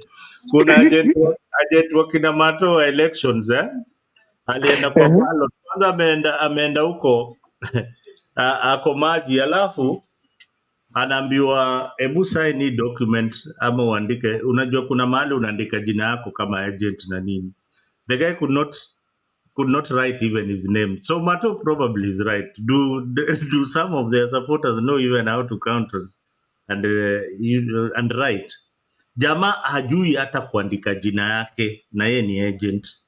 His own name, jina yake. No, but again, that does not negate the process. The electoral process is very clear. Let us be honest. We might abuse the system, but the way it's structured, okay? You know, Mzalendo, I've said many times here in this forum that towards in 2004 thereabout, when Kivuitu alikuwa kwa ofisi, then ilikuwa inaitwa ECK, Kivuitu, Electoral Commission of Kenya, ECK. Now, mimi nilifanya job na ECK on contract. During that time, ECK had started ilikuwa ina establish what is called dial-up connections in their offices. The idea behind that was transmitting results first, you know, immediately, and then the ballot papers can follow later. Unaget? Now, and I was allocated Nyanza, Eastern, and Coast. Unaona? Those were the areas nilienda nika set up. In every electoral commission office, I set up what is called dial-up connection. Those days when you were connecting, you dial up, kulikuwa na simu, you dial up, and then you connect with Outlook. Kama unakumbuka hiyo system. Now, this was now simplified through a portal. During this election, it was simplified. Elections can be transmitted through a portal because now we have a better and strong internet connection and infrastructure that can sustain that. What I'm disagreeing, I have an IT background as well, matter of fact, in security. I wanted to tell Mato that any file that is transmitted there must be a file format, either JPEG, PDF, Word, or TPF, I think. So those are file formats when you're transmitting. Diff. So when you're transmitting this file through the internet, they must be secured. And to secure this document, to transmit it, it must be encrypted. Now, when it gets to the receiver, at the intended receiver, at the other end, they can now, when they download it and open it, it's now decrypting it. Now, by the way, hold on, because this is very. Let me explain this concept. The time it takes, because we are on a network, and the entire nation was actually glued and connected using the network in viewing the results, using it in very many areas. Now, to take that, we have a team of people who are sitting somewhere intercepting the election results, download the file format, maybe it's JPEG or PDF, manipulate it, convert it to an editable file, and then convert it to a secure document, come a PDF, and then send it. That takes a lot of time before you receive the results at the other end. So what I wanted to tell my brothers here is the idea that elections are manipulated at the server level is actually twisted. Elections are manipulated at the polling station. Now, if you tell me that agents of William Ruto will manipulate votes at the polling station level, I would agree 100%. But at the server level, this narrative needs to go. But I just want you to confirm this. Is there a way? Because I've done it and I've tried it. Because sasa tumefika hapo na umenifikisha hapo, because I see mali Kenya or Kenya waligongwa, and I don't know, we needed the Gen Zs at that time. I will tell you, and I know you know it, there is no way you can change either a GIF, another format into a PDF that is editable. It doesn't happen. You can't do that.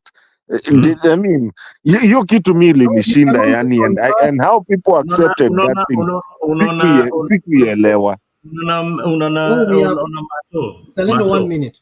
Mzalendo, 1 minute. We have PDF editor. You can edit a PDF document. We have documents that you can edit them depending on what was the. We have tools that can do editing. That there's no problem about that. But one thing I know is that the wakipiga picha, they were sending PDF format, right? Which is more, no, you can send. Huwezi piga picha utume kama PDF. Come on, man. I'm not dumb. Okay. Wacha niwaelezee. Hapa ndio sasa kuna shida. Hapa ndio kuna shida, watu waelewi. When you take a photo, a still photo of anything,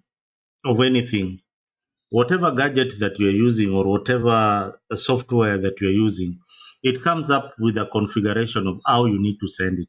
You can either send it as a PDF format, a JPEG format, a PNG format, or GIF format. GIF means there are layers of that image that can be manipulated to play around with it. You can change it. Now, where the confusion is, and this is where most people are so confused. And I tried to explain this, but nobody understood. But now, let me explain to you PDF. PDF format is an editable format of document, but which I can take any photo and decide to send it as a PDF. But if it is a still image, the way that paper is, you know, hiyo paper iko na maandishi yako, iko na handwriting. You can't edit an handwriting. Thank you Mzalendo. Thank you. Hiyo handwriting hiyo ya PDF ikitumwa PDF ama itumwe JPEG, the results is the same. Yani hiyo document ikikuja kama PDF na nijaribu kuiconvert, I have to have a software to convert that and have the similar handwriting ya ule jamaa aliandika huko signature, niandike the same, ni convert nitoe. And you know, I have to be very, very skillful kwa sababu I will have to pick that particular handwriting layer. And listen now the tricky part, Mato. In that layer, there is the signature, that is a PDF file. There is the handwriting, that is a PDF file. There is the notes that have been the sentences that have been written, whatever. Those are PDF files. So those are all layers. Anything that is different in that format is a layer. So you have to change every other aspect of that when you are sending it as a PDF layer. And you must have created it initially, not at the polling station. You must have created it as layers. You understand? So that the guy who is getting it at the other end also gets it as layers. If he doesn't have it as layers, he must have a PDF converter. If it is a JPEG, he converts it into a PDF. If it is a PDF sent as a PDF file there, he must have saved it as all those layers so as to change it. So that argument in the courts, that's why that lawyer for IBC said, you guys, you don't really understand what PDF is, you know. Exactly, and this is it's kind of like kidogo mise. It's kind of like Mzalendo, like you just said. It's kind of like right now, if I took a picture of a letter that I sent, assuming I sent my mom 2 years ago, right here, I took a picture of it and I sent it to you. As that will come as a JPEG, right?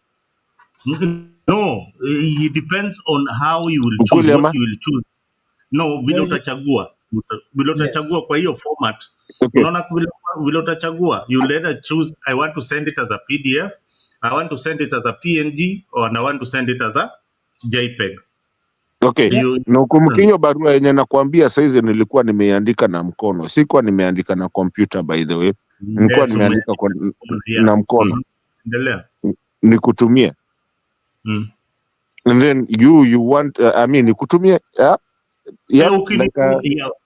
send it. If you send it to me, I will convert. You see that letter that you've written, I will convert it into I will convert it into an editable into an editable letter, but I will not achieve that handwriting of your mother. Exactly my point. Unaona, so PDF sasa nikitumia hata kama ni PDF, yes, unaweza, cause you will have to override what nilikuwa nimeandika so that you can write yours, but at least wewe yako itakuwa lazima ikuwe na romance na nini, lakini mimi mkono yangu iji kuandika romance. So in other words, you are agreeing, wacha nani Mzalendo. So for the first time you are agreeing that the argument or the narrative that was propelled, that the ballot papers and the results that were taken by photo or PDF or any other file format that was recommended by IBC could not be manipulated on the way, and even if there was manipulation, it needed a skillful person, and that skillful person needs to take time to do that, which would mean there would be delay in submitting results, and you need very many. You know, we are talking about millions of votes, right? And we are talking about polling stations that are in many in the country. So on the contrary, your argument is right, but you just put it upside down, and then you will get where I am going. I think Mzalendo understands what I'm trying to say, and because me and Mzalendo, we are talking about the same thing. Listen, On the contrary, just your statement is right, but in the opposite side, kama unaweza igeuza kidogo tu understand. Mzalendo nisaidie hapa hivi. Mimi nalemewa. Ya PDF it means I understand it very well. Na wewe unaielewa. Ni ile part ile watu waielewi, and this is for the viewers even back at home. A PDF document that created by Adobe, there are two ways about it. It is not that when you send as a PDF document, and somebody on the other end will be able to edit it. That person on the other end must be very skillful to edit a PDF document. They must be very, very skillful. They must have some knowledge in design to edit a PDF document. And it is also for any intended purpose. Mostly what wale wanatumaga document kama PDF ni ma printers.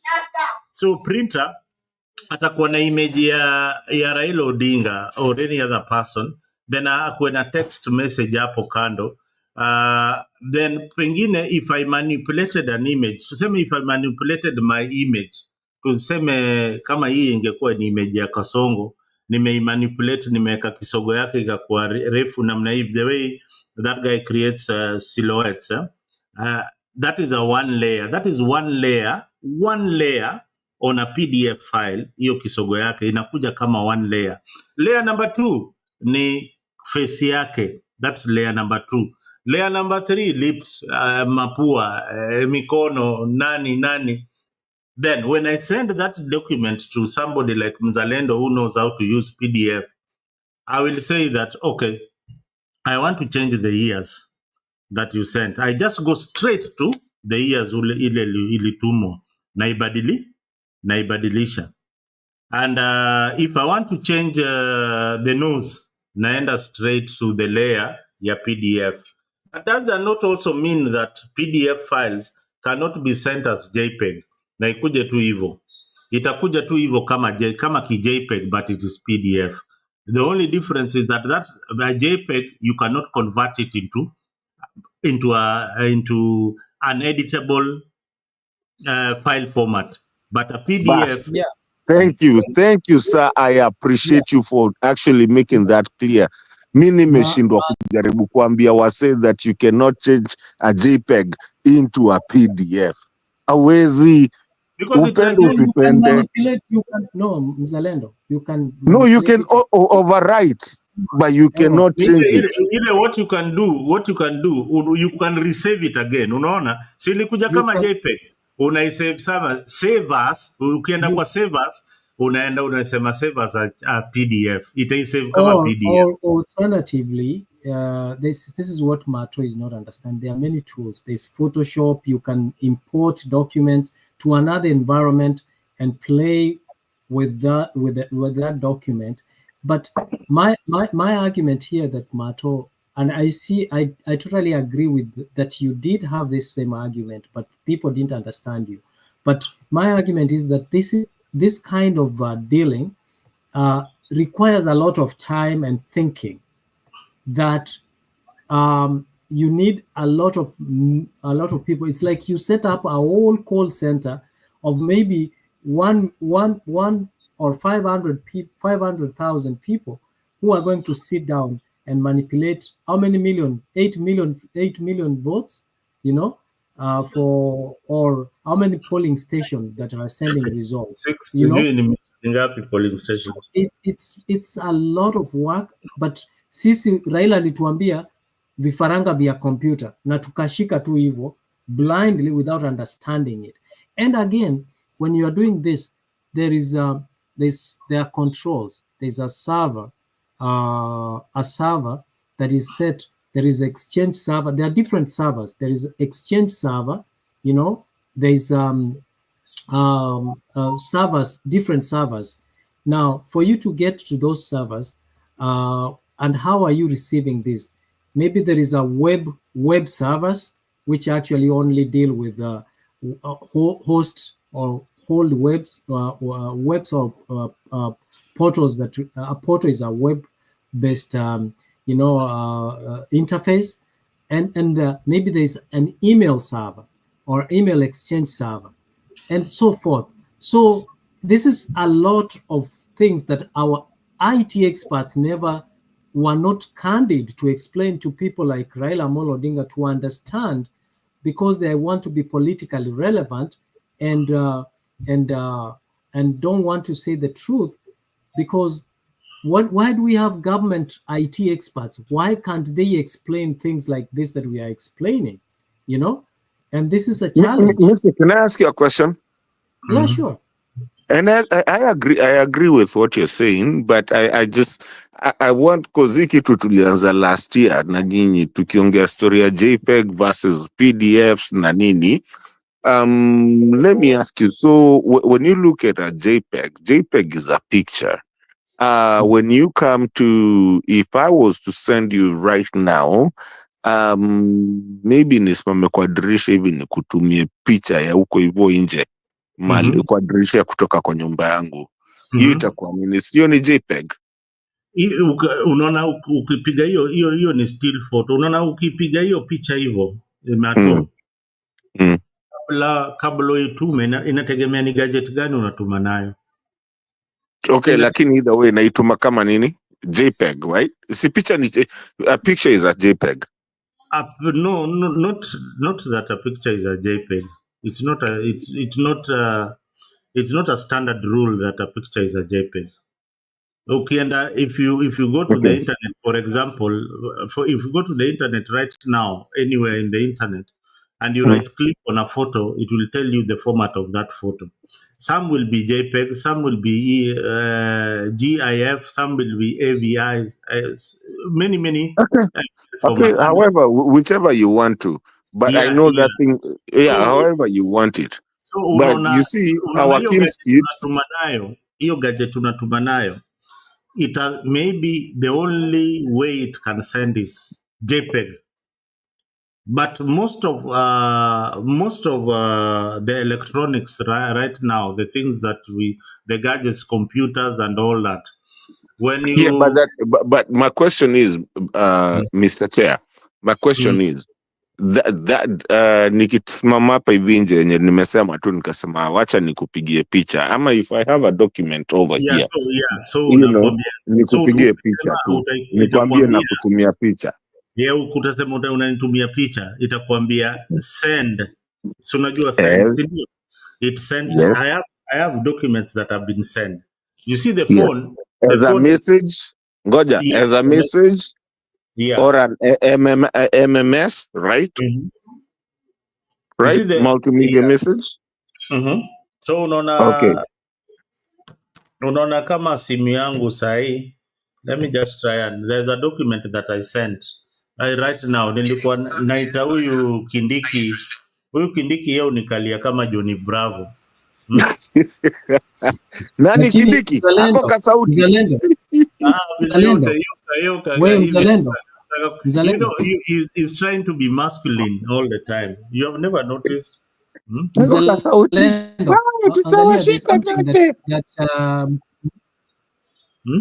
Mzalendo, there is something Kenya Mkora has asked that we need to guide him.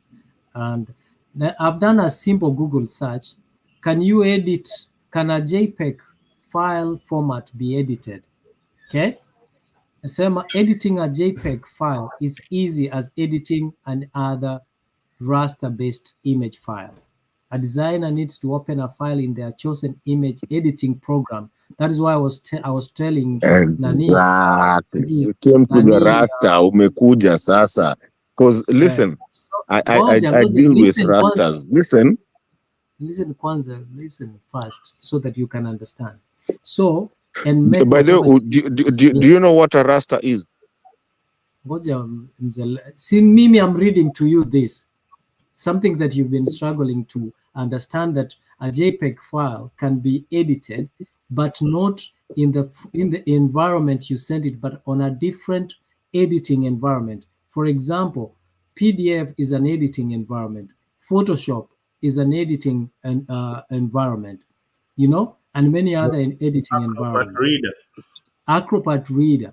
So there is a possibility. The only challenge, we cannot dismiss the fact that given time, enough time, people can edit and manipulate results.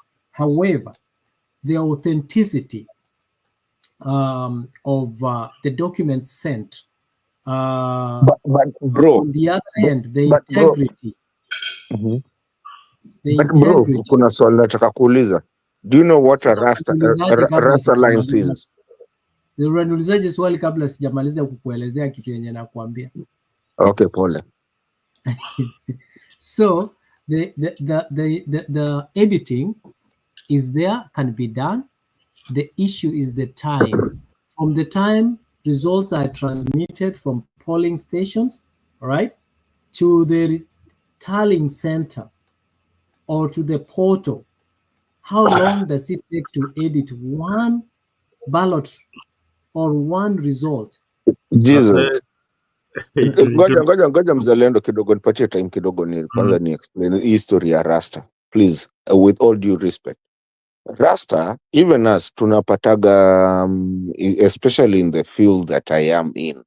Saa zingine tunapataga drawings zenye zilichorwa 1960, I don't know, 1958. Call it when Jesus was. Unajua, waja watu walikuwa nachora na kalamu. You understand what I'm saying? People used to design in na kalamu, na nini, na, you know, protractor and things like that. And then you send those drawings and you're told that we're going to change this, we're changing this building to do this, ba, ba, ba, ba, ba. Lakini, these are the architectural drawings that we have. Okay? Fine. Na hizo ndio wako nazo. Hawana anything digital. Then, yes, it's true. We put them inside we take pictures of them, put them inside the system. So now they are digital at that point. Kumbuka zilichoragwa na mkono. So now when there's programs, yes, to change it into digital thing that you can edit, but you can never edit a raster. So when you're doing the raster, you have now to redraw everything, because the raster, if you want to use the raster, hakuna kitu unaweza iguza, because hata ukiguza, it will highlight the whole thing.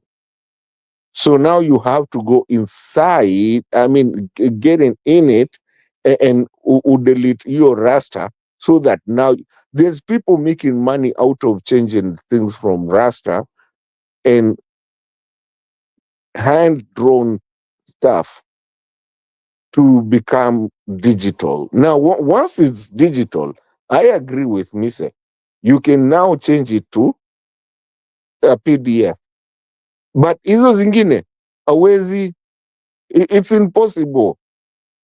I mean, I've been in this field for more than almost 10 years. So then Are you agreeing that Baba misled us by saying Fifaranga via computer? I agree and disagree at the same time. So let me say something. This book here, okay, is called Security Plus, right? All right. Now, it talks about the securing data, all right, and transmission of data. Now, it talks about what is called CIA, confidentiality, integrity, and availability. Okay, when you go to the internet, so how does the internet communicate?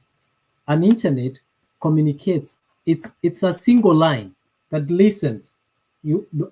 Like now we are talking, we can't talk at the same time to elewane, right? That's the same way the computers and servers and any other device on the network behaves. They have to listen, and they listen to the information that is being transmitted through the internet, through that line, so that if it belongs to them and is configured to receive that information, then it can receive that information. Now, in this case, there is when you are looking at the basic principles of security and procuring and ensuring that data is transmitted securely, they have to factor in CIA. 3 things: confidentiality, integrity, and availability. Now, confidentiality is the concept preventing the disclosure of information to unauthorized people. Okay, so an organization such as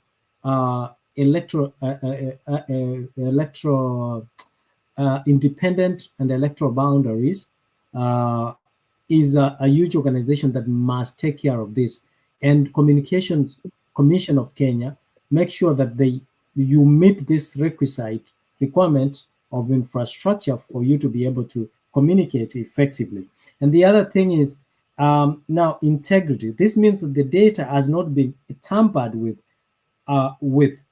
only is received by authorized people or intended people. And there's the availability, securing computers and networks, and to make sure that and computers, there are different types. There are different types of computers. Servers are computers as well. You know, even the everything, even the phones and so forth. So the idea that these elections were tampered and manipulated along the way was basically not for the good intention and good governance of the country, but was to make us think that we have been cheated in the process of transmitting the results. However, the true results up to now, if we go back to every polling station, na tufungue zile ballot boxes, if there is anything that was stuffed in there yenye haikuwa ya ukweli, hapo ndio msema ukweli. That is why confidently, Mr. The thing is that and Mzalendo, the thing is that and I agree with you, but kuna vitu mob si agree na wewe, lakini I'm just trying because I know Mzalendo wants to close. What is it that you're not agreeing with me? You say I agree with you. Okay, wacha niko. First of all, have you refreshed your Google? Go to your YouTube. I can see you looking at your computer. Go to your YouTube and just refresh, and you'll see everything that you like watching will be there. Yes, people like to call it a logarithm. That's fine. I'm not going to talk about that because sitaki kupeleka hiki kitu badly. What I'm trying to tell you, that time, the reason I still stick with my thing, Mzalendo, that Ruto got 3.758 M is because those are the numbers I have, and these are not the numbers of sijui kupitia ABC kupitia kwa computer. These are numbers that most of us, especially because tulikuwa tumechoka kuibiwa on the previous one. Tulikuwa tumechoka kuibiwa. How did you get the numbers? Just see, I'm explaining, brother. See, wacha imaliza. So tulikuwa tumechoka. We have a community out here. Ni watu wa Canada tukuwa tumewaingiza ndani kabisa, lakini we have communities out here. It's the same thing zenye tumefanya watu wakuwe na tunaambia watu kweni na iPhone, fanya piga picha karao. Unaona makarao siku hizi hawezi kushika kama hawajajifunika, but we had come out and we had told people, listen, nyinyi mkienda pale hivyo kwa ile polling station, tuma hiyo namba wakienda kucount. Kumbuka hizo namba venye Mzalendo alikuwa amesema hizo zina count yangwa wapi? Kwa polling station. Tuma. No. No, niache kidogo, please. Don't just listen to argue or to rebut. hizo namba zote zina kaunti yangu. Unaona pale hivyo kachuo kale kenye mimi naendanga ama Lang'ata Primary, which is where mimi niko registered.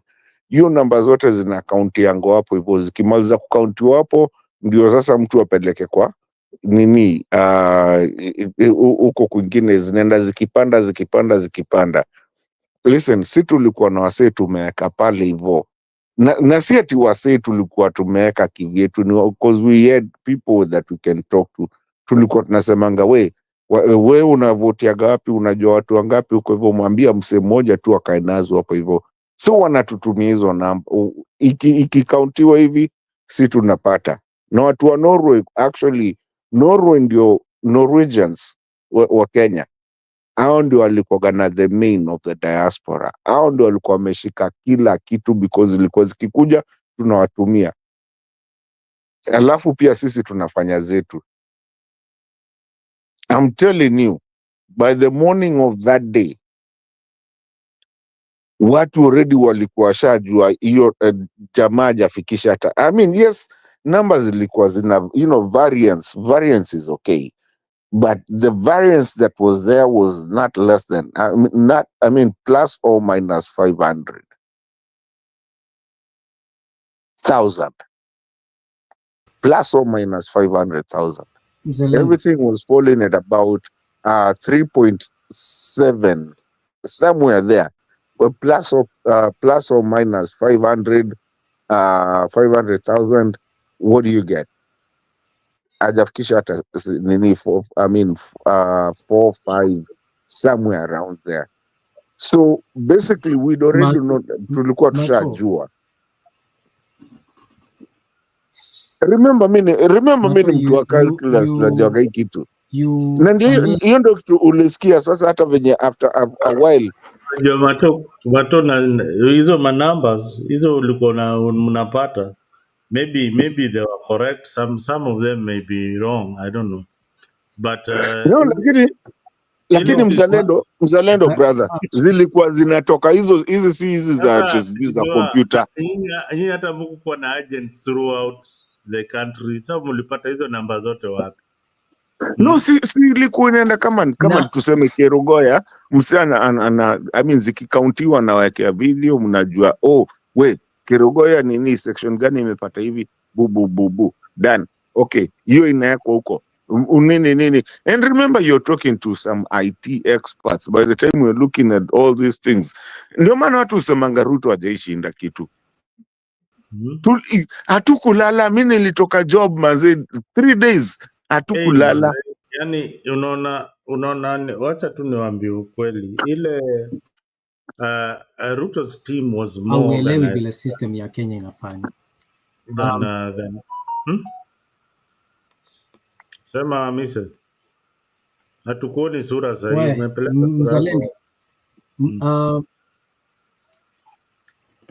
Sijui kamera yangu imeenda. Okay, here you go. But ninaambia Mato, kuna kitu Mato hajaelewa, okay?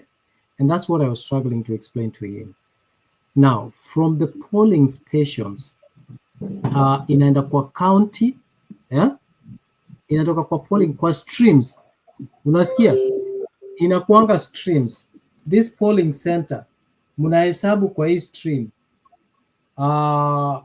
Kura zako za hapa za nani, and then from there inaenda kwa polling the county. That's why we have the returning officer. Okay, the returning officer ndio atachukua nini zote za county or that region, azieke pamoja, ahesabu, waongeze kutoka Homa Bay. Sijui some towns in, let me talk about Nairobi. Let me say, for example, Nairobi. Kutoka Lang'ata, ukuje Dagoreti, ukuje Kamkunji, ukuje nini, zote zikiletwa zinakuja pamoja. Now the returning officer adds up all those ones. Kutoka Lang'ata tumeleta kura 100, kutoka Dagoreti tumeleta hizi, and then sasa akishaongeza zote anatuma to the national tallying center, the results zote za hiyo that region. Okay, now Mato, where is this manipulated? Because zile zenye zimekuja kutoka kwa polling center ziko sealed like this. This is what I wanted to show Mato. Wacha nikuonyesha hapa.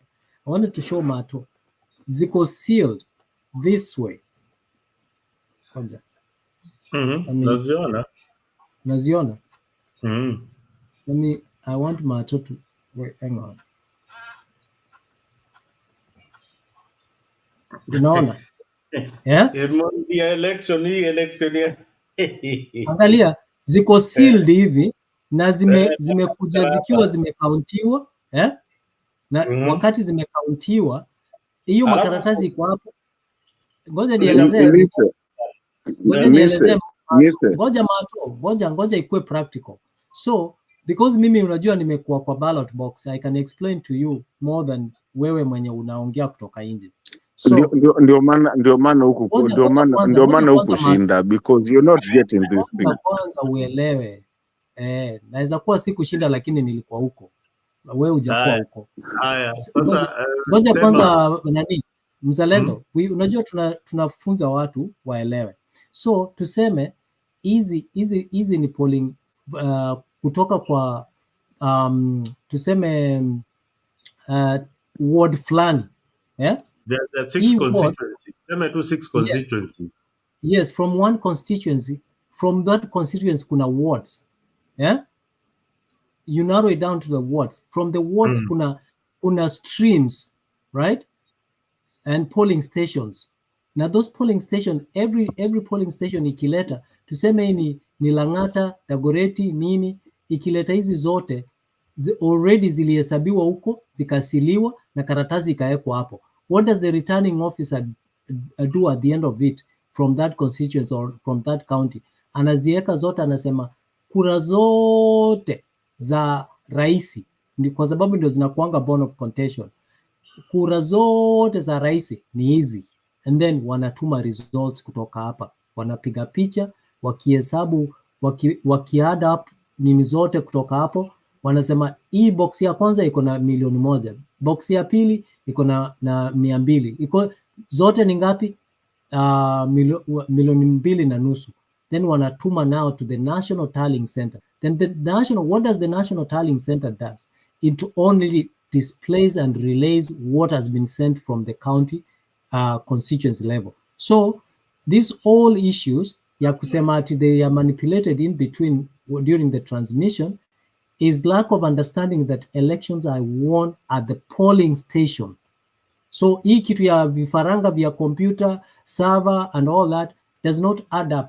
That's where me and Mato, we are not agreeing. Now, Mr. You can show all those things zote. When you umetuonesha hapo hivyo, yes, is what you're looking at. And by the way, the day that you ran for your candidacy, maybe you might have won. But let me tell you, there's a lot of people when you are koko hivyo walishinda na wakushinda, ama wakushinda na walishinda.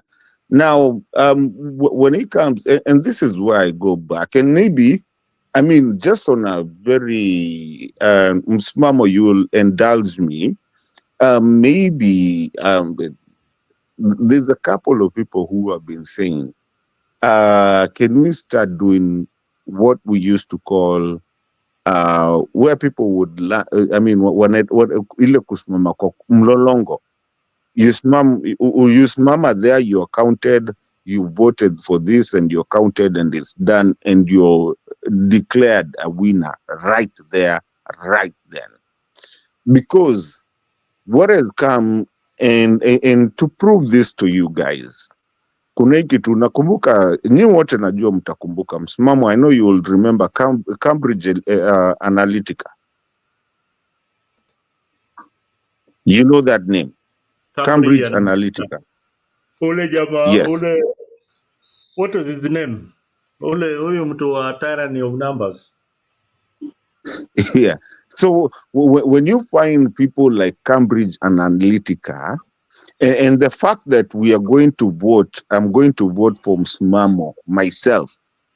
Martin, I'm going to vote for Msimamo. And then now I have to get someone from Venezuela to come and put something. And why do you think that we have this problem of servers where you can't even open it up? And this is a governmental, internal issue of a country. And you have a country that is ni kama sisi Kenya hatuwezi fungua servers za South Africa because that rights. You have to look kuna shida kama hiyo because kuchaguana si ngumu. Kwenda pale council huko kwenyu, what we used to say MCA councillor, now we call them MCA. Kwenda pale kuchaguana si ngumu, pale tu ni kwenda mnahesabu mmalize iishi hapo hivyo. It doesn't even have to go to Nairobi, and is the same point that you brought Mzalendo about hii kitu ya Bomas na hizi vitu zenye kina Mise wanasimamia sijui tu zilienda zikakuja zilizopendwa.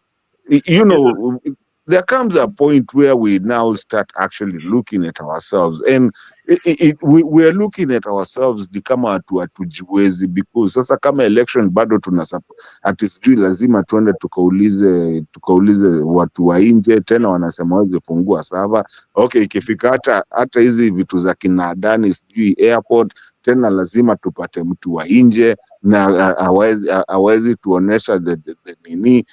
I'm just thinking, then do we even have a country? We'd rather just shut down na tuseme hakuna country, there's nothing. Na hizo university zote ziende kabisa. Leo tulikuwa kwa open mic and we are almost winding up. Ile kitu ile iko ni this is I think we are all dumb sometimes.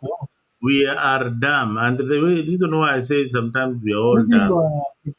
Can you imagine a practical example? I have got 5 oranges in a classroom. And these oranges belong to Kenya Mkora, the 5 oranges. And the 2 mangoes belong to Mzalendo. And the 1 apple fruit belongs to Mise. We have counted them in a classroom. We have verified. Our supporters have said, yes, Mato has got many mangoes in this classroom, and he has won in this classroom. The same fruits are carried to another destination, and they are counted again to verify that whatever was counted in that classroom where Mato won is the same. Now, the same fruits are transmitted to a tallying center in Nairobi, Bomas, to ensure that Mato and everybody else got the same numbers. Now, Bomas has to wait for this guy who transmitted the electronic paper uko Bomas to come with the physical paper, akuje nayo tena verify to a guy called Chebukati that zile namba tumepata kwa hizi polling station zote, kwa hizi center zote za kuhesabu is still the same. Elections here in America were held.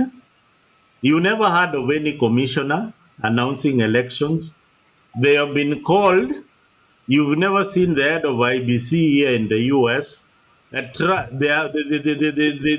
they were, after realizing that you've lost election, we have what we call a transitional team of both sides. You select, the transitional team will meet my transitional team, then muchukue serikali on 20th to formalize things.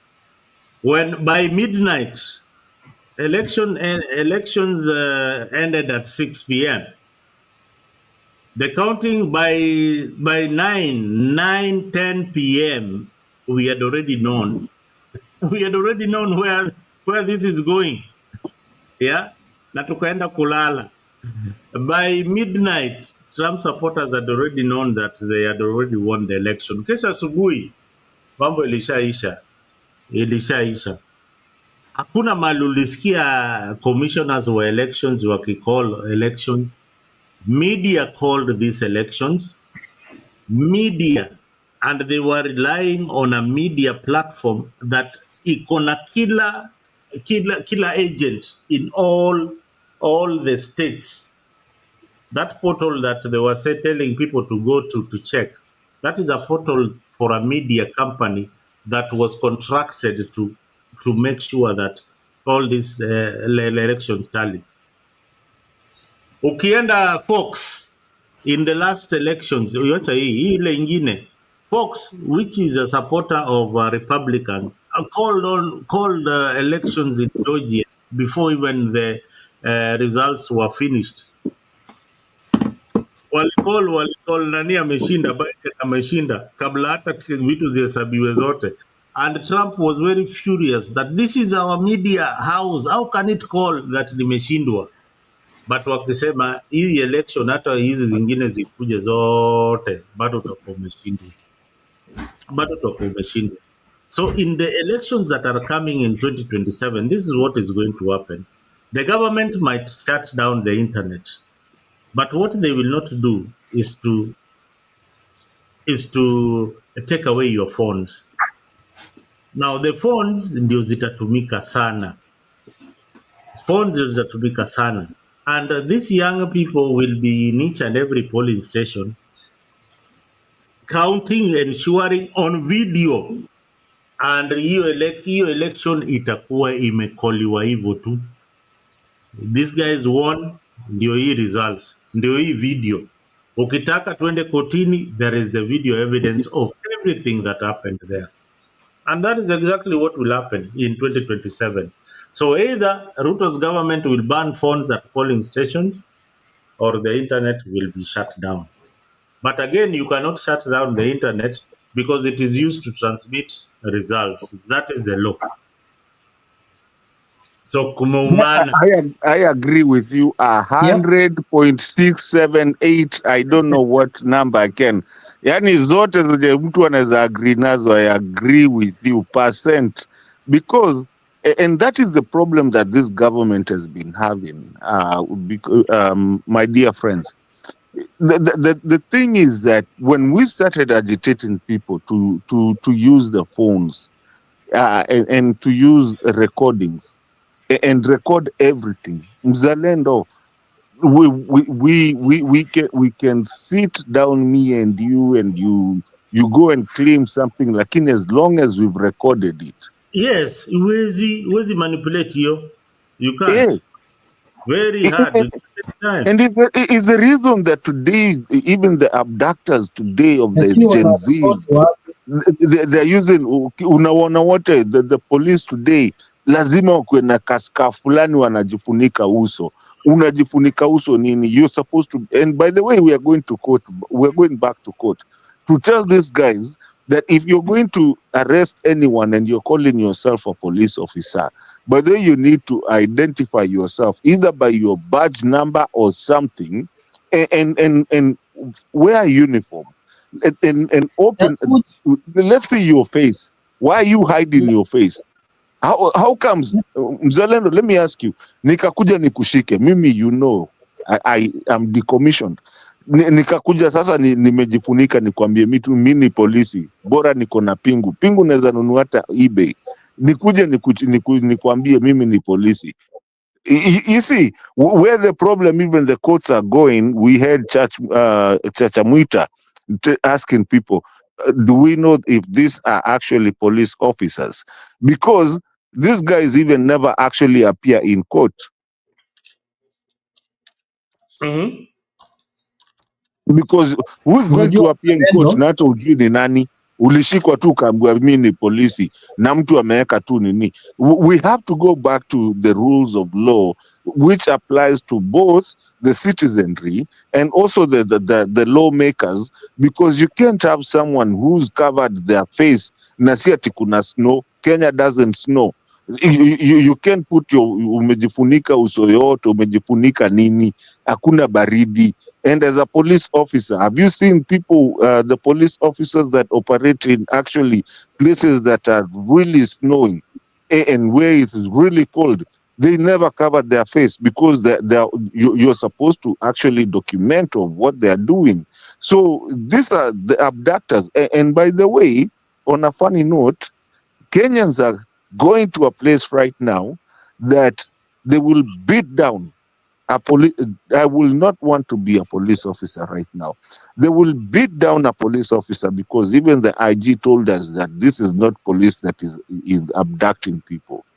The next person mwenye utapata akienda kuabductiwa na watu wanajifanya na hizo masubaru boys, utapata mtu amechapwa na akienda kusema na amechapwa mob justice because tushaambiwa si mapolisi.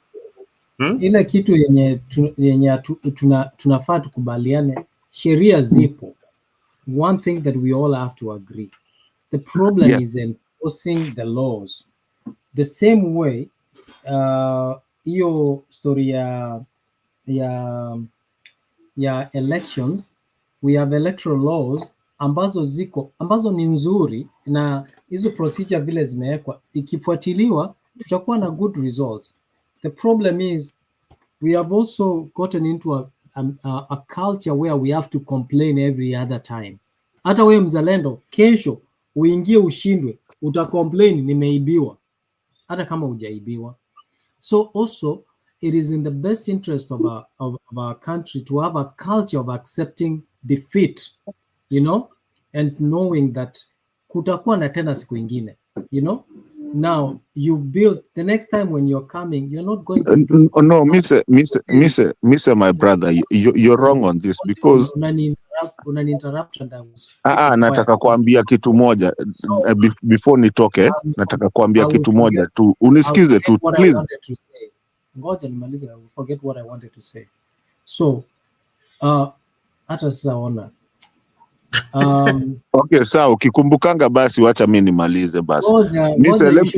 You should be apologizing. No, you should be apologizing by saying pole nimekufanya ukasahau. But anyways, the accepting defeat is one of the problems and challenge tuko nayo Kenya. Hakuna siku Raila ameaisema enyewe this time, you know, sijaisikia. I mean, enyewe this time, yes, I have, you know, I'm a force to reckon, but this time I feel like let me respect the will of the people. Okay? All you see every other time is calling us to end kwa maandamano and all that, and eventually join to the very same government. So our leaders ought to be honest in the manner that they are asking us to be honest, to be honest and responsible citizens. So the idea of us complaining every other time is the genesis of the problems that we are facing in our country. Because what? After elections, how much money does Kenya lose? Okay? How much money does Kenya lose? It loses a lot of money. The government, through the government, we pump in money to the police to enforce and contain demonstrations. We lose property and lives, you know,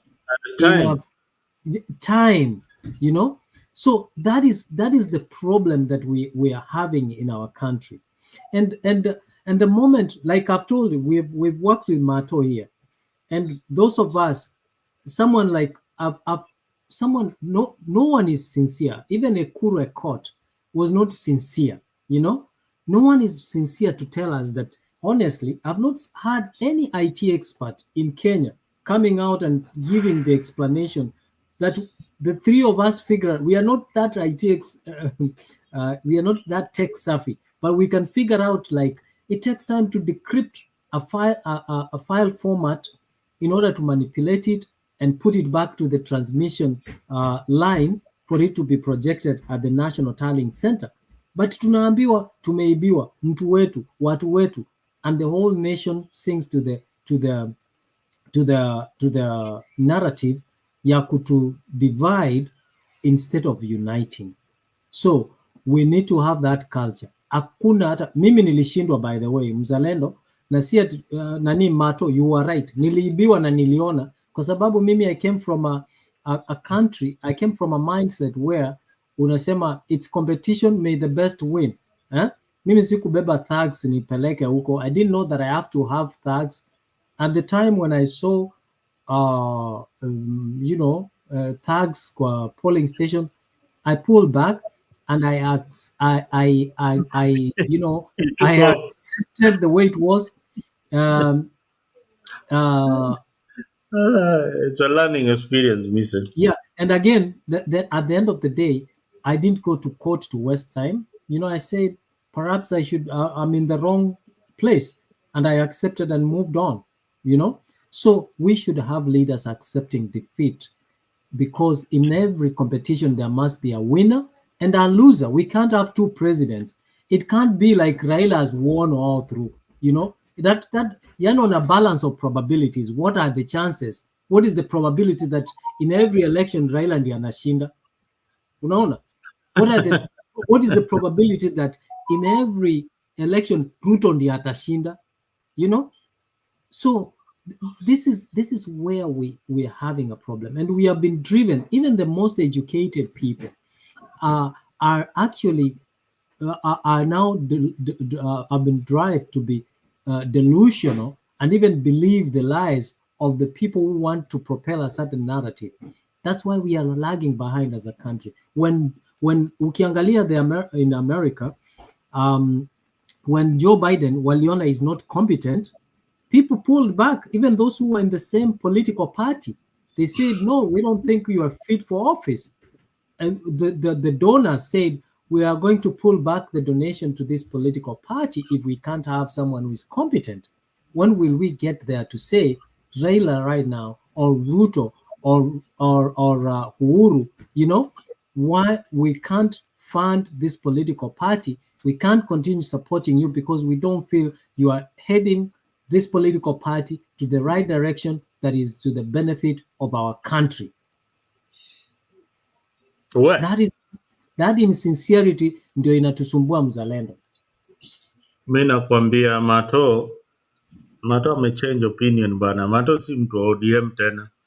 He left there. Sasa hivi anatafuta chama. Ingia kwa inject movement ya Morara. Inject tukudunge.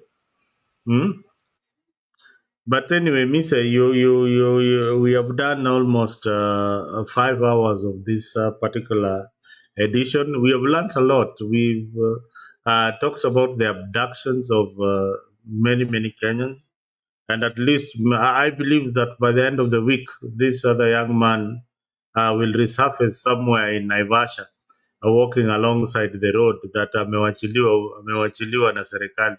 Sasa unashindwa. Me, the only thing I'm wondering is like this guy called Bitok, the guy who is abducting Kenyans. So ye jioni anarudi home anasema vile ametoka job amefanya kazi mzuri sana. Ama hao mapolisi wanaua hao young people, like the Kevin guy who was killed, his face sijui wameweka acid na nini. Unaenda home unasema manzee, nimetoka job, nimefanya job mzuri sana. You come back to your children, you have killed so many Kenyans out there. I mean, it is sad that it's happening in our country, that we have such vicious people among our neighborhood. Unaishi na watu kama hao. You see somebody anatokaga job kila siku, kumbe jamaa yeye kazi yake ni kukuua hawa Gen Zs. It is very sad. Hey, Mise, Nimeona Kenya Rebel pale chini, nimeona Gypsy Kona, nani. Merry Christmas kwa wale wote wako hapo kwa comment section. Today we had a very, very good show. There were so many people. 59 people are still watching. Kindly please subscribe to Afrique 24 so that we can always have you in the shows. Mato bana, we umepotea sana, lakini tutakuwa pale nyuma kwa tent tupige story kidogo, utuambie ile uwezi sema onea. Najua wewe ni mtu wa baba, lakini kuna vitu zingine uwezi sema onea. No, let me tell you something. Of all the people that we debated with that were supporting Mato, was supporting the other side, Mato was a very fair guy, you know. Hey, at least Mato was fair. But Mato can agree that Raila never wanted to hizo musical nachukia mtu bwana. Unaona? Kuna hata nikupangia story Mrs. siku moja Mtembei gave me the rights to kuweza kulogin kwa hii you remember that day StreamYard. So hao jamaa they've been kicking me out, but they wananifukuza bana, narudi tu na sisi ni vitu za backstage bwana, tukoonea. Unajua tunaongea juu ya operation. Wewe wacheni hizo bwana, wacheni za ovyo.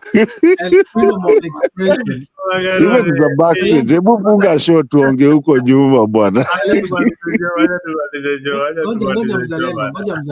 Wacha basi, lakini hamjanipatia my closing remark, lakini closing remarks alafu tumalize.